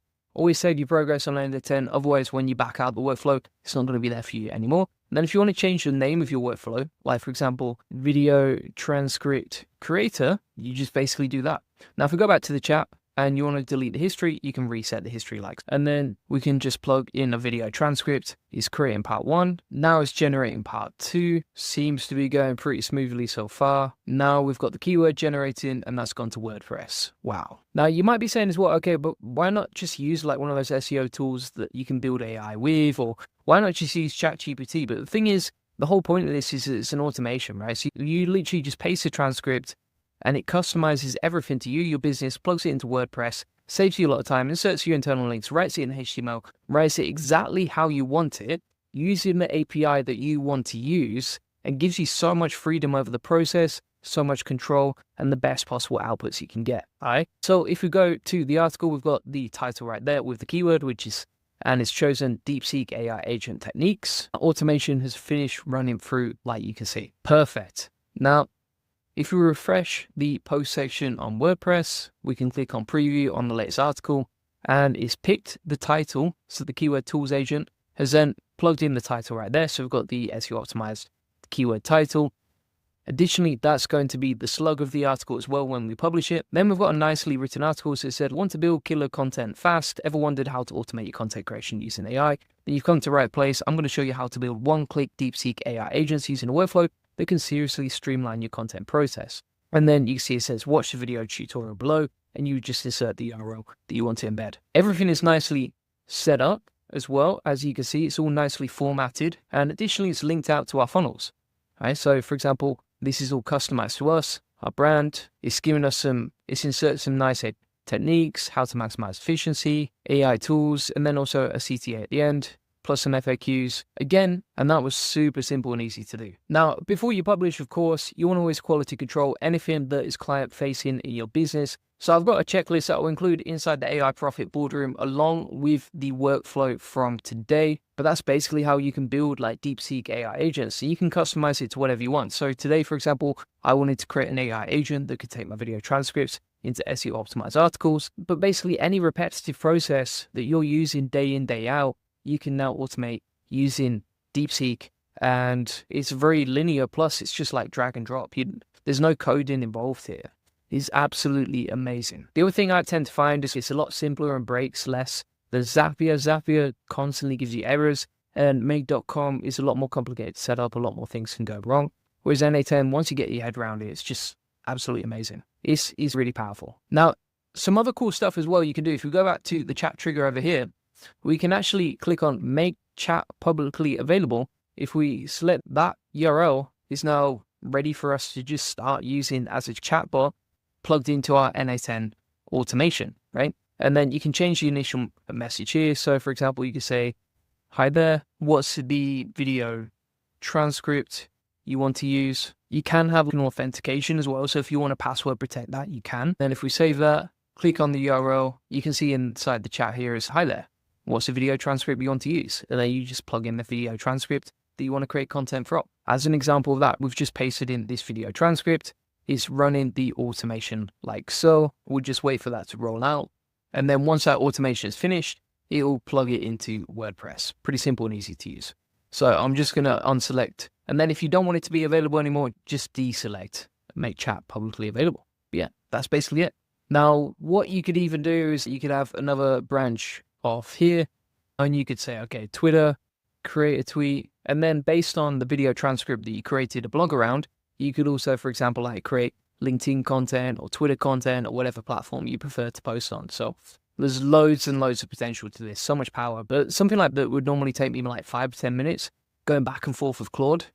So for example, like normally I'm using this project inside Claude for creating blogs around my YouTube videos. I can now easily automate inside N8N, and the outputs are going to be 10 times better. So crazy stuff. So what I'm actually going to do is I'm going to download the JSON file. And if you want access to that, we'll plug that inside the classroom, inside the SOPs, and then we'll add a new section called DeepSeek AI Agents, and we could just upload a file here. We'll call that Video Transcript Creator. And then if you want access to that and my SEO checklist for quality control in your content, you can get that directly inside the AI Profit Boardroom, along with an AI crash course, recommended watches, all my best SOPs, and weekly calls directly with me, plus a community that you can post in and ask for help anytime. So feel free to join that link in the comments description. And if you want to get a free one-to-one SEO strategy session, feel free to put in. We'll show you how we take websites from 0 to 145,000 visitors per month and generate hundreds of thousands of dollars in sales on autopilot. And this free link building acceleration session, you'll get a free SEO domination plan, discover the secrets to SEO link building, or answer any questions you have one-to-one. You learn the best link building strategy for your website, plus how to quickly outrank your competitors to link building, and how to turn SEO traffic based on what's working for us and our happy clients like you see right here. Feel free to get that link in the comments description. Appreciate you watching. These new Google Gemini 2.0 computer use agents are absolutely insane. These can basically go off, use your laptop, surf the internet, do whatever task you wanted to, automated in one click. I'll show you exactly how. So what you can see here is we've got the LM configuration as the new model of Gemini. So you can select which model of Gemini we want. And obviously the latest 2.0 update just came out in the last few days. And if we go over to Run Agent, we'll say, okay, go to .com and tell me where I can buy sleeves for my t-shirt, all right? And then we'll hit Run Agent. What this is going to go off and do, like you can see over here, if we open this up, is it's now going to start going off using Google, automating whatever task we give it. Literally just took one click, right? So you can see I'm not doing anything, I'm not typing anything. And you can see how it's analyzing the page because it highlights the different visual elements. And then it's, okay, let's figure out where we can get this man sleeves for his t-shirt, all right? And you can even read, for example, Google Maps. And if we go over to the results section over here, not only do we have the latest recording from what we just did with the agent, right? So you can see that's a 31-second recorded, but also what you can see here is actually giving us the details of where we can buy sleeves for our t-shirt. All right, absolutely amazing what you can do in 2025. This didn't cost us a penny. There's also some really cool new features, for example, like deep research, and you can also configure many different LLMs, right? So you don't have to use Google if you don't want to. I would say it's probably the easiest one, and I'll show you how to set it up in a second. And also, you've got a choice between OpenAI, Anthropic, DeepSeek, Google, Llama as well, Mistral as well.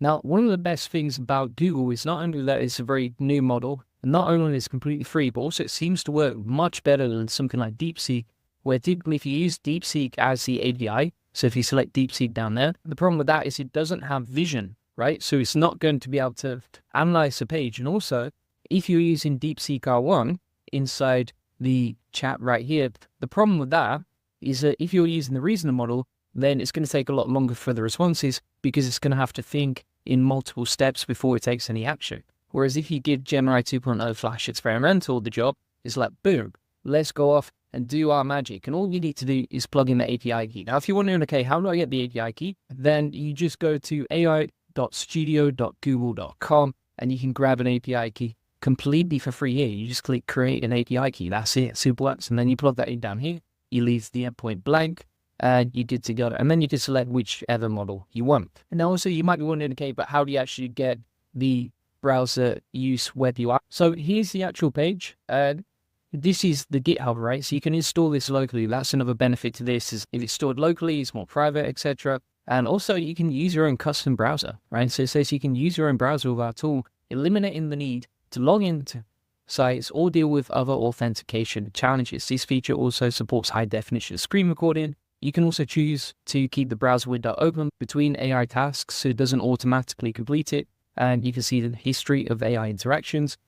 And if you scroll down here, they've got the steps on how to set it up locally. Like you can see, I'm running down here in the terminal, right?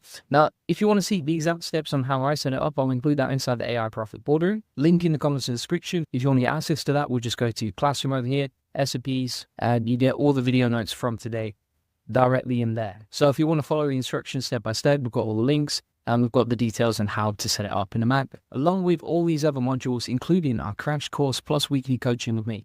So let's get straight back into this. Link in the comments description to that AI Profit Boardroom. What we can also do over here is we can select deep research and we can actually create a deep research report. Now, you might be wondering, okay, what does that even mean? So inside ChatGPT, for example, they have this deep research option, right? You click that and it will take about 10 minutes to generate a very deep research report. That's absolutely amazing, but it's going to cost you $2,400 per year because it's $200 per month for the ChatGPT Pro plan, which is where you get access to deep research. Really good feature, but expensive and unaffordable for a lot of people, right? And so if you go to the deep research section in here, you can actually use this for free and create a deep research report using the API that you plug into browser use web UI, right? So you can see now it's beginning to do the research. It's searching the web, right? This is the other thing is it's connecting Google's Gemini 2.0, which is not normally connected to the web, and then it's going and it's doing all the research like you can see, and it's just browsing the web whilst we don't do anything. And the other cool thing about this is if you have it open in a different window, like you can see right here, so this is running on Chromium, which is a totally separate browser to our main Chrome, so it's like a virtual environment, then it's going to go off, it's going to do the research, you can do whatever work you want to do on your own separate tabs, and then you come back in 10, 20 minutes, boom, shakalaka, you've got the deep research ready to go. Now, if you want to see, okay, what's going on, and then you can see here is processing the data in the background. Once this is done, obviously it's going to take anywhere between 10 to 30 minutes to get that back to us, and then we can download the research report once it's done. Also, you can see now if we go back here, it's already doing the research, it's accessing different papers around the web, and this is all whilst I'm recording a video talking to you, all right? It's just in the background doing its magic, searching the web, and again, this is completely free. Plus, when I set this up this morning, between setting up web UI and inserting the API for Google AI Studio, it literally took me like 5 minutes, right? It's so quick and fast to use these, especially once you get a bit of experience setting this all up. Now, inside the run agent section as well, you can also add some additional information, so like some hints on to help the LLM complete tasks. So for example, potentially you could give it like some login details if you feel comfortable with that, and then it can go off and start logging into different places and doing its magic. Obviously, if you're scared about privacy, you wouldn't do that. And then also you can click here and select use your own browser, right? So this is how you can configure the browser settings inside user web UI to just go off and start using your own browser so that you don't need to log in for it. Then because we're using a vision module, aka because the API from Google Gemini can actually see your screen and interact with it and understand what's going on, then you can select use vision here, which you can't get with many other models. There's not many models that use vision as multi to be able to operate the internet. Also, you can change the actions per step. So you can say, okay, I want you to take 10 actions per step maximum. So that, for example, if you're using something like OpenAI, then you don't get rinsed on the credits. And also, if you're using a free API, then you can have more actions if you want to go more in depth without it getting stuck. You can also change the temperature, so the amount of randomness in the model outputs, and you can even load like a previous config file, right? So if you've got like a configuration that you really like, every time you set this up locally, let's say I close the terminal and then have to set this up again, then I can load the previous config file and we're good to go. Now, I did stock the deep research early just because I'm recording the video. I don't want to be waiting 20 or 30 minutes to complete the video before we get back to it. But here's what we got back from the deep research agent. So it's actually formatted it really nicely. It's created a nice report. Bear in mind, I only let it run for 120 seconds and it already did all of this. If we go to the word counter, it's already come back with 700 words of research connected to them. And that is very useful. That's an actual use case. I know a lot of people say with agents, they don't have a use case or that sort of thing, but actually this does. Research is something, particularly if you're a content creator or a business owner, you're going to be doing like every single week or every single month. So super powerful to do, very useful to have it there. So what we're testing out now, as I've said, go to llamacoder.together.ai and build out a to-do list app. And you can see it's already typing that out using Qwen 2.5 Coder. It's just running in the background, building out an app for us. I can't even code, but I'm getting an AI agent to do it for us. It's doing this all locally. It's not costing us a penny. Now, if you see it struggling like that, for example, what we can say inside the context, we can say, wait 15 seconds for the coder to build out the app. Just be patient, man. You can't rush greatness, all right? Then hit run agent. Like now at this point, you're probably going, okay, that's great. Can code for you, can build apps for you, but it's using Chromium, which is not logged in with your current sessions. You can't interact with your actual environment. Maybe some people watching this are feeling a little bit crazy and want to test something out. So what you can actually do is you can set up the env file inside the, I've got details on how to do that inside the AI Profit boardroom. And if you select use your own browser, run your Chrome in debug mode and set up the env file correctly, then what you can actually do is just get the agent to run directly in your Chrome browser, which is absolutely wild stuff. Let me show you an example of this, right? So if we say now inside run agent, go to aistudio.google.com/new chat, start chatting with the AI. Right. And we've got the LM configuration as Google Gemini 2.0 Flash experimental. We're going to run the agent inside this current browser session so that the AI is speaking to the other AI. And we just get really meta here. So if we run the agent like that's going to open up a new tab. Now you can see it's navigated to the correct window and it's analyzing the screen. It's hello AI, right? And by the way, this is really weird now because you got an AI speaking to an AI. And they're just having a cheeky chat back and forth, aren't they? So start. And it's messing around. It seems to be messing around with the temperature. It's having a little conversation, a little bit of small talk. And it's what can you do? And so now the AIs are both going back and forth with each other. And it's, can you generate images? All right. So you can see how the AI can interact with another AI. And then what you've got is an army, like a swarm of AI agents all working together to get whatever workflows you want to get done, right? So this is really a previous limitation of AI. So you couldn't get it to generate blobs for you without you being there to supervise it. But with this method, you could go off, you could create a cup of tea, and who knows what they're talking about in the background. No, I don't recommend it. This is probably not a safe way to use AI, particularly if you've got all your logins, all your details stored inside the browser. But I would take that risk on for you just to show you how crazy this can be. And then one day, maybe I'll get sleeves on my t-shirt, all right? I'm going to stop that browser session for now, but you get the idea. If we go over to results now, you can see that it's giving us the final results from what happened, how it worked, etc. And that was just with a super basic prompt. So if I say go to aistudio.google.com and then create the best possible SEO article you can about AI SEO with Gemini 2.0, and we'll say, no, make sure it's beautifully formatted, conversational, add some emoji tonality, plus add some emojis / subheadings. So we'll run the agent, and now we can basically automate anything inside our existing browser for this agent to just go off and do stuff. For example, if you actually said, okay, go over to Amazon and order something for me, like, I'm pretty sure it could do it for you if you already logged into Amazon directly on there. Or, for example, let's say you wanted it to watch a YouTube video and then tell you exactly, okay, what happened on there, what was going on, etc. Then it could probably do that too. At this point, because it's logged into your browser, because it's completely free, it's super fast, it can use AI directly, etc. You can really do some interesting stuff. And I think this is the way things are going. Give it a few months, Google, ChatGPT, etc. They're all going to release their own versions of this. So you can see here, for example, like the AI is saying, write an article about SEO. It's going to hit run on that. I didn't type that in. The AI agent did that directly. We've got the blog written and drafted, like you can see. And that was super simple and easy to do, right? The other thing to note here is if you switch back to your tab, let's test something else out now. So I'm going to say, go to YouTube and analyze my competitor's channel, Julian Goldie, and give me a really in-depth analysis of his channel. We'll run the agent. So it's going off to YouTube now. And here's the other thing, right? If we actually go to a new tab, so I'm inside the Web UI tab now, but you can see it's still running in the background, right? So it's still processing information inside that extra tab that you've got. And if we switch back to it, it's searching Julian Goldie SEO, it's going off, it's doing its own thing. It's wild stuff. You can see it's now browsing YouTube, it's seeing what's happening, etc.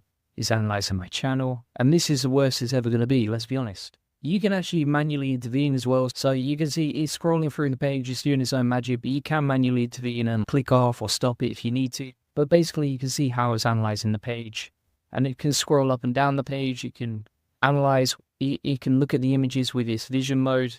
You can scroll through, see everything that's happening here and understand what's going on. So thanks so much for watching. That was basically how to use Google and its free API that was just recently released. Inside the browser, use Web UI, and then you can get these agents to control your browser, go off and do tasks, automate basically any sort of basic admin tasks that you want. It can do research, deep research.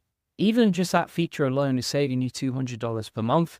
And you can see how it's connected to the internet and how these AI agents work, plus how to set them up using Web UI. Now, if you want all the instructions on how to set up the terminal commands, how to get this running in your own browser, and also all of my best videos and tutorials and recipes on exactly how to use AI automation to make more money online and grow your business, feel free to get that link in the comments description. And if you want to get a free one-to-one SEO strategy session that shows you how we take websites from 0 to 145,000 visitors more and generate hundreds of thousands of dollars in sales and autopilot, feel free to book that in. On this free link building acceleration session, you'll get a free SEO domination plan, discover the secrets of SEO link building, or answer any questions you have. You'll learn the best link building strategy for your website, plus how to quickly outrank your competitors in link building, and how to 10x SEO and traffic based on what's working for us and our happy clients, like you can see right here. Feel free to get that link in the comments description. Appreciate you watching. The new GitHub Copilot agent mode is absolutely insane, and it is free to get access to. I'm not paying for this plan,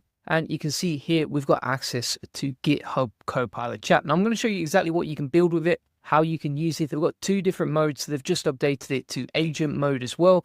And if we select between edit mode, we actually get free access to GPT-o3 mini preview, along with Claude 3.5 Sonnet and Gemini 2.0 Flash. And they are free and available to use. So I'm going to show you exactly how you can get this set up. First thing you want to do is make sure that you download Visual Studio Code Insiders. That is completely free. You can download it on their website. I'll include the links inside the recipe as well today. And then once you've done that, you want to make sure that you go down to extensions once you've installed this, and then make sure that you have GitHub Copilot installed like you can see right here. Additionally, we can also install Cline, and this can help you build apps, tools, websites, etc. If we install the extension Cline, which is also free, so we're going to click Trust, Publisher, and Install. Then we go into the settings. Down here, we can select Visual Code LM API, and then we can actually get free access to code inside Client 3.3 using O3 Mini, Claude 3.5 Sonnet, and you are not paying for these, right? Pretty crazy stuff. So let me show you exactly how you can build apps, websites, tools with this process. So the first way that we're going to do this is we're going to get a prompt from my custom GPT. If you want free access to this, it will be inside the SOP in the video notes from today.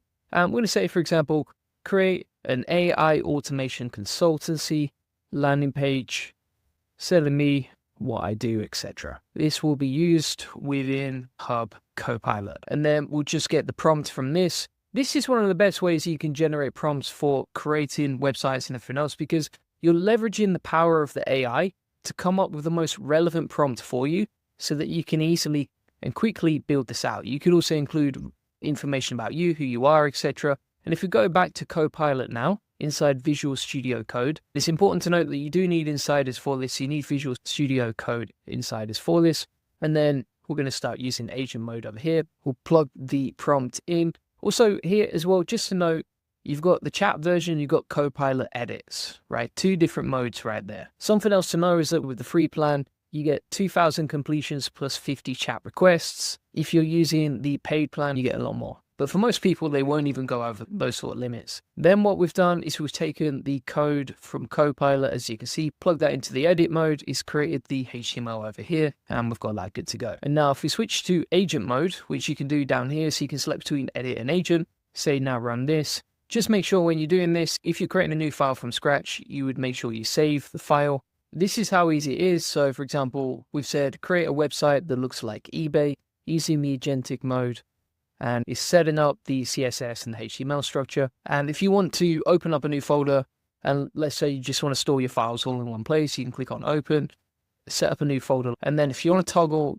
the Copilot on and off, just click on open chat over here, and that'll start generating stuff for you. Now you'll see two different icons right here. So let me zoom in for you so it's a bit more obvious. But you've got the chat and you've got the Copilot edits. So Copilot edits is where you're going to find the agent, and you can switch between edit mode and agent mode, right? So if we go to agent mode, and then we'll say something like, okay, create a website that looks like eBay, it's just going to start setting that project up for us. Now what you can see is it's creating the files for the project at the top. And if you need to switch between the files, like all you do is you click on the top left over here where it says Explorer, and this is where you can see your project files. It can be a little bit confusing, but that's basically how you use this. And then if you click on accept all the changes, we can click done. And then if we click run this, it will open it up in your browser like you can see right here. If we say, okay, create a beautiful SEO landing page, I'll plug in some information about me, who I am, etc. And then it will start going off and coding this. And the good thing about agent mode is that you can self-iterate, right? So it can see the errors, it can see any problems in the project, and then go off and fix them. So you see here how it says apply and edits, and it gives us a percentage. You can basically like scan through all your code and be like, okay, we're going to edit this, edit that, etc. Here's what we need to improve.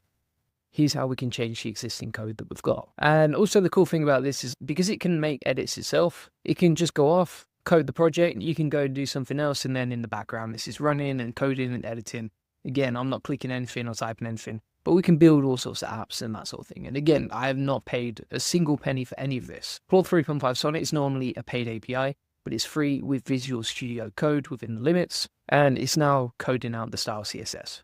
The other benefit of this, say, versus something like bold.new, is that it's hosted locally, so you've got the project folder with all the files, and then you can come back to it later. It's now finished running that project, and it's going to offer to run this in the terminal. So we open it up, and there's our website ready to go. Pretty nice, actually, to be fair. I think it's got links to all our social media accounts, nice and clean, full landing page ready to go. So even insert some icons and that sort of thing. And then you can build out the rest of the pages later. So if you wanted to build out the rest of the website, you just feel like, okay, now create the About Me page, and the agent can just go off and do that. Now, whilst that's running in the background, we can also run a new window. So if you right click the icon and then open up a new window, you can open up another project and then code like multiple pages, multiple websites, etc., all at the same time, because this is running on autopilot as an agent in the background. So for example, if we open up a new folder and then we go over to edit mode, we'll select GPT-03 Mini, just test it out, see what that's like. Obviously that only came out, what, about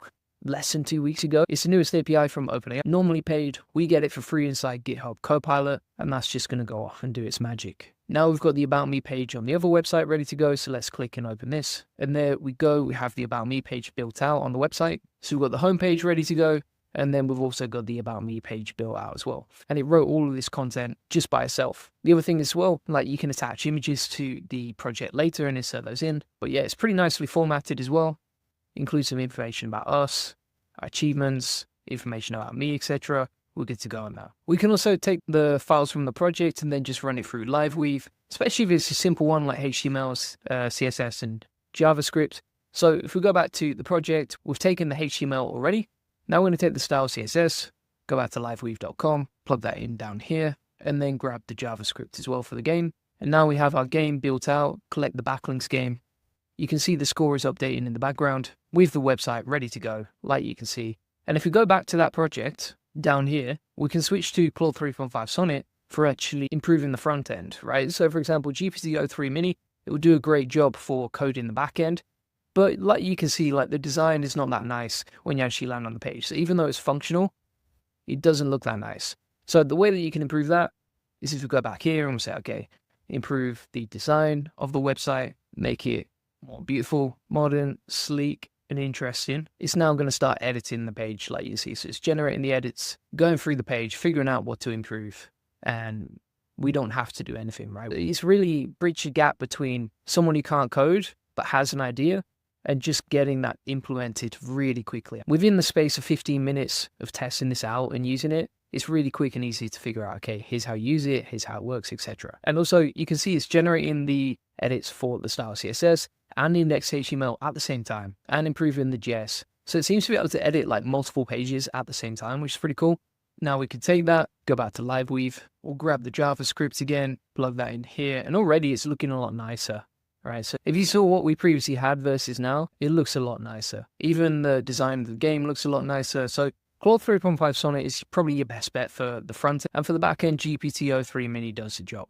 So if we go back to this page now, we've got the game ready to go. I think the goal is collect the green ones, avoid the red ones, game over if you hit the red ones. That's it. That's how to build a game and a website at the same time for free using Copilot and AI in one single prompt. Pretty crazy stuff. And the way that we generated this idea right here was again using this prompt forge AI method, which is a custom GPT I built specifically for prompting bolt.new, Copilot, client, etc. to get really good outputs. If you want access to that, it's inside the AI Profit Boardroom, along with our crash course on how to make money and save time with AI. And if you go to the SAP section over here, you will find the link to the GPT. Now, if you want to get access for free directly to Claude 3.5 Sonnet and to code big projects out with that, what you can actually do is if you go to Klein, so make sure you've got Klein 3.3 installed inside the extensions marketplace. You go to extensions, Klein, install that. Once you've done that, go down to Klein here, and then inside your settings, so click the cog in the top right, select VS Code LM API, and then in this list, you're going to find, for examtle, Copilot, GPT-4, 4.0 Mini, 4.0, 03 Mini, Claude 3.5 Sonnet, and Gemini 2.0 Flash. Now, you can also insert instructions here, so you can insert custom instructions on how to use it. Let me show you some examples of what I've used previously. So inside here, inside the custom instructions, I've said, you're a coder for Goldie Agency, information about us, here's what we do, here's the links to our funnels, here's what to use, etc. You can also include like your brand colors and also information about your social media links. Each project can actually include inside the design. So let's test, for example, inside Client 3.3, we said build out a to-do list. We're using Visual Studio Code and Claude 3.5 Sonnet. We'll allow that. We'll close Copilot for now. And you can see it's based on this task to build a to-do list app in the current environment. And it's using the custom instructions that we gave it before. Now it's building out the file, as you can see. So it's creating the index.html. And the good thing about Client as well is that you can set it on auto approve. So you don't need to keep clicking approve or anything like that. It's just going to approve and build everything out for you. And then you've got the files stored locally. So for example, it switched from building out the index.html to the style CSS. And then eventually it will add a JavaScript for the functionality of the actual app. Now it's ready to go. So if we hit run command, that's going to open up the project. Now we've got the project ready to go. So it's created the whole landing page, etc. And it's given us some example tasks already. let's test if this works. We'll say test client 3.3, add the task, and you can see it's added perfectly. Plus, we've got a link to our free SEO strategy session on the page. And I think one of the best ways to use this is like you find recommended tools, games, apps, etc. that people are searching for inside your niche. And then you can easily create these mini landing pages or mini websites, host them, rank them, quite easy to do. So as an example of this, it's a great lead generation method. So if we put, for example, SEO game, you can see here people searching that on Google. As an SEO agency, we could easily create this, build it out with Copilot or Client 3.3, get it hosted, and boom, we've got a new lead generation method. Same, for example, if we put calculator, there's so many terms you can rank for around that. And obviously, whatever industry you're in, you would change this, right? So if you're in the finance niche, you can put finance calculator. Or if you're in the health niche, you can put health calculator or health game. That's actually pretty easy to rank for, decent traffic potential. And there's a bunch of other keyword ideas down here. It's so easy to build out these apps, tools, websites, games, etc. using a combination of Client 3.3 or GitHub Copilot. And by the way, if you're wondering, okay, like how do you get this hosted? For example, if we open this up, if we reveal that in Finder, we've got the project files right here. Now, if we go to Netlify, and this is a service someone could sell easily, is building out landing pages or apps or tools for a client. You can just go to add a new site, import from an existing project, Netlify drop, grab that folder from before, drag it in there, and then you can just easily deploy your files like you can see. And that literally took a minute or two. If we open that up, we've now got this hosted on a subdomain. We can share this with people. For example, if we open this up in a new incognito tab, we've now got a subdomain hosted with our to-do list or our game or our tool, and we built it all out for free. Even hosting it on the subdomain on Netlify is completely free. And just to be clear here, you're not paying for client, you're not paying for Copilot, or I haven't paid for it, and you've seen how much I've used it today. You're not paying for Visual Studio Code Insider. You're not paying to host it on a subdomain. Like, all of this is free. It's pretty wild stuff. Plus, you've got it hosted locally, so you can come back to the project whenever you want. And if you've never coded before, you could get this to work within a day. You can figure this stuff out. So thanks so much for watching. What I'm actually going to do is I'm going to plug in all the SOPs, all the links, and all the prompts from today directly inside the AI Profit Boardroom. If you go inside the classroom, you get a ton of courses here, but we're actually going to plug this inside the SOP section, along with all my latest video SOPs. If we add a new page here called Hub Copilot Agent Mode, you can find a link to our custom GPT for programming these pretty easily. If you want the custom instructions for client, I've added that inside here as well. So you can just personalize those and copy and paste them in. If you want the example prompt from the game, I've also plugged that in, along with a link to an example site that we built just now, as you can see. And if you want the step-by-step instructions on exactly how you or your team or your virtual assistant can set all of this up for you, you could sell this as a service, you could do it for yourself, you could scale lots of tools out internally to save your team time, then I've plugged in the SOP directly into the video notes from today. That's inside the AI Profit Boardroom, link in the comments description.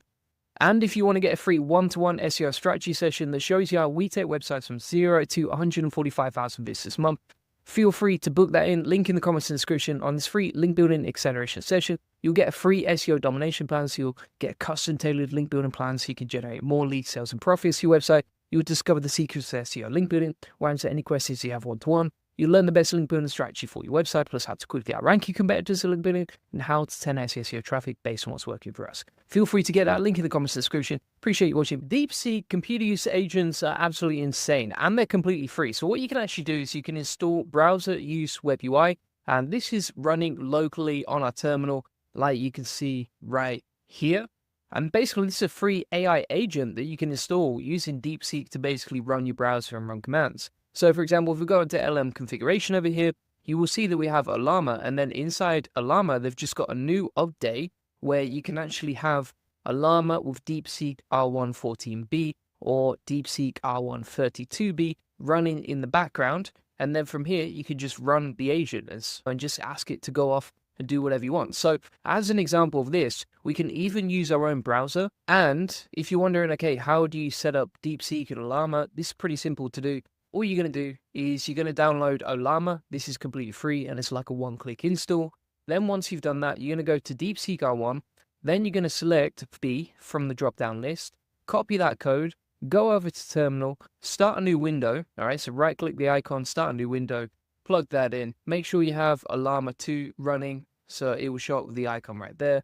Plug that in, and now you have DeepSeek R114B running along with browser use web UI ready to go. Now that is a pretty powerful model. If you're struggling to run that locally, then you can always press Control and D. That'll close the terminal like you can see, so you can stop it running. And then what you can do instead, if you prefer, is you can actually go over to AI Studio in Google, grab a new API key from Google, which is completely free as well, and then go over to LM configuration. You're going to select Google from the list, and you can plug in your API key down here, all right? But whether you're using DeepSeek, you can also use DeepSeek and the API right here, but obviously you have to understand that's going to cost money, whereas if you're running Ollama locally with DeepSeek and also supports Qwen and Llama 2 and DeepSeek R1, then that's completely free. So this is a free way to get access to the browser agent. Now, here's the other thing, right? ChatGPT Operator, which is the OpenAI release from browser agents, this, which is OpenAI's equivalent basically to browser use web UI, is only available to pro users, and it costs $200 per month. But by watching this and understanding how you can use browser use web UI instead with Ollama, then you're saving yourself $200 per month. And not only that, ChatGPT and OpenAI also released deep research agents. But even if you're paying $200 per month, you're limited to 3 searches per day. So if you want to use this feature, it's going to cost you $200 per month, and then you can only have 3 searches per day. You are limited to 100 per month.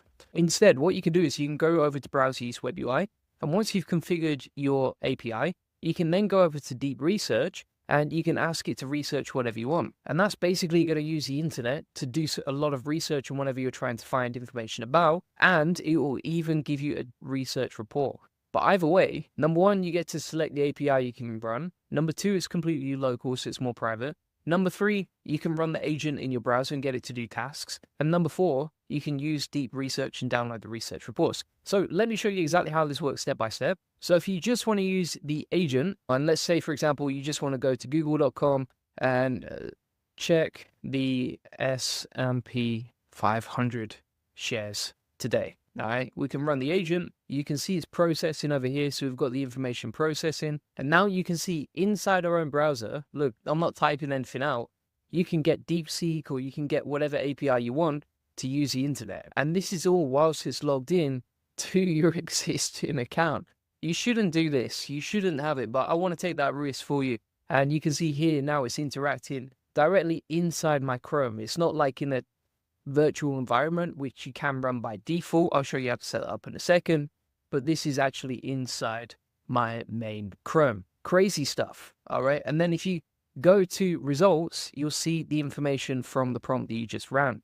Additionally, you can also go to recordings and you can watch back your recordings. By the way, if you want to know exactly how to set this up step by step, I've got it inside the AI Profit Boardroom, link in the comments description. If you go to the SP section, then scroll down to the computer use agent section, you can get all the instructions and the terminal commands I use to not just set it up, but also to set it up inside Chrome, because you have to give it a special command for doing that. And if you don't want to use your own browser, because obviously it is a little bit dangerous, you are letting an AI control your whole browser, then you would deselect that. So let me show you an example. So if we go back to run agent now, and we'll say, okay, go to Twitter and create an interesting tweet about SEO, then post it. Let's see if it can actually do that. I imagine that it's probably going to get stuck before it can post, but it might just draft it. So let's see what happens next. It's going over to Twitter, so it's navigating there. It's figuring out what's popping, what's going on. So you can see how it's selecting the whole screen and using its mode to really understand what's happening on screen. Now it's actually writing. This is crazy. This is crazy stuff. And now it is analyzing the page. Is it going to post it?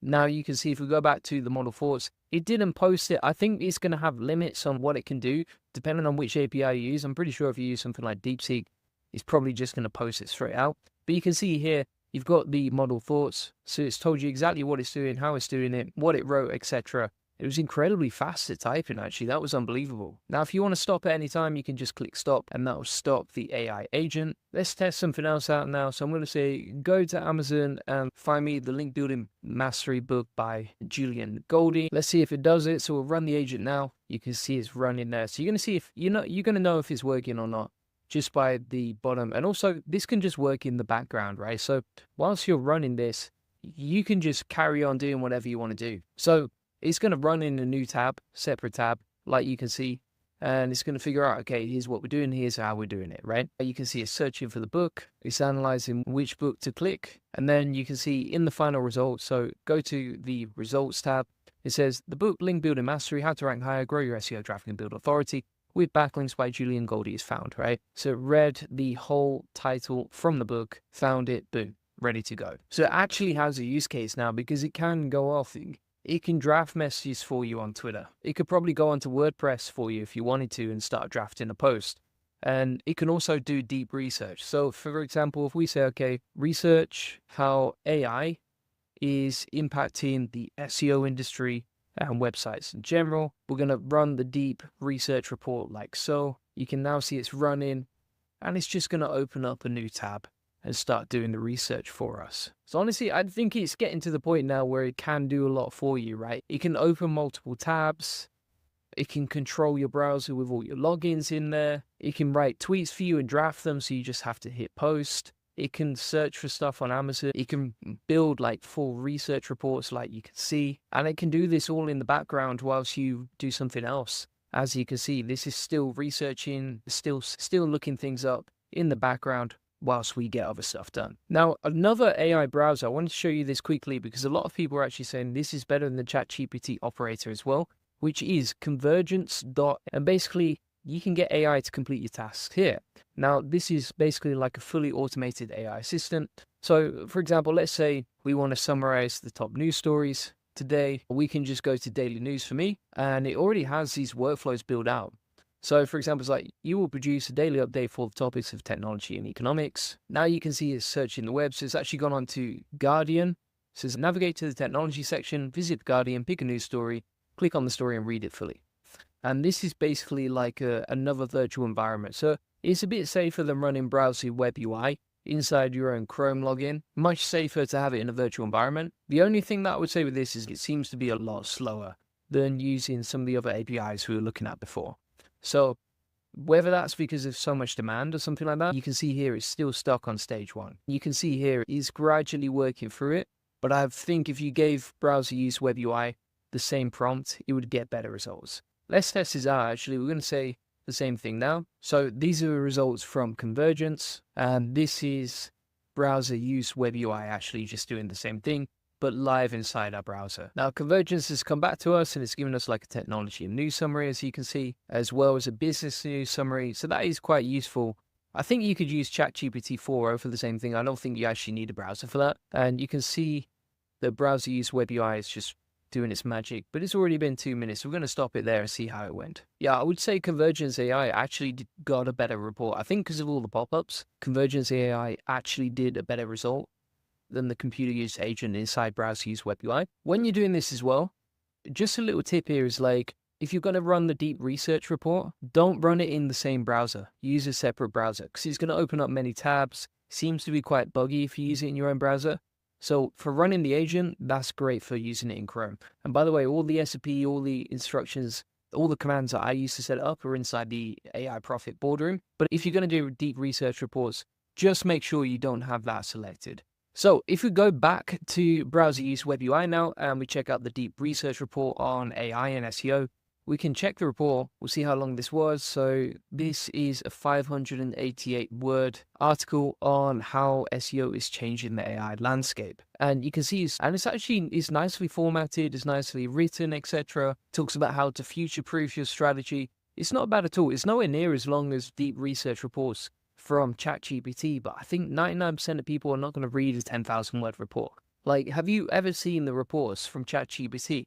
Unless you are trying to create a dissertation, you probably don't need that much research, or you're going to ask ChatGPT to reduce it anyway and condense it anyway. So thanks so much for watching. That is exactly how to set this up. The other thing I was going to say is you do get agent settings, so you can choose between, for example, how many run steps to the maximum number of run steps in each action, the maximum number of actions per step, and whether you want to use vision or not when you're running the agent. Additionally, this seems to be getting updated all the time, so I can imagine it's only going to get better. it's already better than most browser agents I've seen out there, so pretty powerful stuff. So thanks so much for watching. If you want to get access to the SOP and how to set this up for yourself, feel free to get that. It's inside the AI Profit Boardroom, link in the comments description. Just go to the SOP section and then computer use, and you'll see all the terminal commands. Additionally, this comes with a crash course to save you hundreds of hours, plus weekly coaching calls and Q&A calls with me. Additionally, all the Q&As are recorded and you can ask inside the community if you have any questions. You can see it's absolutely popping off. We've got 78 people in there already.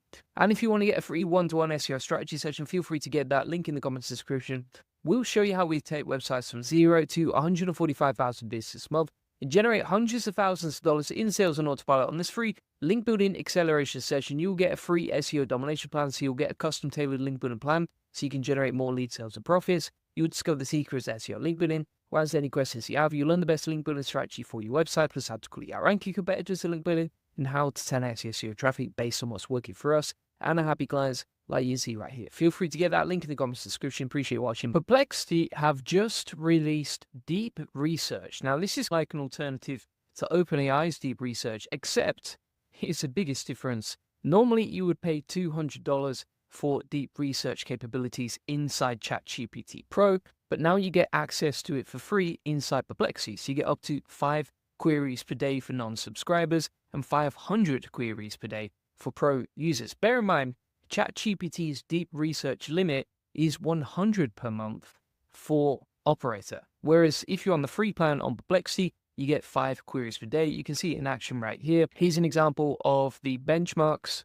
So if we pull this up, this is a comparison for QA of Perplexity Deep Research versus OpenAI. And you can see a huge difference right there, which is pretty wild. We've got the deep research stats on Perplexity scores. So it scored 21.1% on humanities last exam, outperforming Gemini, Thinking, O3 Mini, O1, DeepSeek R1, and other top models. We'll be testing out today. I'll show you exactly how to get access and how to use this step by step. But I'm super excited. Perplexity always come up with the goods, so let's get straight into it. So if you want to get started with this, just open up a new thread, and then you're going to select deep research from the drop-down. So this is what you can use. And if we say, for example, okay, tell me about how AI will impact SEO in 2025, we'll plug that in, and you can see it's now beginning to do the deep research. Now it says, deep research often takes a few minutes to complete. I'll start by preparing a research plan. Now, bear in mind, if you're using ChatGPT and the deep research function in there, it's usually going to take about 10 to 30 minutes per research report. So we'll put exactly the same prompt into ChatGPT versus Perplexity and compare the deep research functionalities here. But here, what ChatGPT often does, it will come back to you and say, can you clarify a few aspects? I'm just going to say, give me all of them, and it will go off and start doing the research. But here you can see that it's actually going to take quite a long time to get that back. If we come on to Perplexity, it seems to be a lot faster when we're getting the results. Now, if we click on starting research, there's no feedback from ChatGPT. But if we go back to Perplexity, it's already telling us, okay, we've looked at 25 sources. Here's what we're going to do step by step. So it's like, think it out as a reasoning model. It's giving us all the sources, and then once it's ready, it's going to tell us exactly what we need to do. So if we have a look at these steps, first of all, I need to search the web for information on how AI is expected to impact SEO trends 2025, right? From the most recent research, I found a wealth of information suggesting that AI is significantly transforming SEO, blah, blah, blah, and it's just going off and do the magic. Now, the answer has already come back to us, and we've got a pretty detailed report here. Now, it's still reeling off, but that is pretty powerful stuff. Now, for sure, this has been triggered by the release from ChatGPT on deep research, but you can see you get very similar outputs, except that Perplexity seems to be a lot faster. So ChatGPT is not even, I would say it's probably about 20% of the way through this. So it's going to take quite a while to get that back, whereas Perplexity has already come back to us with the goods. You can also inside here ask to search images, videos, and generate an image as well. And it also gives you follow-up questions right here. Top of that, you can share this with people, so you can share it with your team. If we open this up on a new incognito, we'll check what we got back here. So if we open this up, we can X off that, and we can actually share it with people. Like, they don't need to log in or anything like that. And then we've got the sources, so you can see these numbers here. These are sources of the research that was used. So it's using, for example, like Brian Dean's Exploding Topics article on the future of SEO, and this was published in 2025, so it's not using like really old data from what I can see. Let's have a look at this one. Yeah, again, this is a pretty recent blog that we can see from SEOmeta.com, and it summarized the key findings and then the evolution of everything. So it seems to be a lot faster, and again, you can do this for free. You get 5 free queries per day for non-subscribers. So you don't need to sign up to the premium plan. You don't need to pay for this. And this is like a very valid alternative to using ChatGPT's deep research, which costs $200 per month.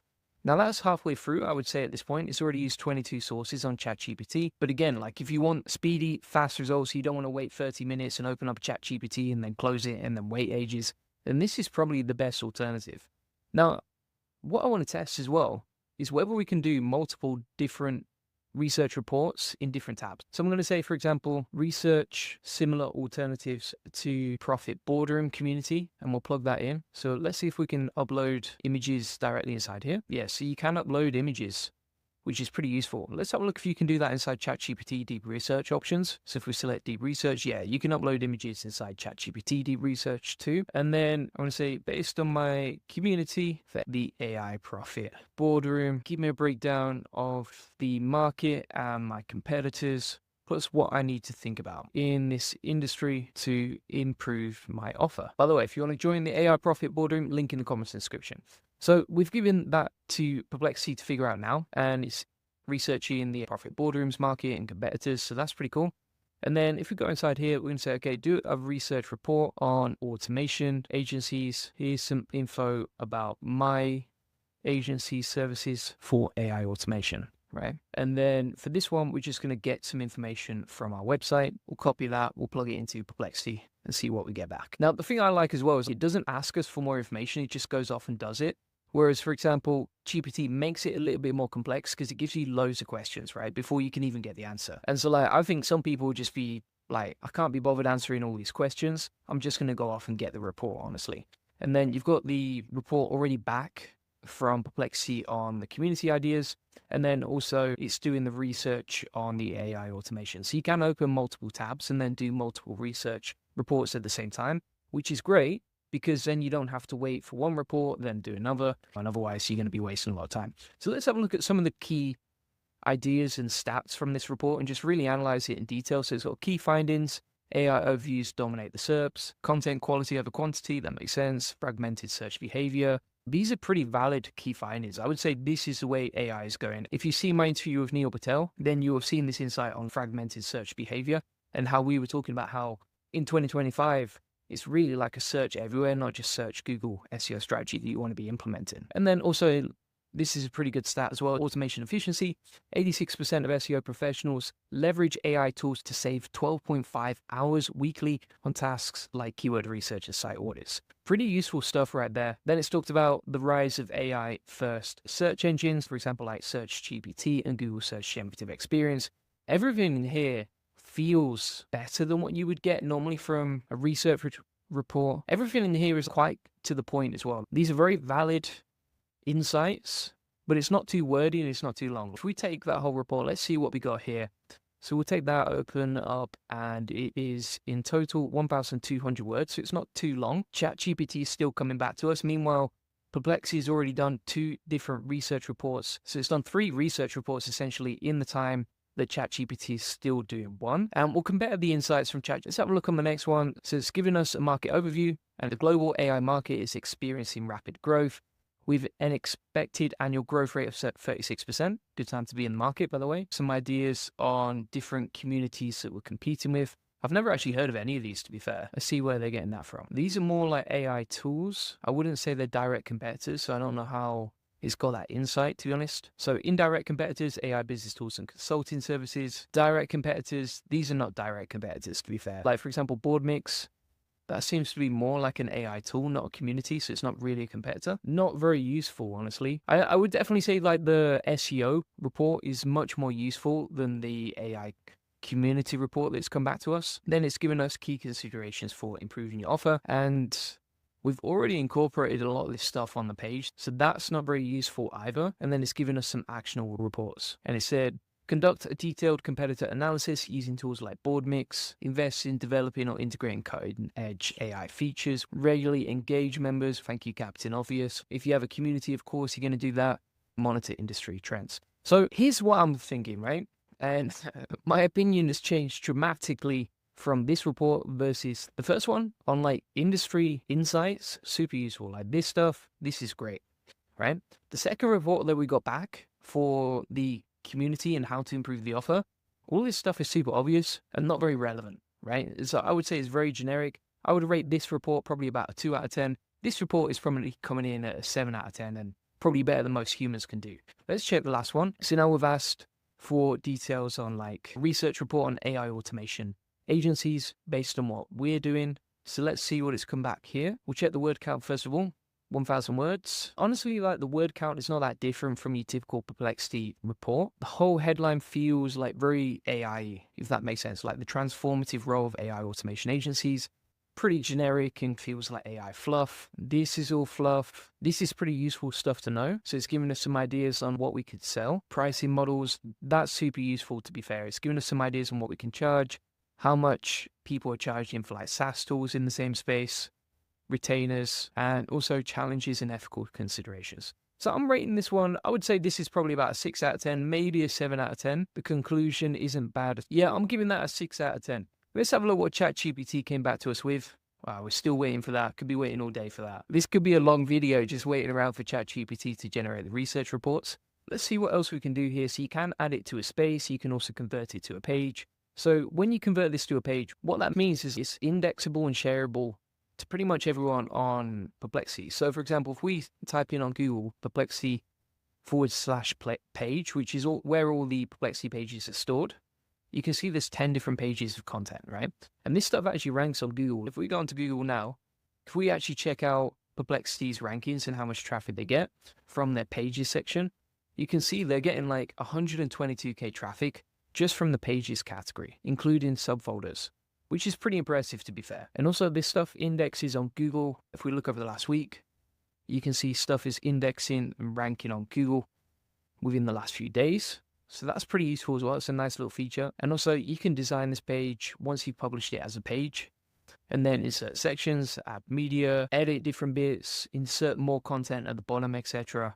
and add a cover as well. You can actually generate the cover using AI. So if we click on generate image and then photograph, it will actually generate like a cover image for our Perplexity page based on the original report that we created. Let's see what other sources it's used here. So it's using some pretty irrelevant stuff as well from the list that I can see. Not bad. To be fair, like the reports are not bad. By the way, that is a terrible image on the Perplexity page that's published.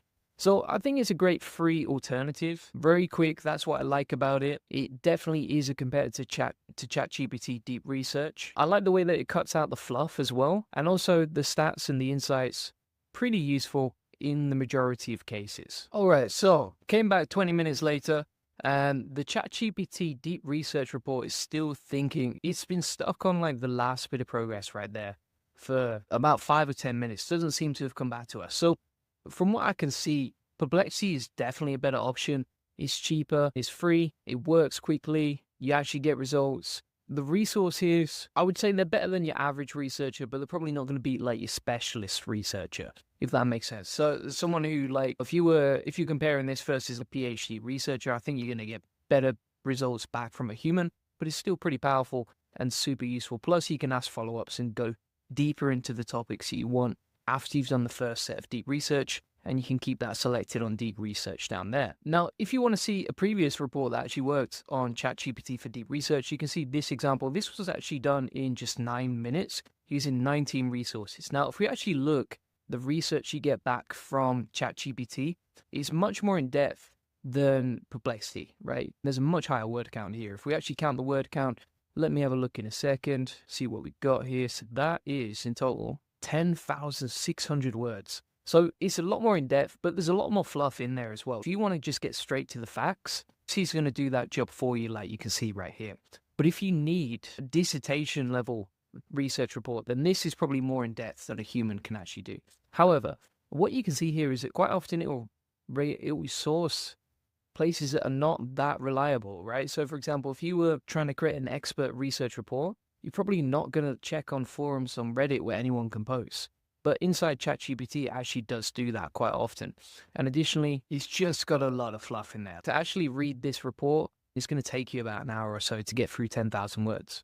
So, thanks so much for watching. Perplexity Deep Research is a great option, like you can see. Completely free. You can get access to it now. And if you want to get access to the AI Profit Boardroom, which comes with weekly hot seat calls, my best AI SEO, tons of training on AI agents, social media platforms, etc., feel free to get that link in the comments description.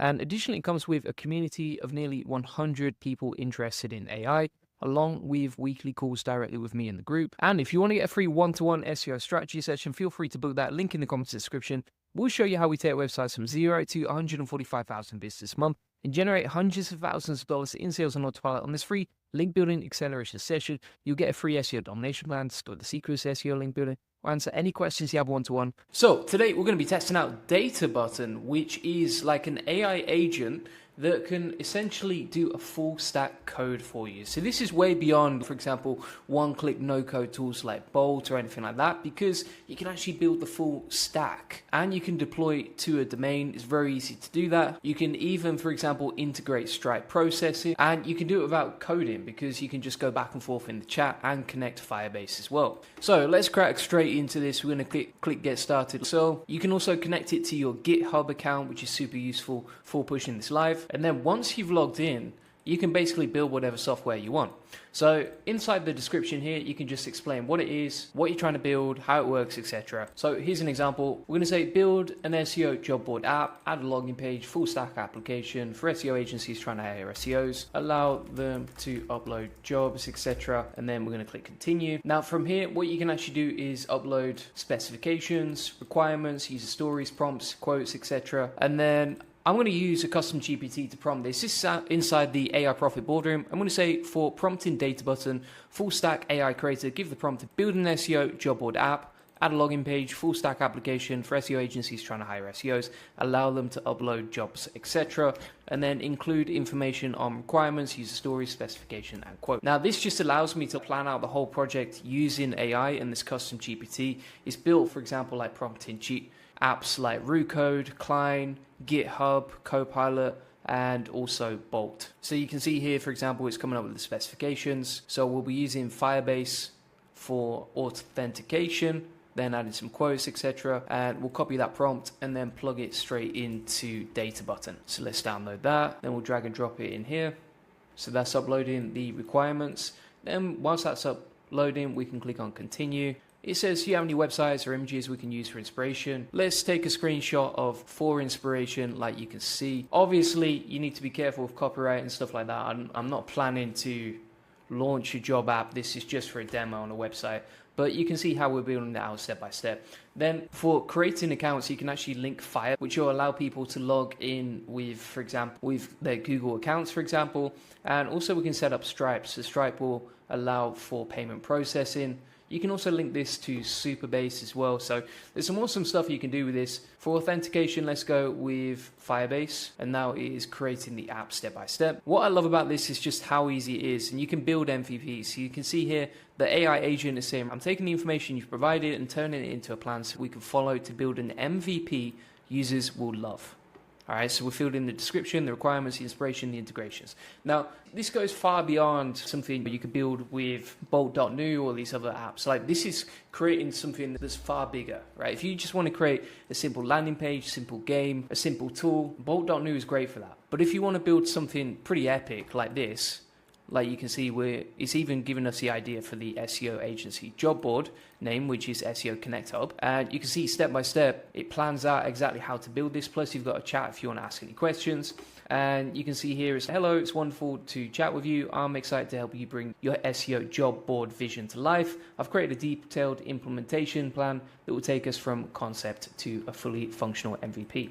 And the whole process is just so easy. All you need is the idea. And let's be honest, like you could ask ChatGPT specific for 20 different ideas in your niche, and then you can launch all these apps, share them for free, use it for lead generation or whatever you want. And you can also see there's a deploy option over here. Now, if we want to add Firebase, we can do it like so. It gives us the instructions and it's pretty easy to set up. And now we can start going off and completing each task step by step. So if we click on start task, this is now going to start working its magic. Like you can see, it's just going off. And it's right, now I'm going to create the landing page. So it's got the observations, the plan, and the next steps on what to do. Bear in mind, like I have zero coding experience, never learned code, but now I can build a full stack app using this process. You can see some of the other steps as well. So for example, like building job posting management for agencies, implementing the job search and listing page, developing the agency dashboard, the job seeker dashboard, and creating a basic admin panel for content moderation. Now we've got an update. It said implemented professional landing page with clean navigation bar, hero section, features grid, and strong. If you want to check this out, you can just click on here. So you're just going to add a custom username that you can use on the app. Then you can click on deploy app and it's got the subdomain ready to go. So we've got the app deploying in the top right, like you can see right here. So it's got like a load-in status. Now once it's deploying, it might take a few minutes to deploy that. What you're going to see is a load-in section like this. Now we have the subdomain deployed and boom, look at that. That is very much inspired by upwork.com. So it's got SEO Connect, you can sign in. You've got a sign-in page, you can post a job, browse the jobs, and create an account. It's looking pretty good so far. That's just stage one, so we can mark that as done now. And now we can move on to setting up the Firebase implementation. So this is how people can log in, get their usernames, etc. So if we click on Start Task, we're going to go over to Firebase, go to our project. Then we need to go to Project Settings. So if you go to Overview and then Project Settings, it would be better if it told you exactly where to go, because this is pretty general, to be honest with you, if you're trying to figure this out for the first time. If you're not sure what to do here, what we can actually do is just take like a screenshot of that, and then I'm going to go over to Claude, paste in the image from data button, and say how to set this up. So now we need to click the code icon. Here we go. Give the app a nickname. So we'll put data button here, register the app. Then we need to take the code from here, go over to data button, plug that in.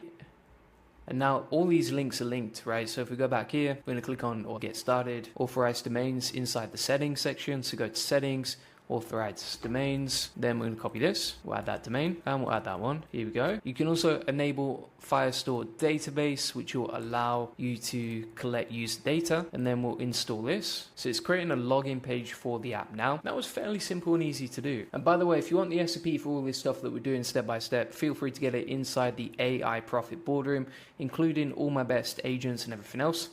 So if you're getting stuck, or if you need weekly coaching, or you want to jump on a call with me, you can join the AI Profit Boardroom, and we do weekly coaching calls, plus you can watch back and ask any questions you have inside the community. So it's setting that up now, and this was easier than I expected. I thought something would go wrong there. Usually if you're using something like Bolt, you get loads of errors, you have to go back and forth a lot, but this seems to be much easier, which is great. All right, so we've set that up now. This should be looking pretty good. If we go onto our domain, we've completed step number 2, which is beautiful. And now we're just going to keep running through each section step by step. So we've completed stage 2, you can mark that as done. Let's get started with this. The rest of it should be pretty easy. It's really only the Firebase bit that's a bit tricky, because you have to integrate connecting the domains and authorizing it, and that just takes a couple of minutes to get your head around the first time you're trying it. But apart from that, this is pretty simple stuff. I'm no genius. So this should be good to go now. I've got the job management dashboard, the implementation of the management system, the edit job page. We can test that it works as well. If you have any errors along the way, what you can also do is say, for example, whatever your problem is, you can say, okay, when I try to test this and it doesn't work, here's the error, right?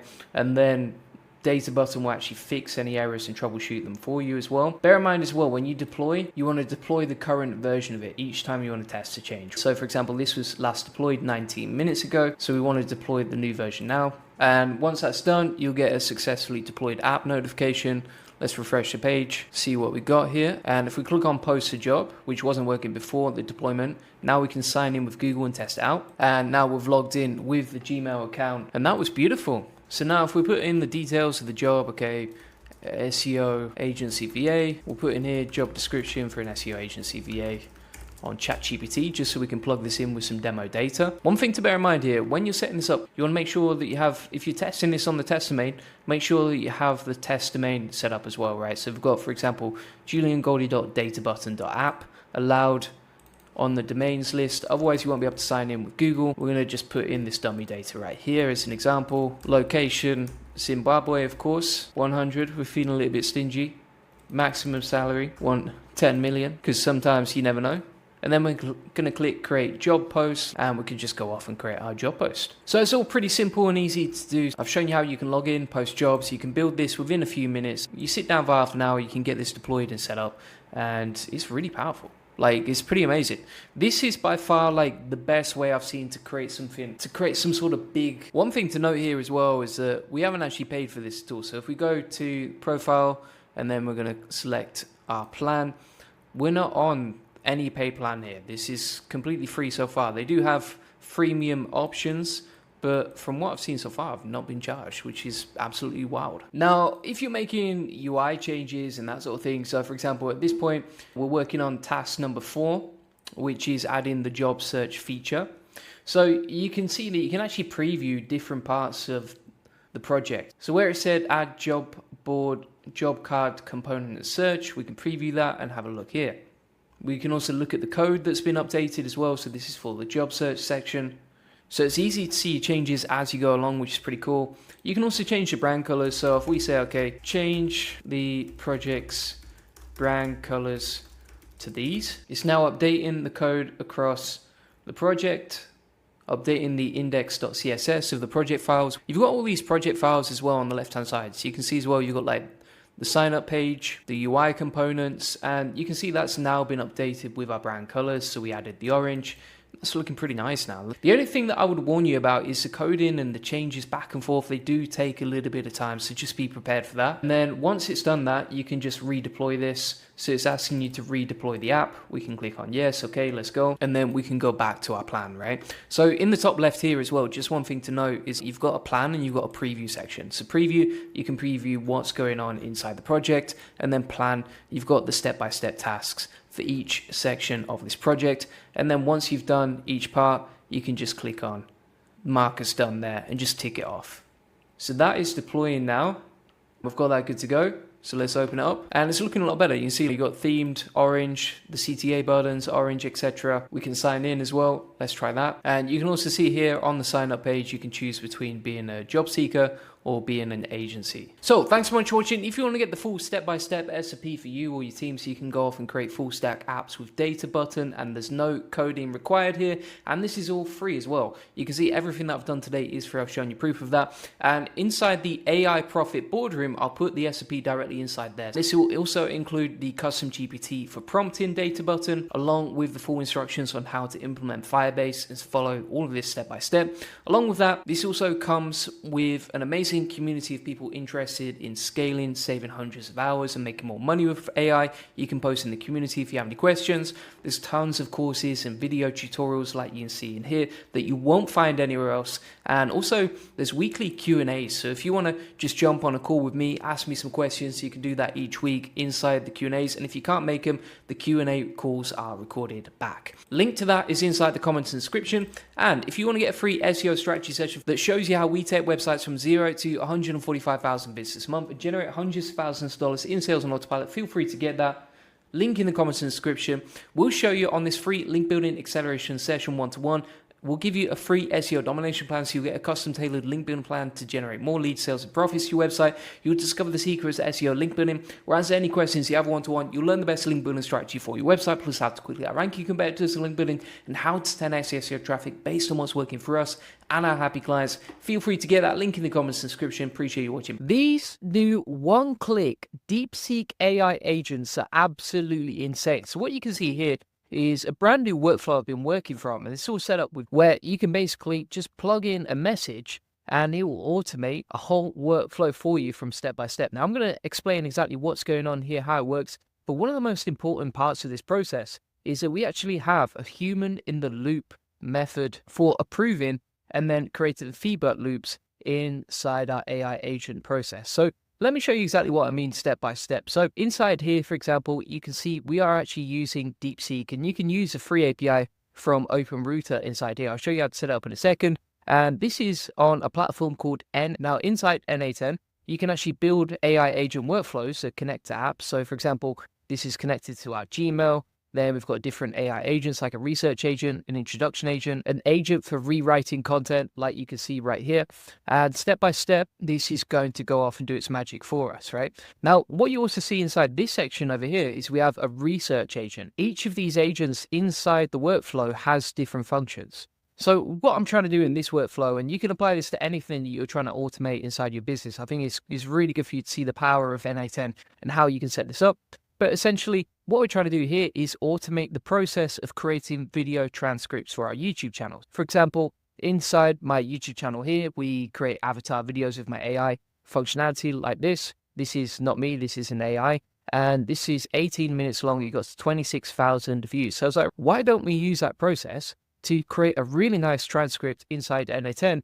We can basically automate the whole workflow with DeepSeek and one click, step by step. So first of all, what I'm going to show you is how the workflow runs step by step and how it goes. So if we go inside the chat over here and we say, okay, here's my video title. So I'm going to just put robots, right? New AI meta robots from partner. And what this is going to do step by step is trigger the workflow. So just by typing in and one click in that title, it's now going to send that over to the research agent. And the research agent is basically doing the research on the internet live to figure out, okay, what can we talk about in this process? Then we've got the introduction agent. So this is going to write the introduction for our video so that we can automate that. And now we have a process where the research agent has given the research to the introduction agent. The introduction agent has written it, send it over to this feature right here. I'll explain it in a minute. And now we can approve the content that's come into the script before we go any further in the workflow, right? And this is great for any sort of workflows where you need like a human sort of feedback loop to give and improve the content that you create inside your AI agent's process. So essentially what this Gmail functionality here is doing is it's asking me to approve the email of the content we just produced. So you can see we get an email to our inbox. It says approval required. As please approve this introduction before we carry on. And so we've got the introduction for our video, and you can see this is actually using real data to create the content. Now this video transcript itself is pretty cool. And then if we click on respond, here we can actually give a response on whether this is approved or not. And then depending on whether the transcript is approved, if it's approved, it will go to the AI agent for creating content. And if it's declined, then it will go to the rewriting agent, which is then going to feed that back into the feedback loop to improve the process. So if this is approved, great, send it to the next stage. If it's not approved, let's make sure we improve it with another agent until it finally is good to go. And the actual content itself is written really nicely using DeepSeek as well. So if we look at this introduction, this is better than I could come up with on the spot. And you can see here it says, hey everyone, today I'm going to blow your mind with something that's about to change the game forever. Imagine robots working side by side with humans like they're best friends. Sounds crazy, right? Meta just dropped something called Partner, and trust me, it's massive. This isn't just about robots. It's about making them smarter, faster, and way more helpful than you ever thought possible. Now, Partner really only got announced like a few days ago, right? So this is based on recent data, this research process. The way that we come up with the data is we use this model right here, OpenRouter model. We use it in Perplexity's Sonar. Now, Sonar is a pretty amazing API where you could build your own generative search capabilities, right? And it's using real-time research from the internet to figure that out. And it's pretty cheap, it's very quick to use. And for doing research inside your AI agents, this is one of the best things you could possibly insert. So now we can say, okay, is this approved or not? So let me pull up an example right here. So you can see the process in real time right here. As you can see, this AI agent workflow afterwards is not complete. I just want to show you how powerful this can be as a feedback loop, first of all. And so if we go to our email for approval from n8n, if you like it, you can say approved. And if we hit submit, so what that's going to do is approve it and send it to the next stage of the workflow. So it's using a text classifier to figure that out along with DeepSeek.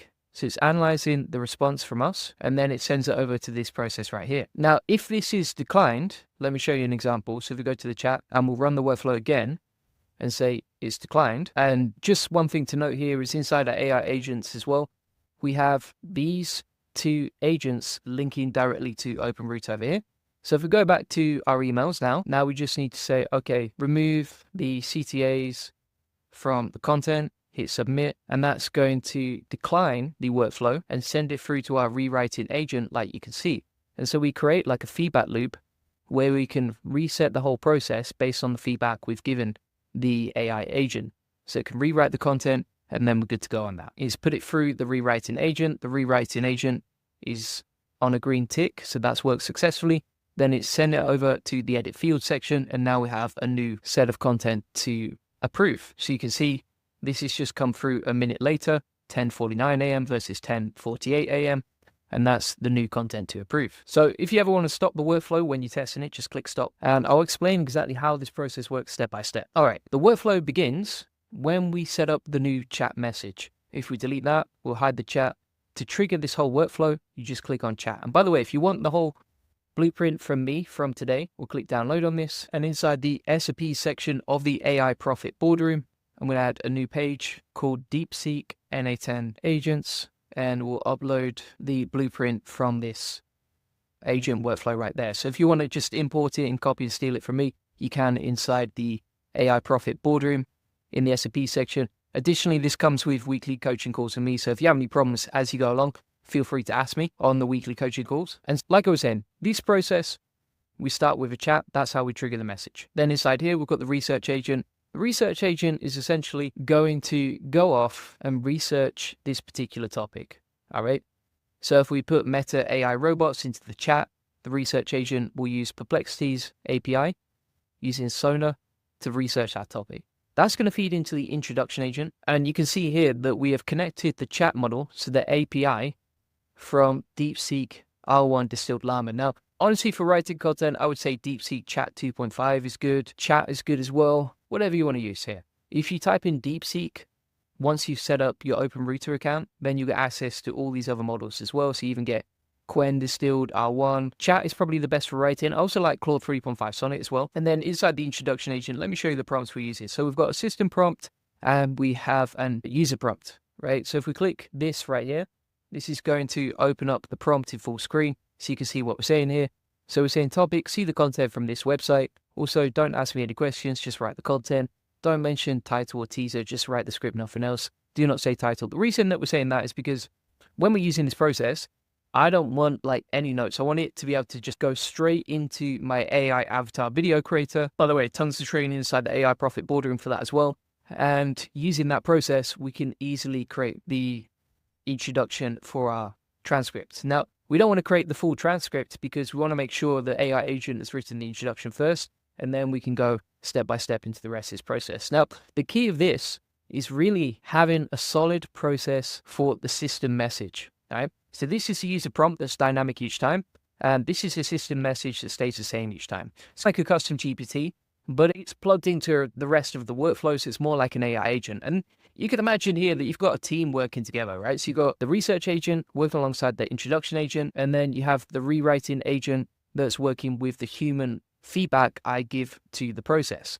And so inside the introduction agent, inside the system message, we've said you're my video transcript agent, aim for 15 to 20 minutes per video, use the topic in the first line, which is dynamic each time, so that's fed in from the chat. So if we say, talk about AI robots, then this is fed into the user prompt above. Then from here, we said, create an amazing 4 to 6 line teaser for my video, etc., blah, blah, blah. Everything else is good to go on that. Now, that's going to go into a email set module right here. Now, you might be wondering, okay, what is that? So this is edit field set, and you manually map. And this is great when you've got two different agents feeding into one place, because what it's going to do is take the previous output from the processor, right? And then send it to Gmail for approval. So this module right here, the Gmail one, this is actually a human in the loop module. So if you go to add module inside NA10, and by the way, if you're not familiar with all the basics on NA10, check out my other videos on YouTube about this. It'll talk you through step by step how to do it. But essentially, you can add like apps, agents, etc. inside NA10, link them together. And these arrows show you exactly what's linked together and how. So if we go inside the nodes here and we click on human in the loop, you can see that we can approve manually the content we've got so far from the introduction agent, Gmail or Google Chat, Slack or Telegram. I think Telegram would be great, but I also think that Telegram has a character limit. So that's why I focus on Gmail instead. And now that's going to connect to our text classifier. All right. So this will send an email to my emails like you saw earlier in the workflow. We can approve or we can say no to that. And then inside the text here, this basically sets a filter. So if the script is approved, it goes to the next part of the workflow. If it's declined, it goes to the rewriting agent, and that fires it back over to the set field for human approval. Now, if we go to the text classifier, we've got two different options here. So we've got a category for approved, which means that we've approved the process, like it looks good to go, whatever.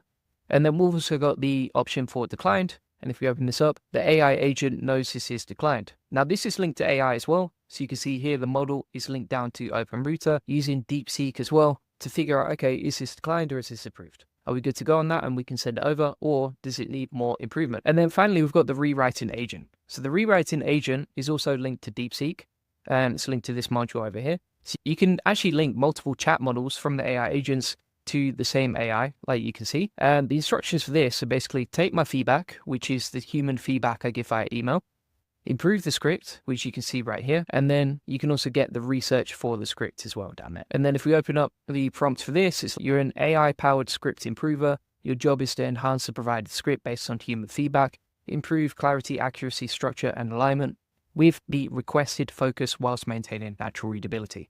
Boom. All right. And that's basically the whole process. And it's absolutely mind blowing. Like, I only started using this probably, I would say, about 2 or 3 weeks ago, and it felt really complicated. Now it feels like you can build anything that's personalized to you in literally a few hours. And it's a lot of fun as well. It's so much fun building out these feedback loops. So if you want to get all my best trainings and SOPs on, you can get that inside the AI Profit Boardroom. Just type in N8N once you join, and you'll see all these different workflows right here. Additionally, if you want to get the actual template from today, just go down to the SOP section and then go to DeepSeek N8N agents, and you can download the feedback loop method right there. Really good for creating content, because obviously content creation, if you post it without checking it using AI, it can be hallucinated, it can have facts wrong, and that's why you need a human in the loop feedback method like this. And hopefully it just gets approved in one click. But if not, you give it the feedback, you can improve it, and then review it again once it's done. Additionally, if you want to jump on calls with me weekly, you'll get that inside the AI Profit Boardroom, along with a community of 124 members, like you can see. And if you want to get a free one-to-one SEO strategy session, feel free to book that in. We'll show you how we take websites from 0 to 145,000 visits a month and generate hundreds of thousands of dollars in sales on autopilot. On this free link building acceleration session, you get a free SEO domination plan, discover the secrets of SEO link building, or answer any questions you have one-to-one. You learn the best link building strategy for your website, plus how to 10x your SEO traffic based on what's working for us and our happy clients, like you can see right here. Feel free to get that link in the comments description. Appreciate you watching. Bye-bye.